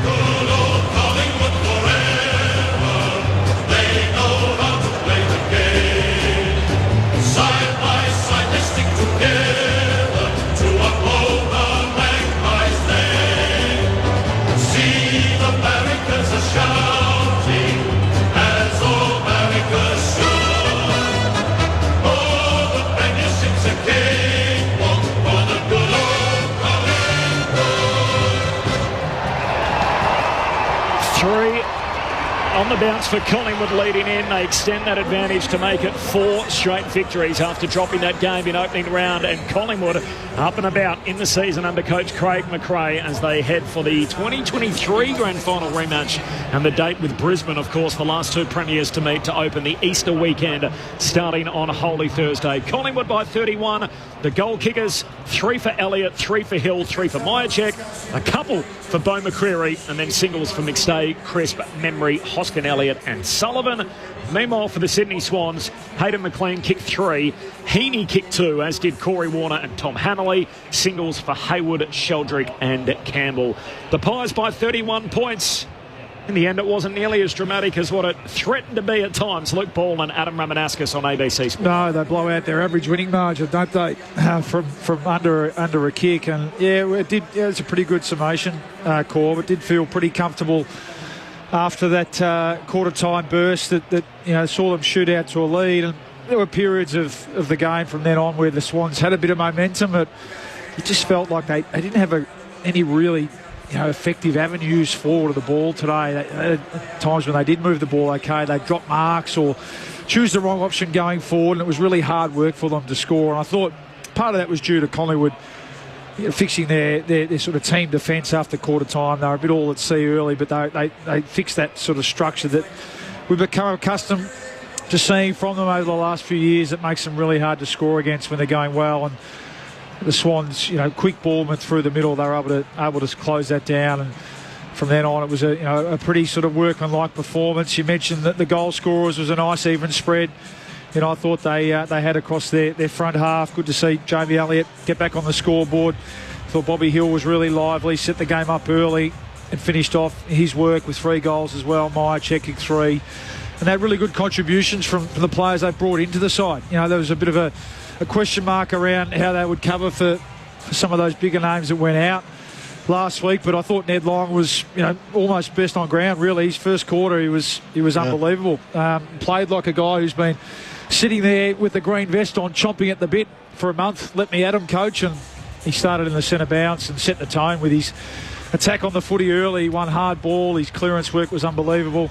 Got to work on his disposal a little bit, but look, he's only 22, Ned Long. He's a 194 centimetre midfielder, so I think they might have found one then, another one there, the Pies. And you think about, who knows how long Scott Penny's going to play for, but he seems like that ready-made, big-bodied midfielder who's terrific around the clearances for the next 10 years. I thought he was terrific. Sullivan had an impact on the game, and they had a pretty even spread across the ground. We spoke about the Dacos Jordan matchup. It wasn't Nick's best game, but when you look at the numbers, his work rate, and I watched him even in that last quarter, his ability to continue to cover the ground, he just overwhelmed James Jordan in the end, ended up with 34 possessions, 15 contested, so he's able to roll his sleeves up and get the hard work done as well. 9 tackles, 9 clearances and 7 score involvements. So for not his best game, you'd probably take that, I reckon, Ramon. It's a pretty good effort from Nick Dacos, who's still yet to find his absolute best this season. But just he'll get there just through the amount of work he does. I'm sure during the week, but also on game day. And to have a game like that when you've had that much attention, I think speaks to the volume of the players. So yeah, McRae, they'll be happy. They continue their terrific run here at the Adelaide Oval.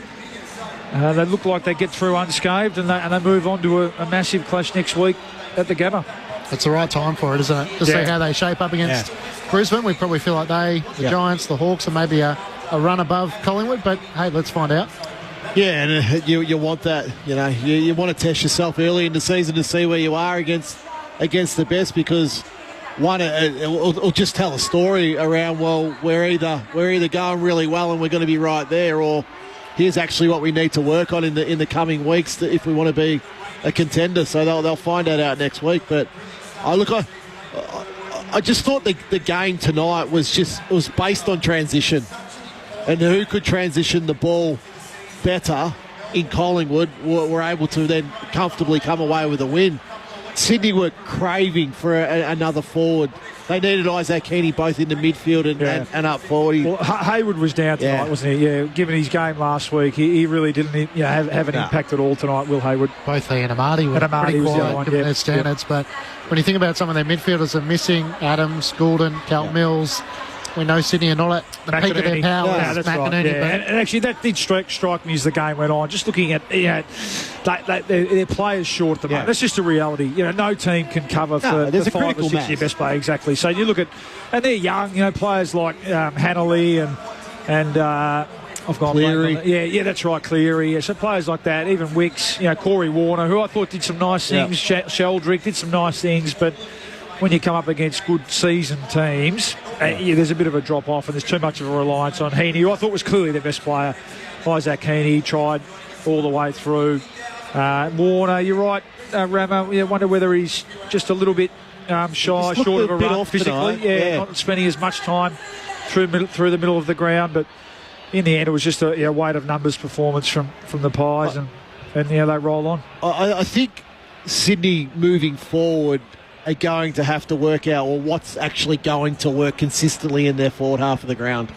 Now, if that's Heaney playing 70% forward, 30% midfield, so be it. That's just what life has to look like for Sydney. So then you want a Braden Campbell to come up into the midfield more and take those minutes away. Maybe you give Ollie Florence some midfield minutes rather than just having him off a half-back flank. But it'll say McLean has kicked 3 goals, Henley's kicked 2 goals, Corey Warner's kicked 2. Well, I wouldn't say Hayden McLean was a real winner in the forward half of the ground tonight. He's kicked 1 from the boundary, which he would probably kick 2 out of 10 times. So it was the 2 marks inside 50 where he dropped them, and the momentum is lost, and Collingwood springboard. So Sorry, we're just getting shots of Collingwood's room where the boys are playing a practical joke on Darcy Cameron, where he's walked off and everyone else has held each other back and made sure he's been the only one to walk in after his 100th game. I'll come back to you, Rama. Let's go into the Collingwood rooms after that 31-point win. Aaron Bryant. He has led the charge in the milestone man, Darcy Cameron, Corby. It feels like a fever dream. 9th of March, opening round, 52-point loss to the Giants, and since then, unbeaten at 4-1. The playing group making their way in after a massive victory on the road. Unbeaten in gather round Collingwood, 3-0 as well in front of 47,000 in attendance. Scott Pendlebury, one of the last to file in. We're hoping to get him for a chat in a moment's time. A couple of South Australians as well. Bro McCreary leading the charge. It's a tight huddle. Here's the song. Silence.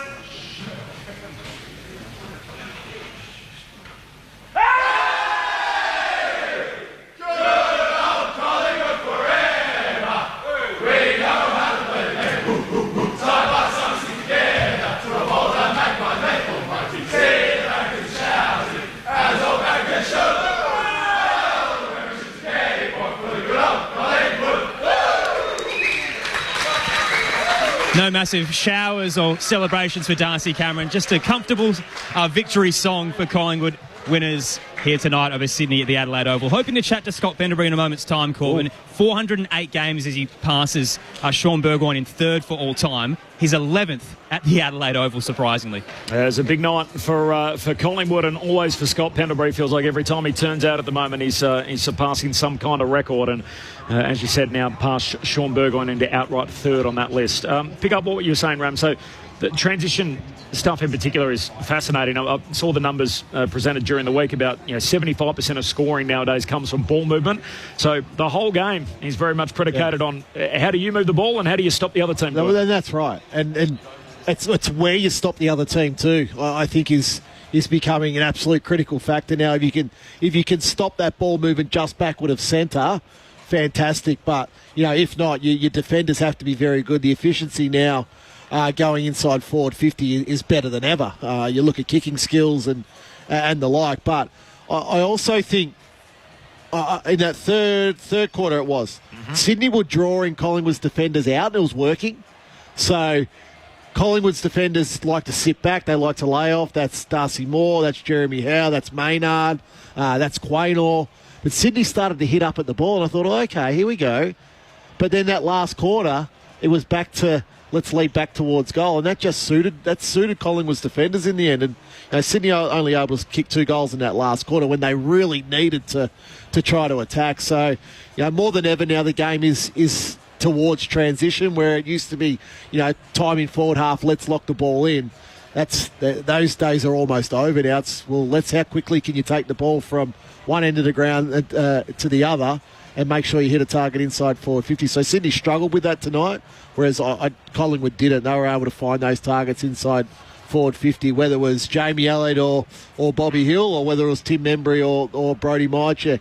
So they winners everywhere, Collingwood. I agree with Bally. I thought Ned Long was terrific tonight. Sidebottom, I thought his first half was really good. Pendlebury did what he had to. Darcy Cameron beat Brodie Grundy. I liked the game of Lockie Sullivan. I only say 15 possessions on the stat sheet, but I thought he was in good areas in critical moments. And Isaac Quaynor, I thought across half-back was good as well. Yep, and if you didn't check the team sheet and perhaps you've been away for a couple of days, you come back and saw the Pies won by 31. Yeah. You'd sort of overlooked the story. So 2-time All-Australian, Houston out, Schultz out, De Goey out, and yet they come out and kick 109 points and win with a leg in the air by 31 points. Let's go back to the winners' rooms and Aaron Bryans. Corbin, I'm with the man who now holds the 3rd most games in the AFL in history, Scott Pendlebury. Congratulations on the win. Thanks for your time on ABC Sport. It feels like Collingwood cops a lot of grief for not travelling a lot, but Adelaide Oval seems to be a happy hunting ground. 10 straight, it was a dominant performance. Yeah, it was a cracking game. I felt in that first half, high speed, lots of chaos through the middle of the ground, and then we sort of opened up a little bit in the second, but they pegged their way back, and then I thought our second half was tremendous. A couple of big names out tonight, and again, the veterans and the leaders stood up. Nick Dacos gets tagged, but yourself and Steele still delivering as well as we've seen over the last decade. I think the thing with footy these days is it's such a system-based game, and when your system's in check and everyone's doing their bit, everyone looks better, and if your system breaks down, everyone looks not so good. So we preach that here, just 23 guys doing their bit, and if one guy's down a little bit, we don't expect Nick to be best on ground every week or Darcy. If everyone just does their bit, we'll be a strong side. You mentioned it before when you came in for the song, but it feels like opening round was such a long time ago. You've won 4 in a row now since that loss to the Giants. How did you rebound off that effort and roll through the competition? Yeah, well, I think with the experience we've got on our side, we know that you're not going to be up every week, and unfortunately we didn't fire a shot in round 0, but it's a long season. There's 24 games or whatever there is these days. So it's just stay level, know that we can get our game going, and to reel 4 off in a row is nice, but we know we've got a big challenge again on Thursday. 408 games. How does it actually feel to pass Sean Burgoyne and be top 3 all time? Oh, it's pretty surreal. I'm just living in the moment at present and trying to prepare as well as I can. The body still feels really good. I still feel like I can contribute really strongly out there, and I just love being part of this team and part of the system, and as I said, just really enjoy my footy. Scott Pendlebury's with us on ABC Sport. Let's send it upstairs to our experts, Adam Rabanauskas and Luke Ball. Well done, Scott. Now, the old blokes, you did pretty well, but I actually want to call out, and I know you don't want to individualise too much, but I want to give Ned Long a shout out. So a guy who's been sitting in the dugout with the green vest on, chomping at the bit probably for the last 3 or 4 weeks. I thought he was brilliant. I thought his first, really from his first centre bounce, I thought he set the tone with his hard work inside. I think he had 17 contested possessions and 9 clearances. You must be pretty impressed with what you see from him. Yeah, well, it just goes down to the work that he does since he's come to the footy club. I think it was mid-season last year he come in, and he just works incredibly hard at his game. He's always out on the track, always in the green room, just doing extra work. And the sheer size of the bloke too. He's 6'4", about 100 kilos, and can run like the wind. So it's nice to have a big boy like that right in the midfield that can play on the big guys for the opposition. And The other thing that he does too, he wins the footy, but the amount of chaos and bash and crash that he causes for a lot of spillage for guys like, myself, Steele, Nick to play on that spill ball is really important. Now, you got the footy out of the way tonight. Let's move on to the important stuff. I can imagine over the next couple of days, you'll head either north or south with Pendlebury Wines. And do some sort of research, I would have thought. I'd love to get to the Barossa loop, but unfortunately we've got to get out of here pretty quickly because we've got a 6-day turnaround. So up to the Gold Coast, we go to prepare for Thursday, but we're at the live site tomorrow for a couple of hours, giving back. I think Adelaide does an amazing job, to be part of Gather Round now. I think when the concept first came in, everyone was a bit unsure, but to see the city alight and the buzz, it's amazing. So, we'll turn up tomorrow and give back to the fans, and then we're out pretty quickly tomorrow afternoon. Pendles, we've been talking up here tonight about how the game's shifting to not necessarily locking the ball in forward half, but how you transition the ball from one end to the other. You spoke about method and system-based before. How much of your ball movement is method and how much of your ball movement is chaos? Well, it's almost probably it's a mix of both. We like to play with a bit of chaos and play with a bit of method. It's just trying to read. I think a lot of offense now is just reading the cues of the defense. If they've got numbers back, it's a bit more method. If it's one-on-one, it's a bit more chaos. And at times you've got to lock the ball in your front half because you don't kick accurately or things like that. But you can see in that second quarter, that first 15 minutes, I think every time we went in, we scored a goal or whatever it was. So, but you can see the game's definitely shifting towards ball movement, being able to, after post-stoppage, being able to ping forward quickly and, put the opposition to the sword. We just felt early in the game tonight, the defensive transition of you guys, your midfield particularly, just wasn't there. Was that mentioned that quarter time? Because it looked like you rolled a lot more numbers into the back half of the ground from that second quarter. I think it comes with, how we're moving the footy as well. And I think early on we were going with hands a lot from stoppage and we weren't taking much territory, so it gives the chance the turnovers in that immediate zone, they can bounce back pretty quickly on you, where if you can clear that zone, then you can follow up run and get to the next contest. So, just a little straighten up around what we're doing around the footy, but I think in general, with how quick the game was going out there's always going to be moments where you get caught offside. Now, most importantly, where are you watching the Volk on Sunday, and can he get the job done? I can't wait. I hope he does. He looks in ripping condition. I heard him speak the other day. He says 12 weeks, locked in. He'll get the job done. We'll be up on the Gold Coast, so I've got to find somewhere where we can watch it that's not too loud and really cheer him home.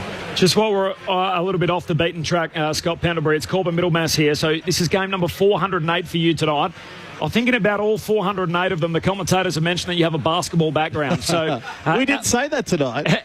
We have now. Alex Condon during the week, who's one of your new teammates, of course, Category B recruit. I don't think he's going to be a teammate. So come play AFL for $250, or he can go play NBA for about 25 mil. I was about to ask, obviously, how much it was talked about. Did you see it? Did you watch the game? What did you make of it? I didn't see it, but I was in contact with him just to let him know well done. And I remember when he first come down and he was talking to me about footy.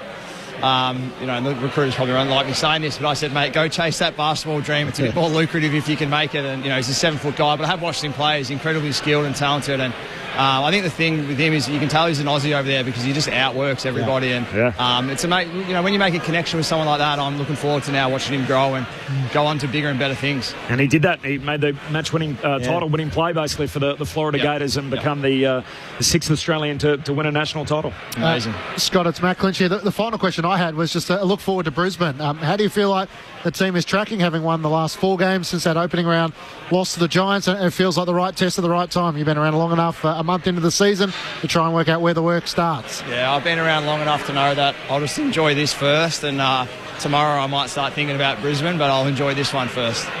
Good on you, Scott. Travel safe. Appreciate your time. Thanks, guys. Appreciate it. Scott Pendlebury, the former Collingwood captain, of course, Norm Smith medalist, everything else in the game, 2-time premiership player, and now third on the all-time games record list as well, 408 played. Just love his comments there about the young basketball. That you can come here and earn this, or you can. I just wonder that. I mean, it's worked out okay for him. Let's be honest, doesn't it? 408 games later, but. The what if will always be. I mean, given the way he's applied himself to his footy, you would assume that if he had the talent, and just watching him scrimmage at times back when we were playing, we know he was a contemporary of Paddy Mills. You just wonder what could have been if he had have gone that way. But anyway, thank goodness for our sake, footy supporters, that he didn't. So for people that didn't catch up with that story, by the way, during the week, Alex Condon, so a Category B rookie, is basically, fair to say, Rummer, a player that comes from sort of a non-traditional football background, hasn't been part of the system, and so he's a basketballer who plays... He was part of the system. He was. But he chose to go and play basketball. He hasn't played football for 3 years. So son of Damien Condon, who's a famous name in the East Fremantle Football Club. He's a Perth kid, but signed with Collingwood as a Category B recruit. So the Pies are basically saying, look, we've got the rights to him if he decides he wants to come back and play AFL and the basketball thing doesn't turn out. 210 centimetres, 20 years of age, playing for the Florida Gators up against the Houston Cougars in the NCAA basketball national championship game during the week. Basically, the Cougars are navigating. They've got the ball, Houston, down by 1, trying to make sure they get a buzzer beater away, trying to manage the ball.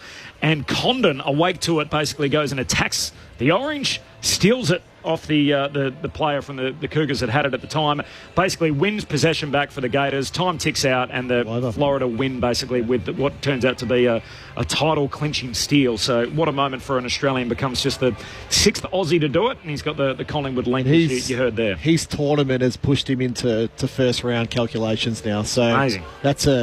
That's a guaranteed NBA contract for him, where Pendles is right, he'll be upwards of $25 million. Nice problem to have, wouldn't it? It's unbelievable. What's the manager's cut for that? I hope a lot. He's not one of yours, is he? Oh, I wish. Jeez. Well done to Alex Condon, and well done to the Collingwood Football Club, winners tonight by 31 points. They win every quarter.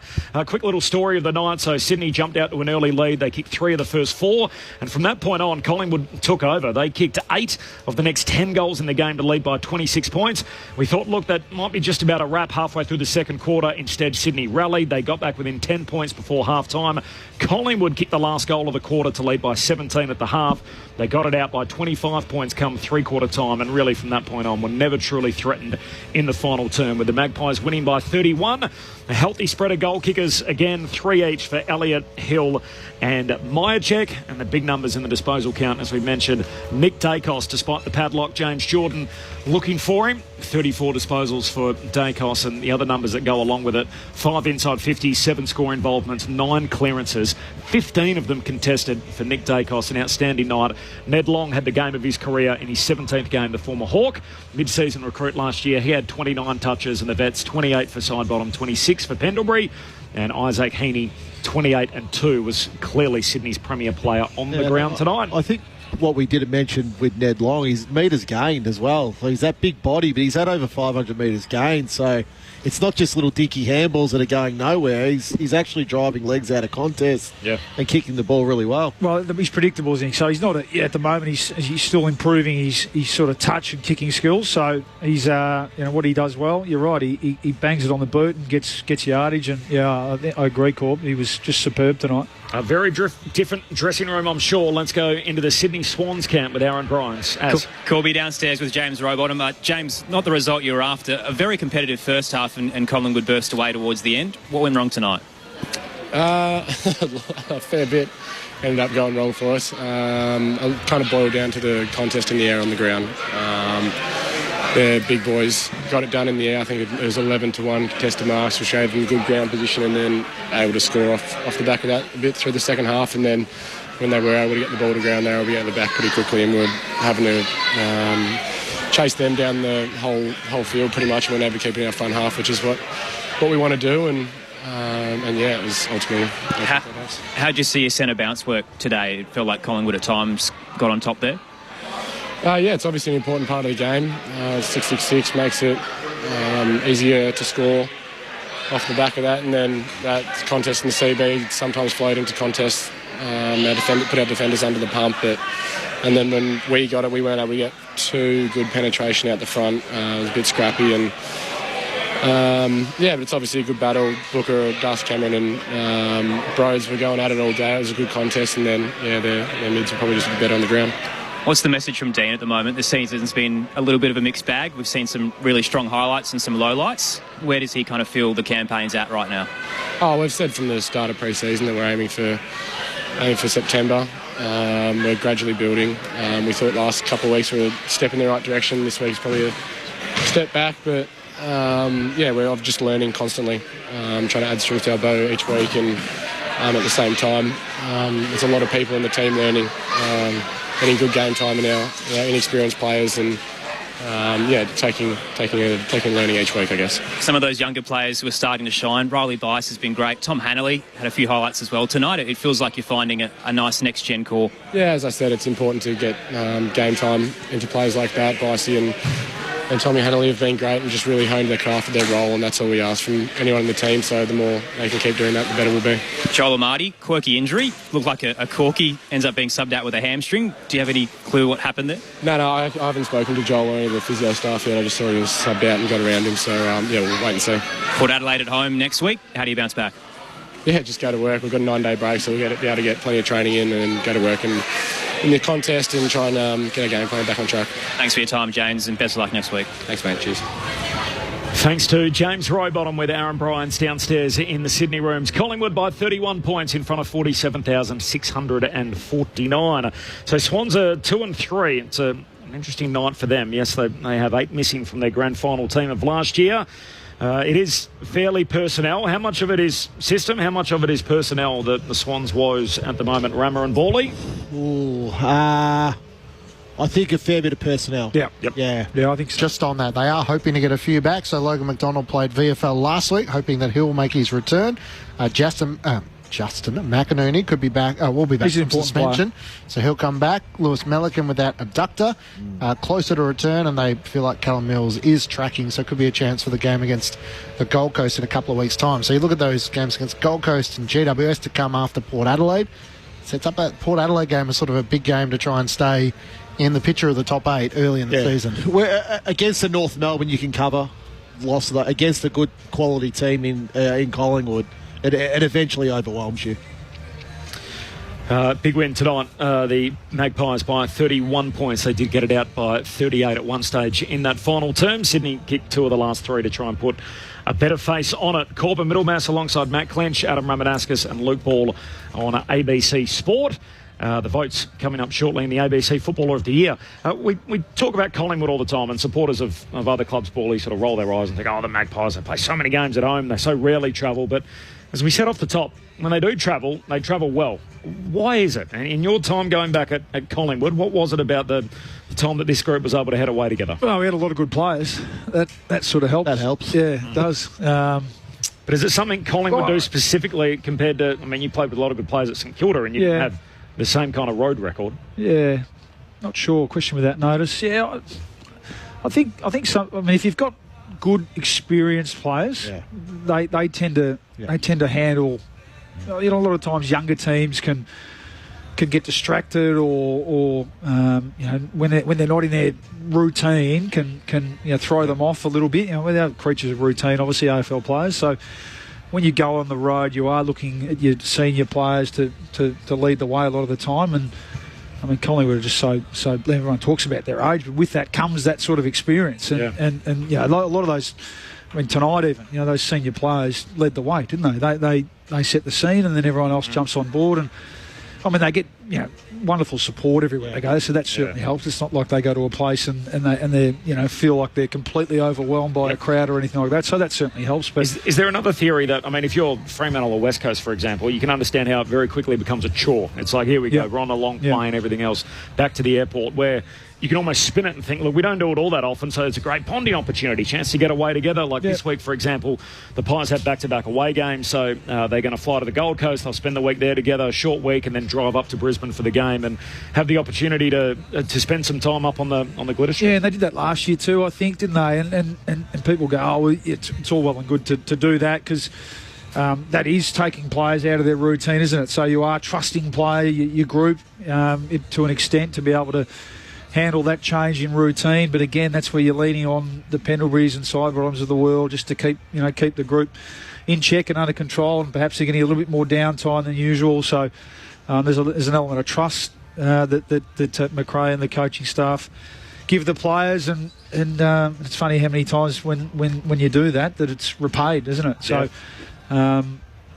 it does seem to be. That's a fair point, though. Yeah, maybe the fact that they don't do it as much, that it's seen as something to be look forward to, and and to get away together and galvanise and go out in the field and play accordingly. But they've got a good record here, don't they? They don't fear playing here at all. It's a long season, and Scott Pendlebury wasn't all that keen to entertain the thought of it, but as it stands at the moment, 37 years of age, still side bottom 34. Could you see a scenario where both of them run around again next year? Absolutely, yeah. I think they're at the point where the number doesn't really matter, does it? They're playing well, and they're positively impacting the team. The other thing we don't see is what impact they have Monday to Friday, and that's just profound, significant. You ask any other player, if you ask any other player, would you want them to keep playing? The answer is going to be yes, isn't it? So, and I think what we're saying now is that they're able to introduce a Ned Long into the team, which takes the pressure off those guys. So there'll be periods throughout the year where they won't be relied upon. They'll rest. They'll start as sub. But at the moment, gee whiz, they're doing more than just their bit, aren't they, in the team? I think if Collingwood didn't want a steel side bottom around next year, I think there'd be a few other clubs that would. He had 13 score involvements tonight alongside his 28 disposals. I mean, I'm talking from an experience point of view. Like, you look at Luke Parker at North Melbourne, for example. That's the role that I'm talking about. So you're saying another team would take him on if Collingwood said no? I would. Wow. Yep. But you'd hate to see him, he's not going to be rookie listed, but that's what a few of the clubs have done with some of their guys once they get in their 30s to try and move the salary cap around. But to Ballie's point, he's benefit to a club on a Monday to Friday. You can't measure that. So we only measure what we see out on the ground. And tonight, by all measurements, he was brilliant. Yeah. But then what he's doing Monday to Friday with a Ned Long, for example, or those Lockie Sullivan, for example, he's putting hours and hours into those guys and teaching them how to be an absolute pro. And he's probably playing better footy than he was 12, 18 months ago. Side bottom? Yeah. No doubt he is. Yeah, I can't believe how well he's moved. Yeah. So he's obviously had a terrific. Yeah, he's obviously had a terrific pre-season. I think it feels like he's almost got a bit more burst and it looks like he's dynamic than usual. He's got depth back in his kicking. Yep. I thought when he was going he lost that depth in his kicking, but you look tonight and the balls. I notice with older players, when the ball gets to their teammates slower, you go, okay, they haven't got that power anymore in their leg, but side bottoms, the ball's getting there quick. The decision will be made at the end of the year. We'll talk about the evidence we're seeing at the moment. The information will change, and we'll see how they're going at the pointy end of the year. But I think they're at the stage where, and it seems like that's the arrangement too. That if you're still having an impact of sound body and mind, then why not keep going? Who won the Cameron Grundy battle? I thought Cameron won. Yeah, I think Cameron. I thought Grundy started pretty well. And he's had a fair bit of the footy, bro. He's had 23, had 20 handballs, and some of them, I think sometimes he probably tries to create or be a little bit too cute. You'd love him just to take the space and be a bit more predictable and bang it forward. 3 kicks and 20 handballs. I know your opinion on ruckman and whether they should kick or not, but that's probably not a great balance. So yeah, I think both were solid contributors. But yeah, Cameron's ability to work. He's obviously got a big tank, push back and help and take marks behind the ball, and then at the right time push forward. Yeah, I mean, what a pick-up and what a player he's been over the last 2 or 3 years for the Pies. And I know it's going to probably create a few headaches come contract time, but it's probably a good problem to have. Yeah, don't pay overs for ruckman Collingwood, so it's interesting to see how they go. Fascinating impasse at the moment between the Cameron camp and the Magpies. By the way, a little stat to look out for here. So Collingwood 10 in a row in South Australia. There's only been 3 longer streaks from a team in a foreign state. So you've got 19 for Hawthorn in Tasmania. Doesn't really count. You can put a little asterisk on that. It's their home away from home. Richmond did get it up to 15 wins at one stage in Queensland, and Sydney 11 wins in Queensland as well. So the interesting rider on those records, not to kind of downplay them, but they would have had a Lions team in development mode, and they would have had a new Suns team entering the competition, which helped sort of rack up wins in those parts. So it goes to show you just how significant this is for Collingwood to win 10 in a row against a Port Adelaide team that more often than not has been contending and making the top 4, and an Adelaide team that's been thereabouts in the mid-table. So 10 in a row for Collingwood here at Adelaide Oval. The votes, Bawley, in the ABC Footballer of the Year, the Pies winners by 31. Well, one vote to that man, still side bottom. unbelievable the form that he's in the season and the amount of games he's played. What a revelation he's been. 2 votes to Ned Long. I thought it was clearly his best game for the club, and it's been coming, I think. We know that we know how highly the coach and the leaders think of him, and he was given an opportunity tonight. Loved it. He started in the centre bounce next to Isaac Heaney, and I thought he really set the tone. Clearly his best game for the club. And we're going to give 3 to Nick Dacos. Now, we said that it wasn't his best game, but we know we hold these champion players to a very high standard. But when you look at the numbers and you think about across the course of the game, and I think also given that he had someone in his back pocket for the whole game, I don't think we can underestimate his performance at 34 possessions, 15 contested. So he went and won the hard ball, 9 tackles, 9 clearances, 7 score involvements. So 3 votes to Nick Dacos. 2, he had a couple of opportunities to hit the scoreboard, and that's probably just the area, just his disposal. A little bit, it's a little bit down from last year and the year before, but we know that that'll come to pass, and usually it's because he's under so much pressure because he's got someone hanging off him. But great game, Nick. Well done. No arguments from me. He was below his best, but still the best player on the ground, and that says plenty about him. Nick Dacos, 3 votes, 2 for Long, 1 for Sidebottom in the ABC Footballer of the Year. Collingwood by 31 points. They go to 4-1 on the season, having won 4 consecutive games now after that horror show first up against the Giants, which looks more and more like the anomaly the further we get away from it. And the Sydney Swans find themselves 2-3, so their 2-game winning sequence is over, still with a boatload of players unavailable. This is where Gather Round really kicks into full gear, doesn't it, from this point on. So we've got the remaining 7 games across 2 days, spread across 3 different venues, and we'll see all of them in action tomorrow. So starting just after 12:30 Australian Eastern Standard Time, it'll be North Melbourne and Gold Coast. We'll be here at Adelaide Oval for Carlton and West Coast, so those 2 games will overlap. Following that on the parade out at Norwood, it'll be the Bulldogs and the Lions. What a game that is to get at a suburban venue. And then tomorrow night, Clinchy will be heading up the call, the game between the Demons and the Bombers. So 8 teams in action tomorrow on the Saturday slate. 4 big games of footy across 3 different locations, starting in the Barossa. And then on Sunday, of course, it'll be Richmond and Fremantle, followed by the Saints and the Giants. And then the main event to finish, Port Adelaide up against Hawthorn in the playing game. I'll be tuning in from the Barossa. I reckon they're going to have some fun. I want to see what that looks like and sounds like. It's going to be awesome. So tomorrow morning, that'll be the first up game. You can take your pick on the Listen app. You got a game, Rammer, that you're most looking forward to, the remaining? I don't mind the Giants and the Saints at Norwood on Sunday. Yeah. Are you doing that one? Yeah, I am. Okay. So enjoy. I think the Saints are going well, and I really like the Giants. Love the local games, but I think the playing game's the one that all roads lead to here on Sunday night. Should Ginnivan do the playing if he kicks a goal? And of course he will. Of course he will. Even in the first quarter? First goal of the game, I think he kicks. Yep. What happens if Hawthorn run a number? Is that a possibility? Oh, it's a possibility, absolutely, on form. Might be a dirty day for Cam. It could be. I think the Power will win. Oh, wow. There you go. I think it's set up for them. Without Will Day.